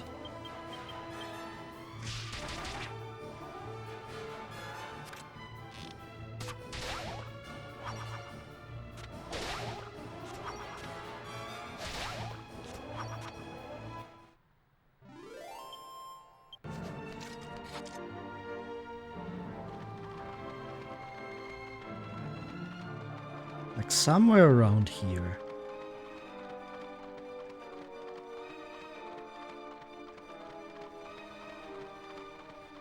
Oh, I think that's it. That little blob in the distance there. That should have been it.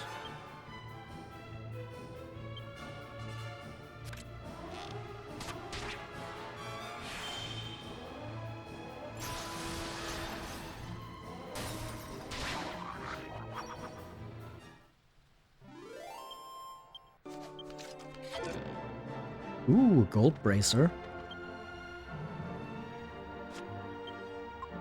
Which reminds me of alchemy.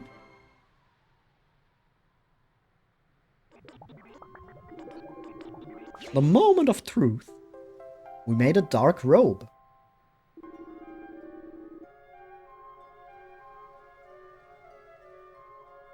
And with this dark robe, we are going to use our second iron headgear that I bought. Gonna pop those in there. And it will take some time before the item is ready.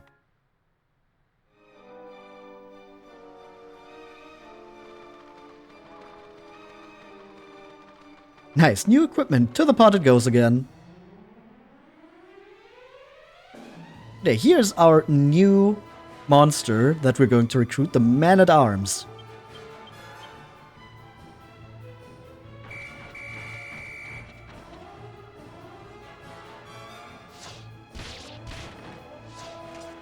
This, of course, gets a lot easier when you just call your own monsters to deal with it.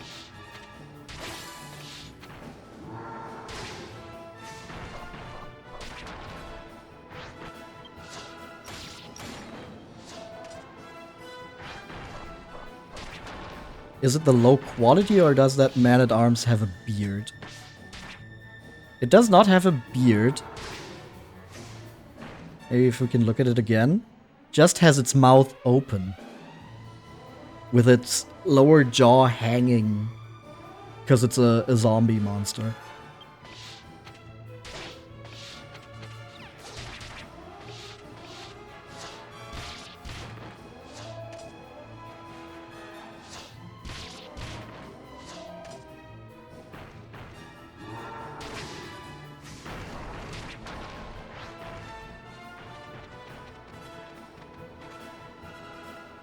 Okay, they did some good work. Next up, Praise Roborg.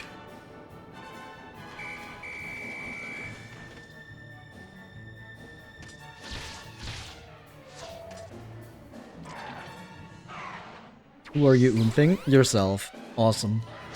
Dumb King's still the same as always. Okay, the Man-at-Arms is defeated. That's a gold monster coin. Man-at-Arms looks at the party with respect. Yes, we are going to add Skeledoid, the zombie gladiator or whatever it was, to our monster team. Sadly, this is the point where we're going to switch Roborg out of our main team, and Skeledoid, the Hell Gladiator, that's the correct species name, is going to go into our first team. But Roborg will now be the leader of Praise Roborg. So he's not going anywhere. No worries. Our hero will still have a place in our monster party in some way. But the Hell Gladiator Skeletoid does also have the ability to attack twice, and his stats are better than Robark's. So for our main team, he is going to be replaced. Alright, for the second monster, I think Neos is the closest. Especially now that we can fly. Maybe it would have been Argonia. One of the two. But Neos is close enough.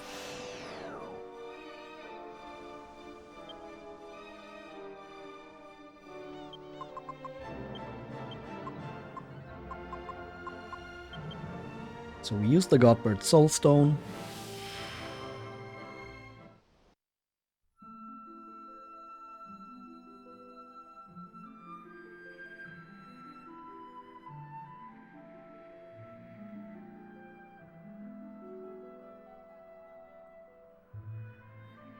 And from Neos we go to the northwest, to that little piece of beach we've never been to.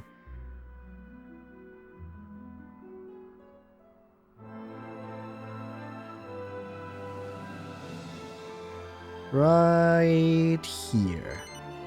That's where we're going to land.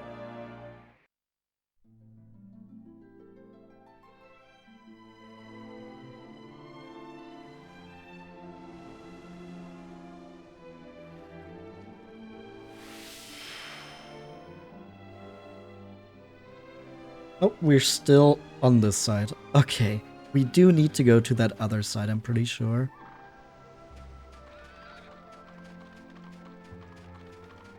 Yeah, this area is where we're going to find our final monster that we need to recruit.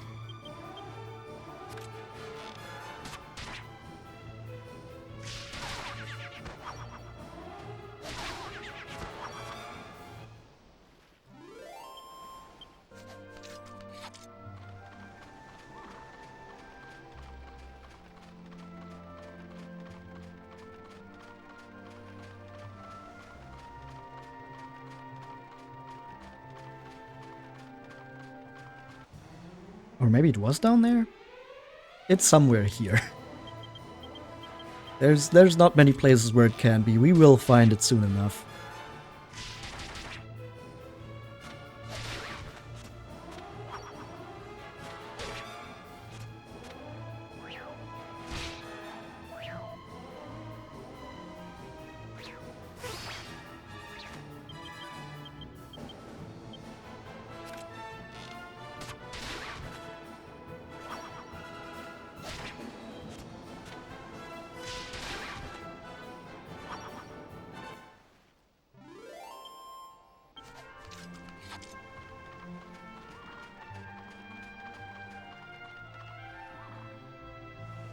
I can't see it from here. Maybe it's just not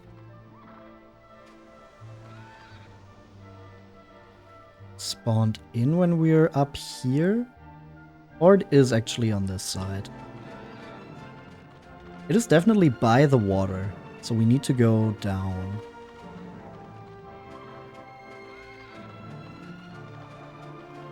It spawns in here somewhere. We should see it.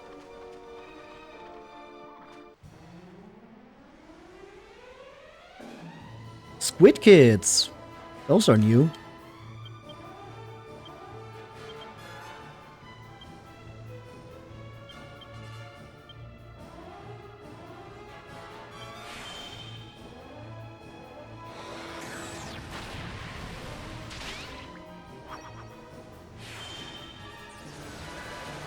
We've completely destroyed them. Call that a Splatoon.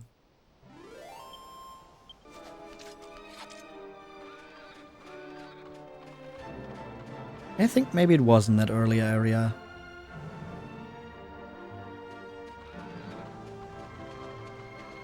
Just remember it being by the water. Well, it's not like the monsters here are an issue.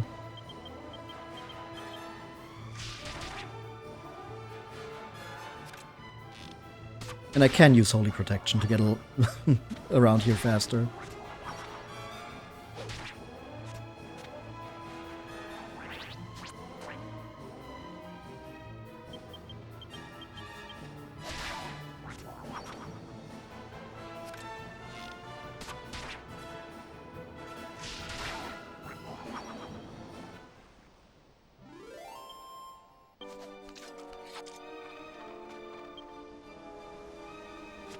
Because unlike the earlier area, here Holy Protection should actually stop all the monsters.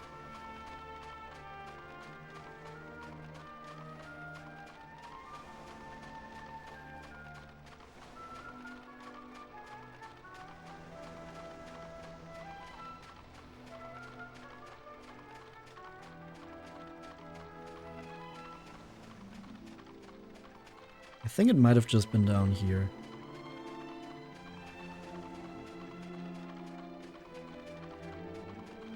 Could have sworn it was on the other side, but maybe.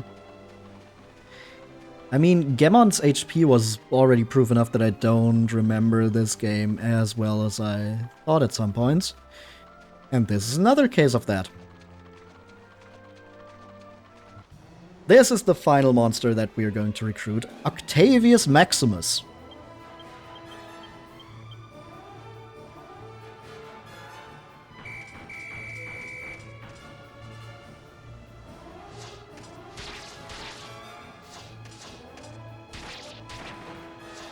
And there's one very specific reason why we want to recruit Octavius Maximus into our monster team. It's not the multi-thrust.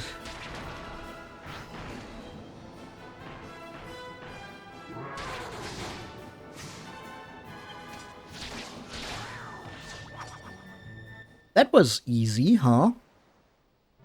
You might be wondering why we would want such a weak monster. But the reason why we want Octavius Maximus is because Octurion, not Octavius Maximus. Very confusing why they have three names, but hey. Yeah, Octurion, the Octavian sentry, has full heal.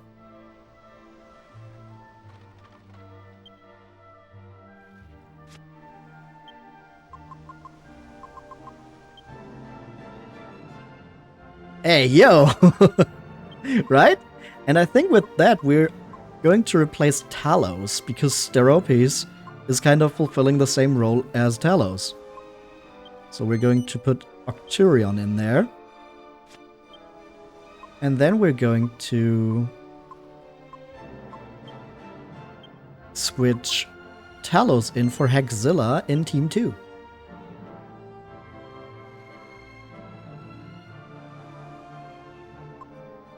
And with those monsters, and us being level 37, we have a good chance to win in the monster arena.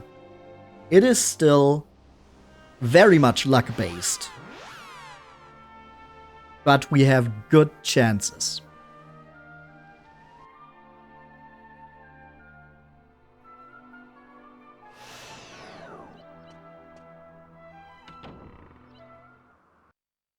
So we once again return to Mori's monstrous pit.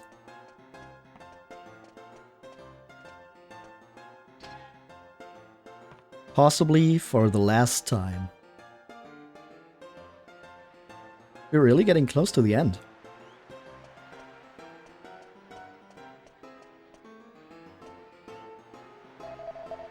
Welcome to the Monster Arena registration counter. What would you like to do today? Enter. You appear to have two monster teams. We are going to enter not Pokemon. Very well. Which rank would you like to enter? Rank A. For 1,000 gold coins. It's time to get it on!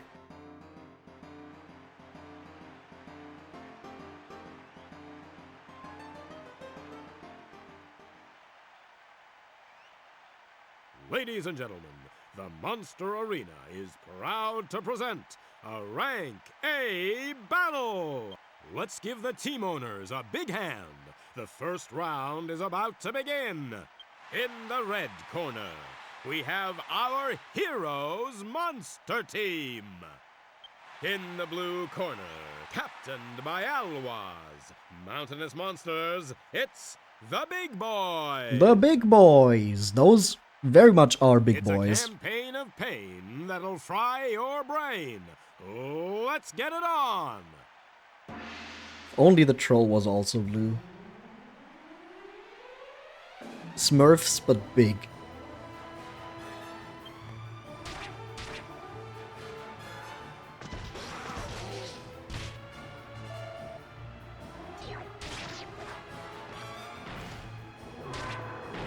Okay, we're splitting the damage up a bit. That is not great, but sure. That camera is also not really that helpful right now. But hey, okay. See that? Skeledoid's attacks can put the enemy to sleep. And he can attack twice.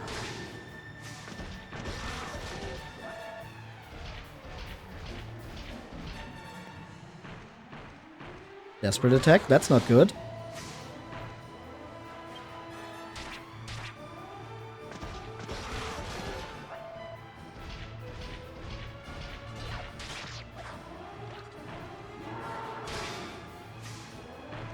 Frou-Frou still standing. Another desperate attack. Okay, we are having bad luck with that Cyclops. But Octurion casting full heal definitely saves us. Unless we get another desperate attack here on Octurion. That could really fuck us up still. Okay, the Cyclops just attacks Steropes, that's fine. I would kind of like for Octurion to heal himself here, actually. Oh, the Cyclops is put to sleep, perfect. And Octurion does heal himself. Awesome, so we're going into round 2 with very low damage. Congratulations to Possum!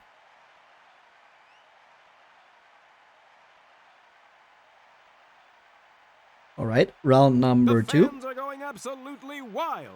And now, it's time for round 2 of the Rank A contest. The teams are ready to go.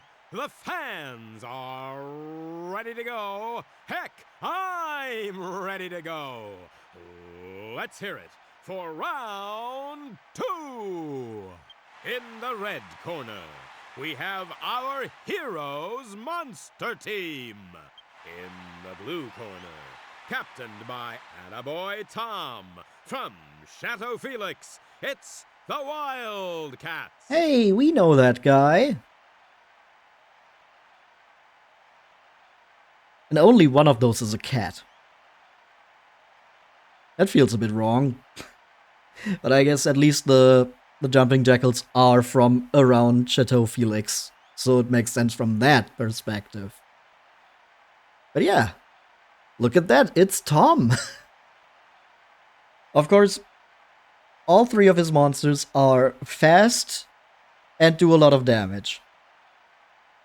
Hopefully we can withstand their attacks. It's a fight so tight, even Lady Luck don't know what to write. Let's get it on!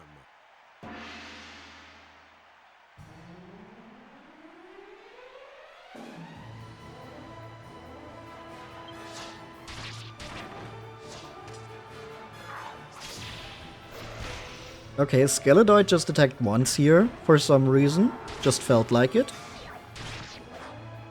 But they're all focusing the same jumping jackal, I think, right? If I saw that right? That would be good if they all focus down one first. Come on, Skeledoid. No second attack again from Skeledoid.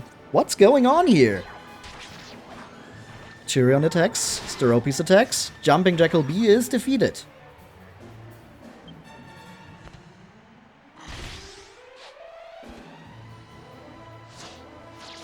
Okay, Skeletoid misses.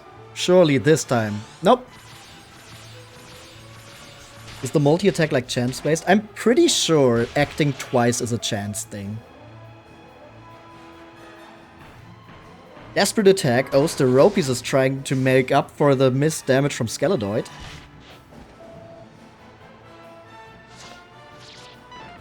Another miss. Oh, Skeletoid. But this time attacks twice. Surely Octavius is going to heal here. Perfect. Stomping on the jumping jackal. Octavius heals himself again. So we're all good on the HP front. Vicious slashes. But only one attack from Skeletoid.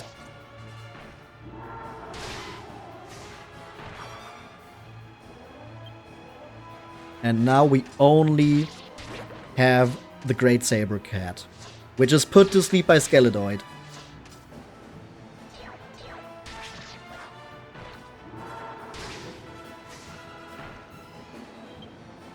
I'm pretty sure we've got round 2 in the bag as well. Yup. The cat was out of the bag, but we've got the round in the bag.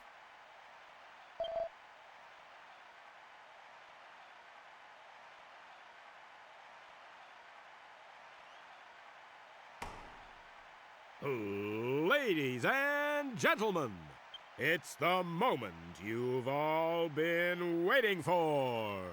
The Monster Arena is proud to announce the Rank A Championship. You are about to witness an historic tournament of truly epic historic tournament? What? In the red corner, wait a second, that's not right. Monster Team. In the blue corner, captained by Aman, the faces of fear. It's Fear Factor. Which side will soon be champs? Which side will soon be tramps? Let's get it on! An historic. But he very clearly did pronounce the H. An historic. He did not say historic. He said historic. Like, the way you wrote it, it would make sense. But he did not say that. Anyway, the bomb boulder here is a very easy first target. As we see from Skeletoid just taking it out in 2 attacks.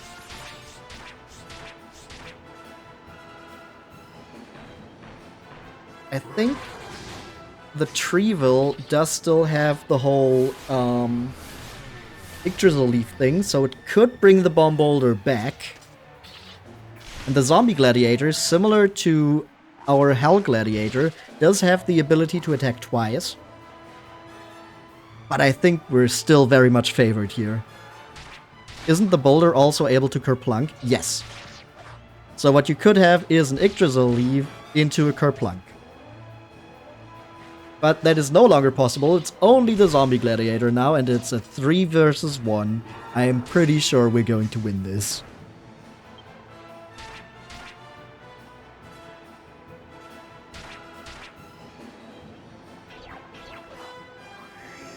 Okay, Octavius just really wants to live. And that means he can kind of act as a tank here. A bit OP with not Pokemon. Ah, I don't know what you're talking about.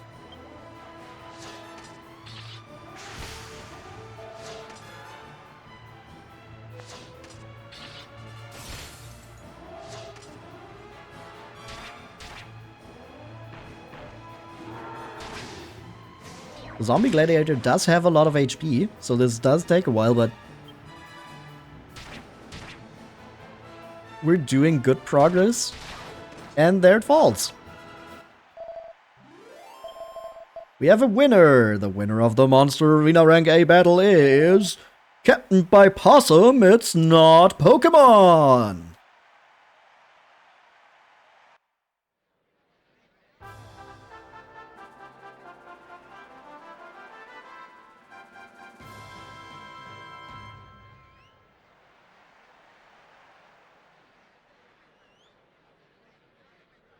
Oh, but that's not all.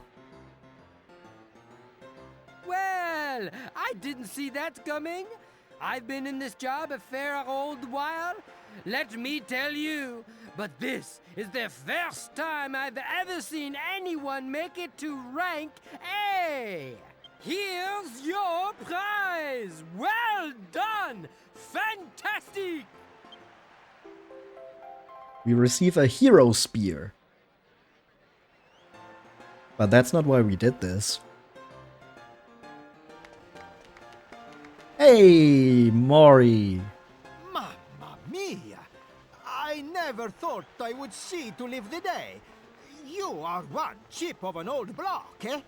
When we have first met, it was just by chance.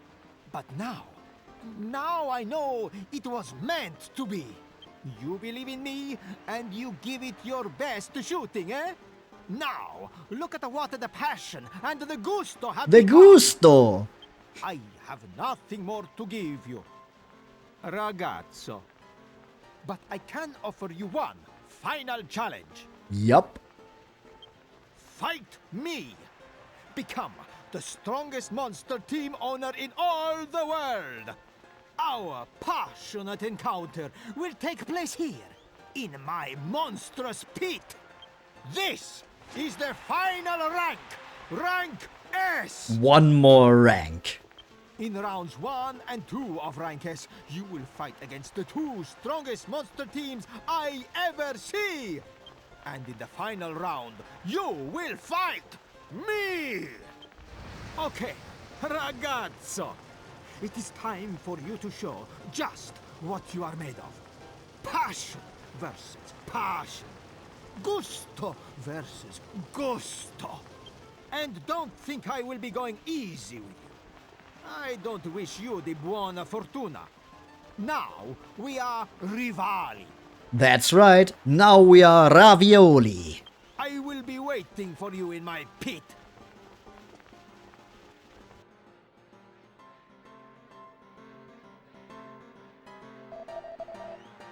So now we can enter not Pokemon into rank S. And let me just tell you beforehand that we're going to fight Mori is not the only surprise here.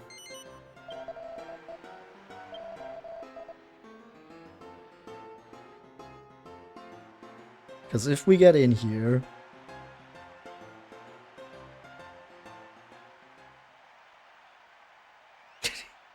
Ladies and gentlemen, the Monster Arena is proud to present a Rank S battle. Let's give the team owners a big hand. The first round is about to begin.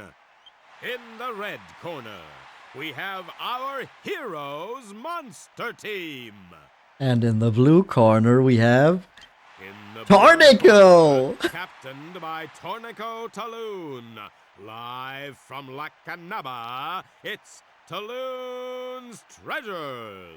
Also, I'm not sure this might be the first time he's officially called Tornico Talloon.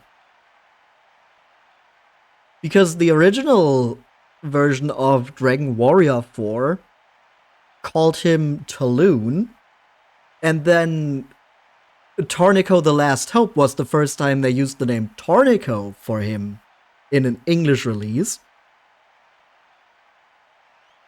And I think this is the first time he's called Tornico Talloon, with Talloon being his last name.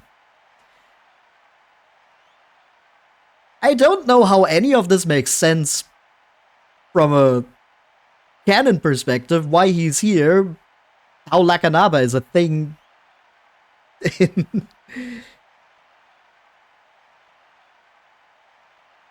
Like, what he's doing here, but yeah, we're fighting Tornico in the first round here. It's a fight so tight, even Lady Luck don't know what to write. Let's get it on!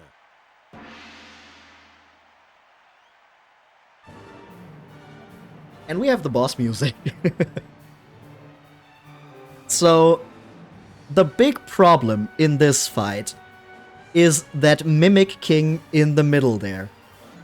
similar to the Pandora's box boss we fought before in, was it called Pandora's box? I don't remember. No, that was the normal. That boss in the Swordmaster's Labyrinth, where we got the Venus tier. That boss. That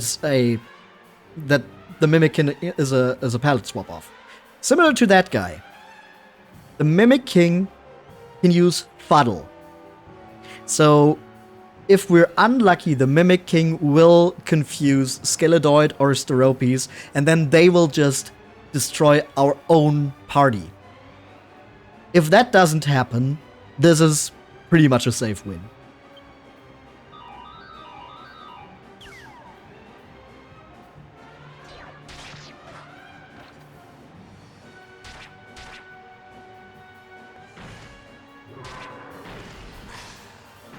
There's Fuddle.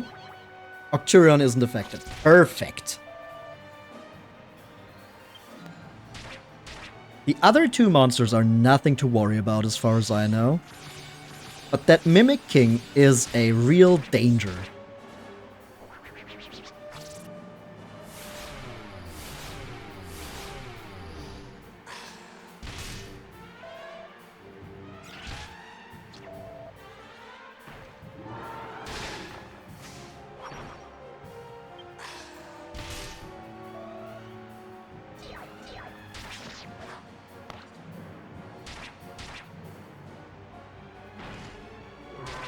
Which is why I would kind of like if they focused on that first and not the fucking goodie bag, which does nothing.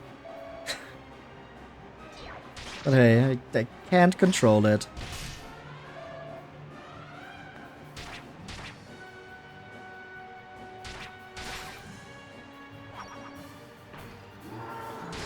I guess now they at least have to attack it.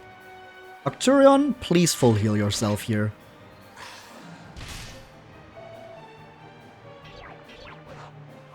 Okay, good.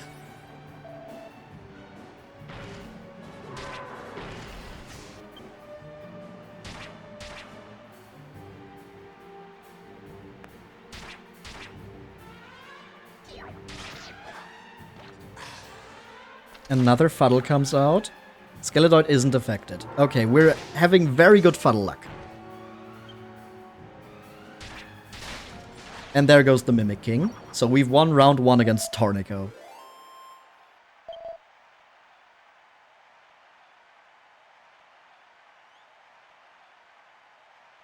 But the surprises don't stop. The fans are going absolutely wild. And now, it's time for round 2 of the Rank S contest. The teams are ready to go. The fans are ready to go. Heck, I'm ready to go. Let's hear it for round 2. In the red corner, we have our Heroes Monster Team. And in the blue corner, we have... In the blue corner, the most Scottish man alive, Ragnar McRyan. And buddies, it's Healy. And he has Healy in his team. It's so cute. It's a close fight that's bound to excite. Let's get it on.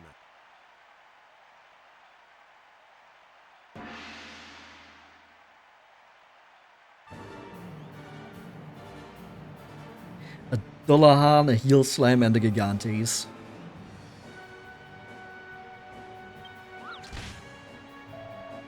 I'm pretty sure Healy can actually do some really good healing. So hopefully we can take out the other parts of the team before that starts to happen. Okay, horrible luck already. Desperate attack on Octurion. That's not good. Octurion, please heal yourself. Please, please, please, please, please, please, please, please, please, please, please, please, please.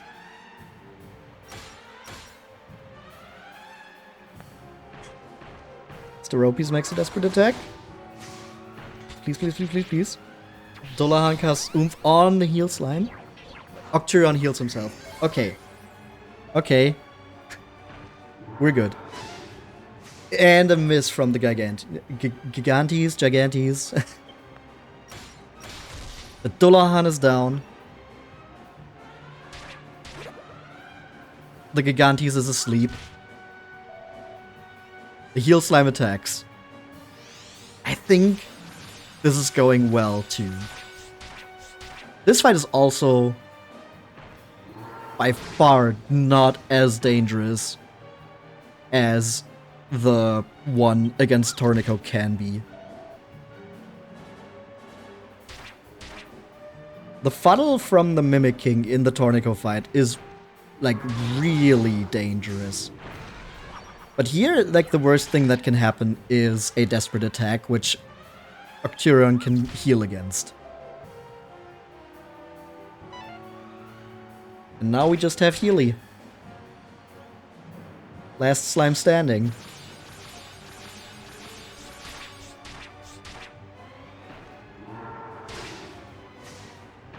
Poor little Healy. Only mid-heal? Could have sworn he had something better.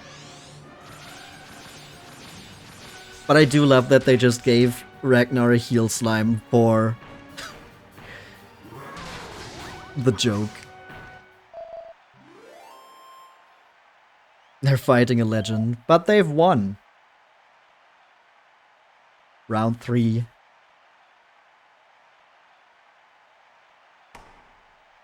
Ladies and gentlemen,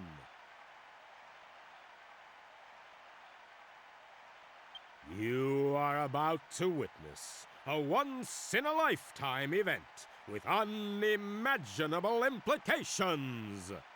Our champion has obtained every rank in existence. That is why we've created a very new one, Rank S. The battle for Rank S will be the battle to end all battles, and the champion will have to defeat none other than the man himself, Mori Mozzarella! It does not say Mori Mozzarella in the text box, I will have you know. It only says Mori. But yeah, his full name is Mori Mozzarella. This is it. Incredible. The creme de la creme, the battle royale. Cinema. The mother of all monster arena contests. Text box is already too small. In the red corner, we have our heroes monster team. In the blue corner, captained by Mori, numero unos, it's Mori's Glories. You think you got what it takes to go toes to toes with me, eh? Bring it on! Ragazzo, you're in my pit. They could have now. recorded a new Ragazzo for that one. Come on. Which That was monster so team unfitting. will emerge victorious? Which monster team has what it takes? It's impossible to predict until we get it on!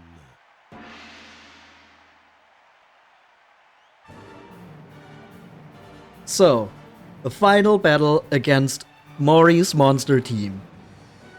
He also has a Hell Gladiator, and he has a Cure Slime, which can also full heal.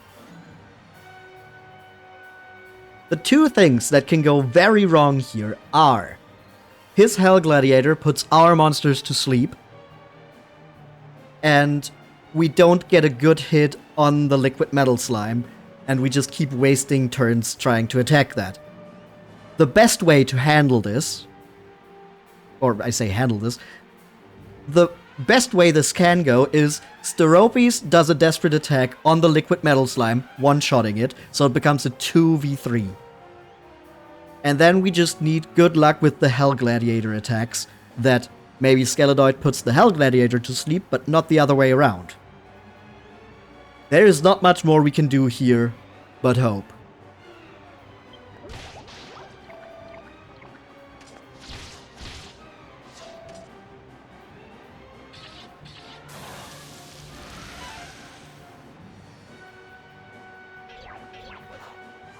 Okay, we get a full heal on Steropes in the first turn. That's good.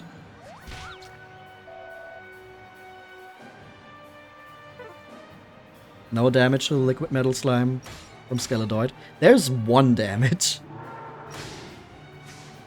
The worst thing that can happen here is they keep attacking the Liquid Metal Slime and then the Cure Slime fully heals it. That is a thing that can happen. This fight can either go very, very smoothly or very badly.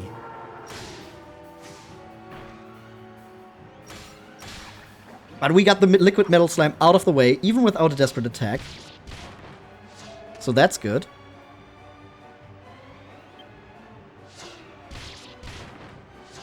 We still have not been put to sleep by the Hell Gladiator.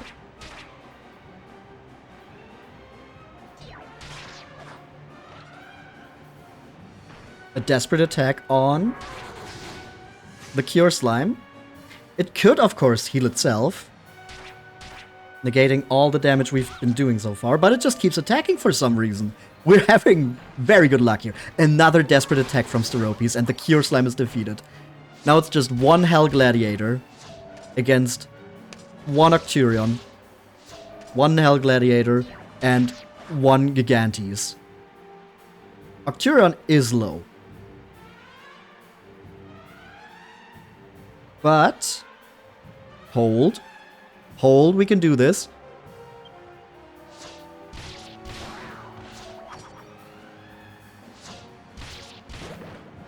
Oh, that's bad. That's bad. Steropes falls asleep. Come on, Skeledoid. Skeledoid, do it.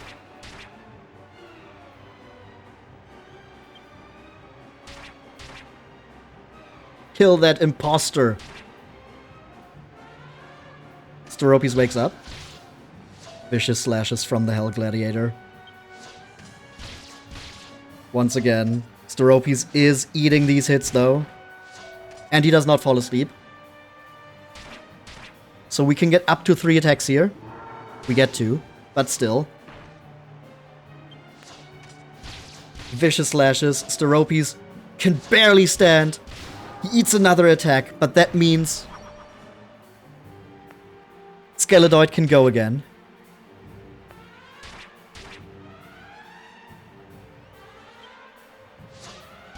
The Hell Gladiator is faster, and Skeledoid falls asleep! No! No, Skeledoid! Don't throw in the last minutes! Skeledoid wakes up. Come on, Skeledoid, be faster! And the Hell Gladiator is put to sleep. We've done it!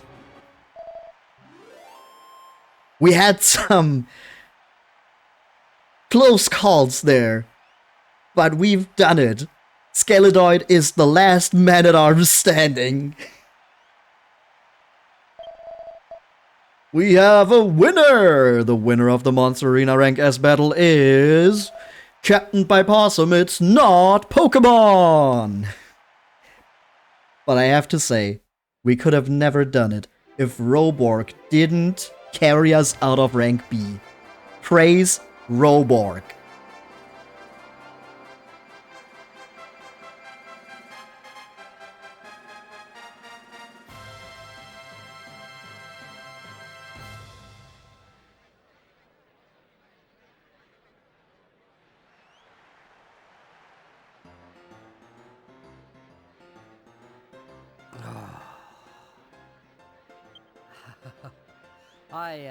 I'm lost for words.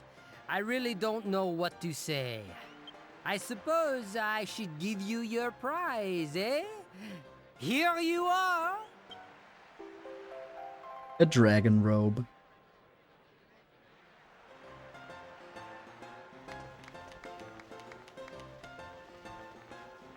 Ragazzo.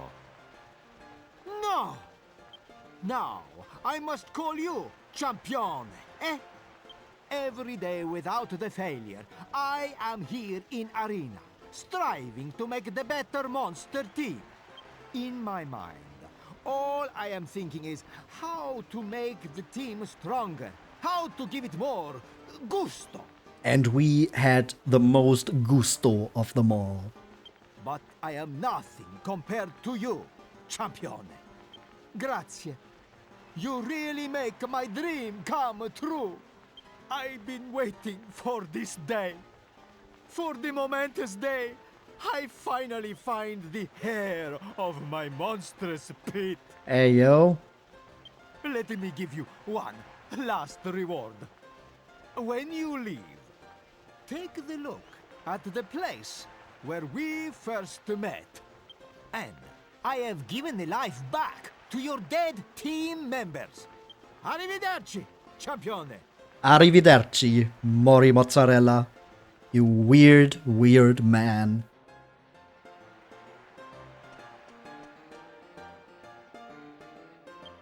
Okay. We've conquered the monster arena. And we have received the dragon robe as our final reward, which is going on to Angelo. We also have a hero spear now. But who uses spears?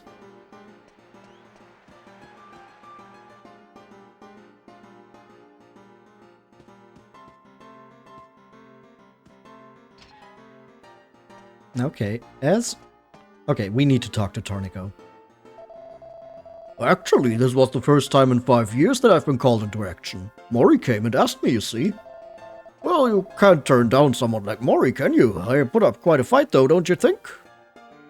You sure did, Tornico.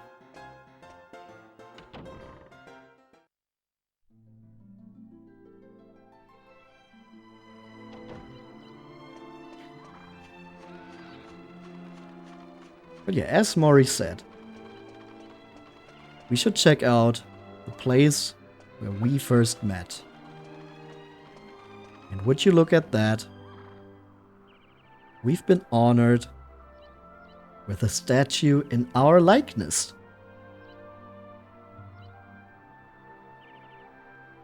Neat.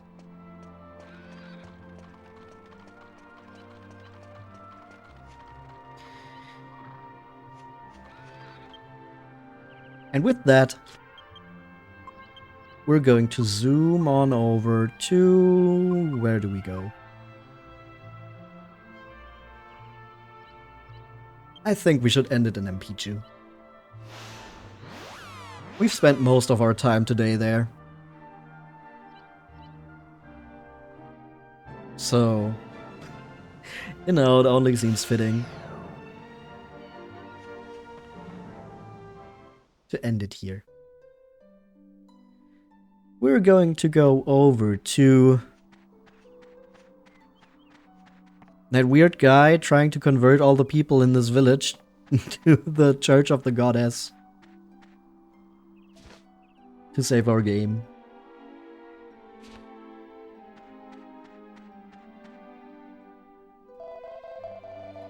Spiffing! It's all the will of the Goddess.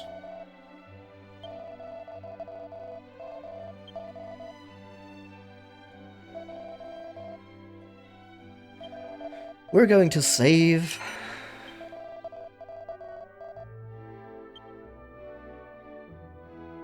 And I think, actually, just to be safe... Nah, it's fine. It should be fine. I can just overwrite this.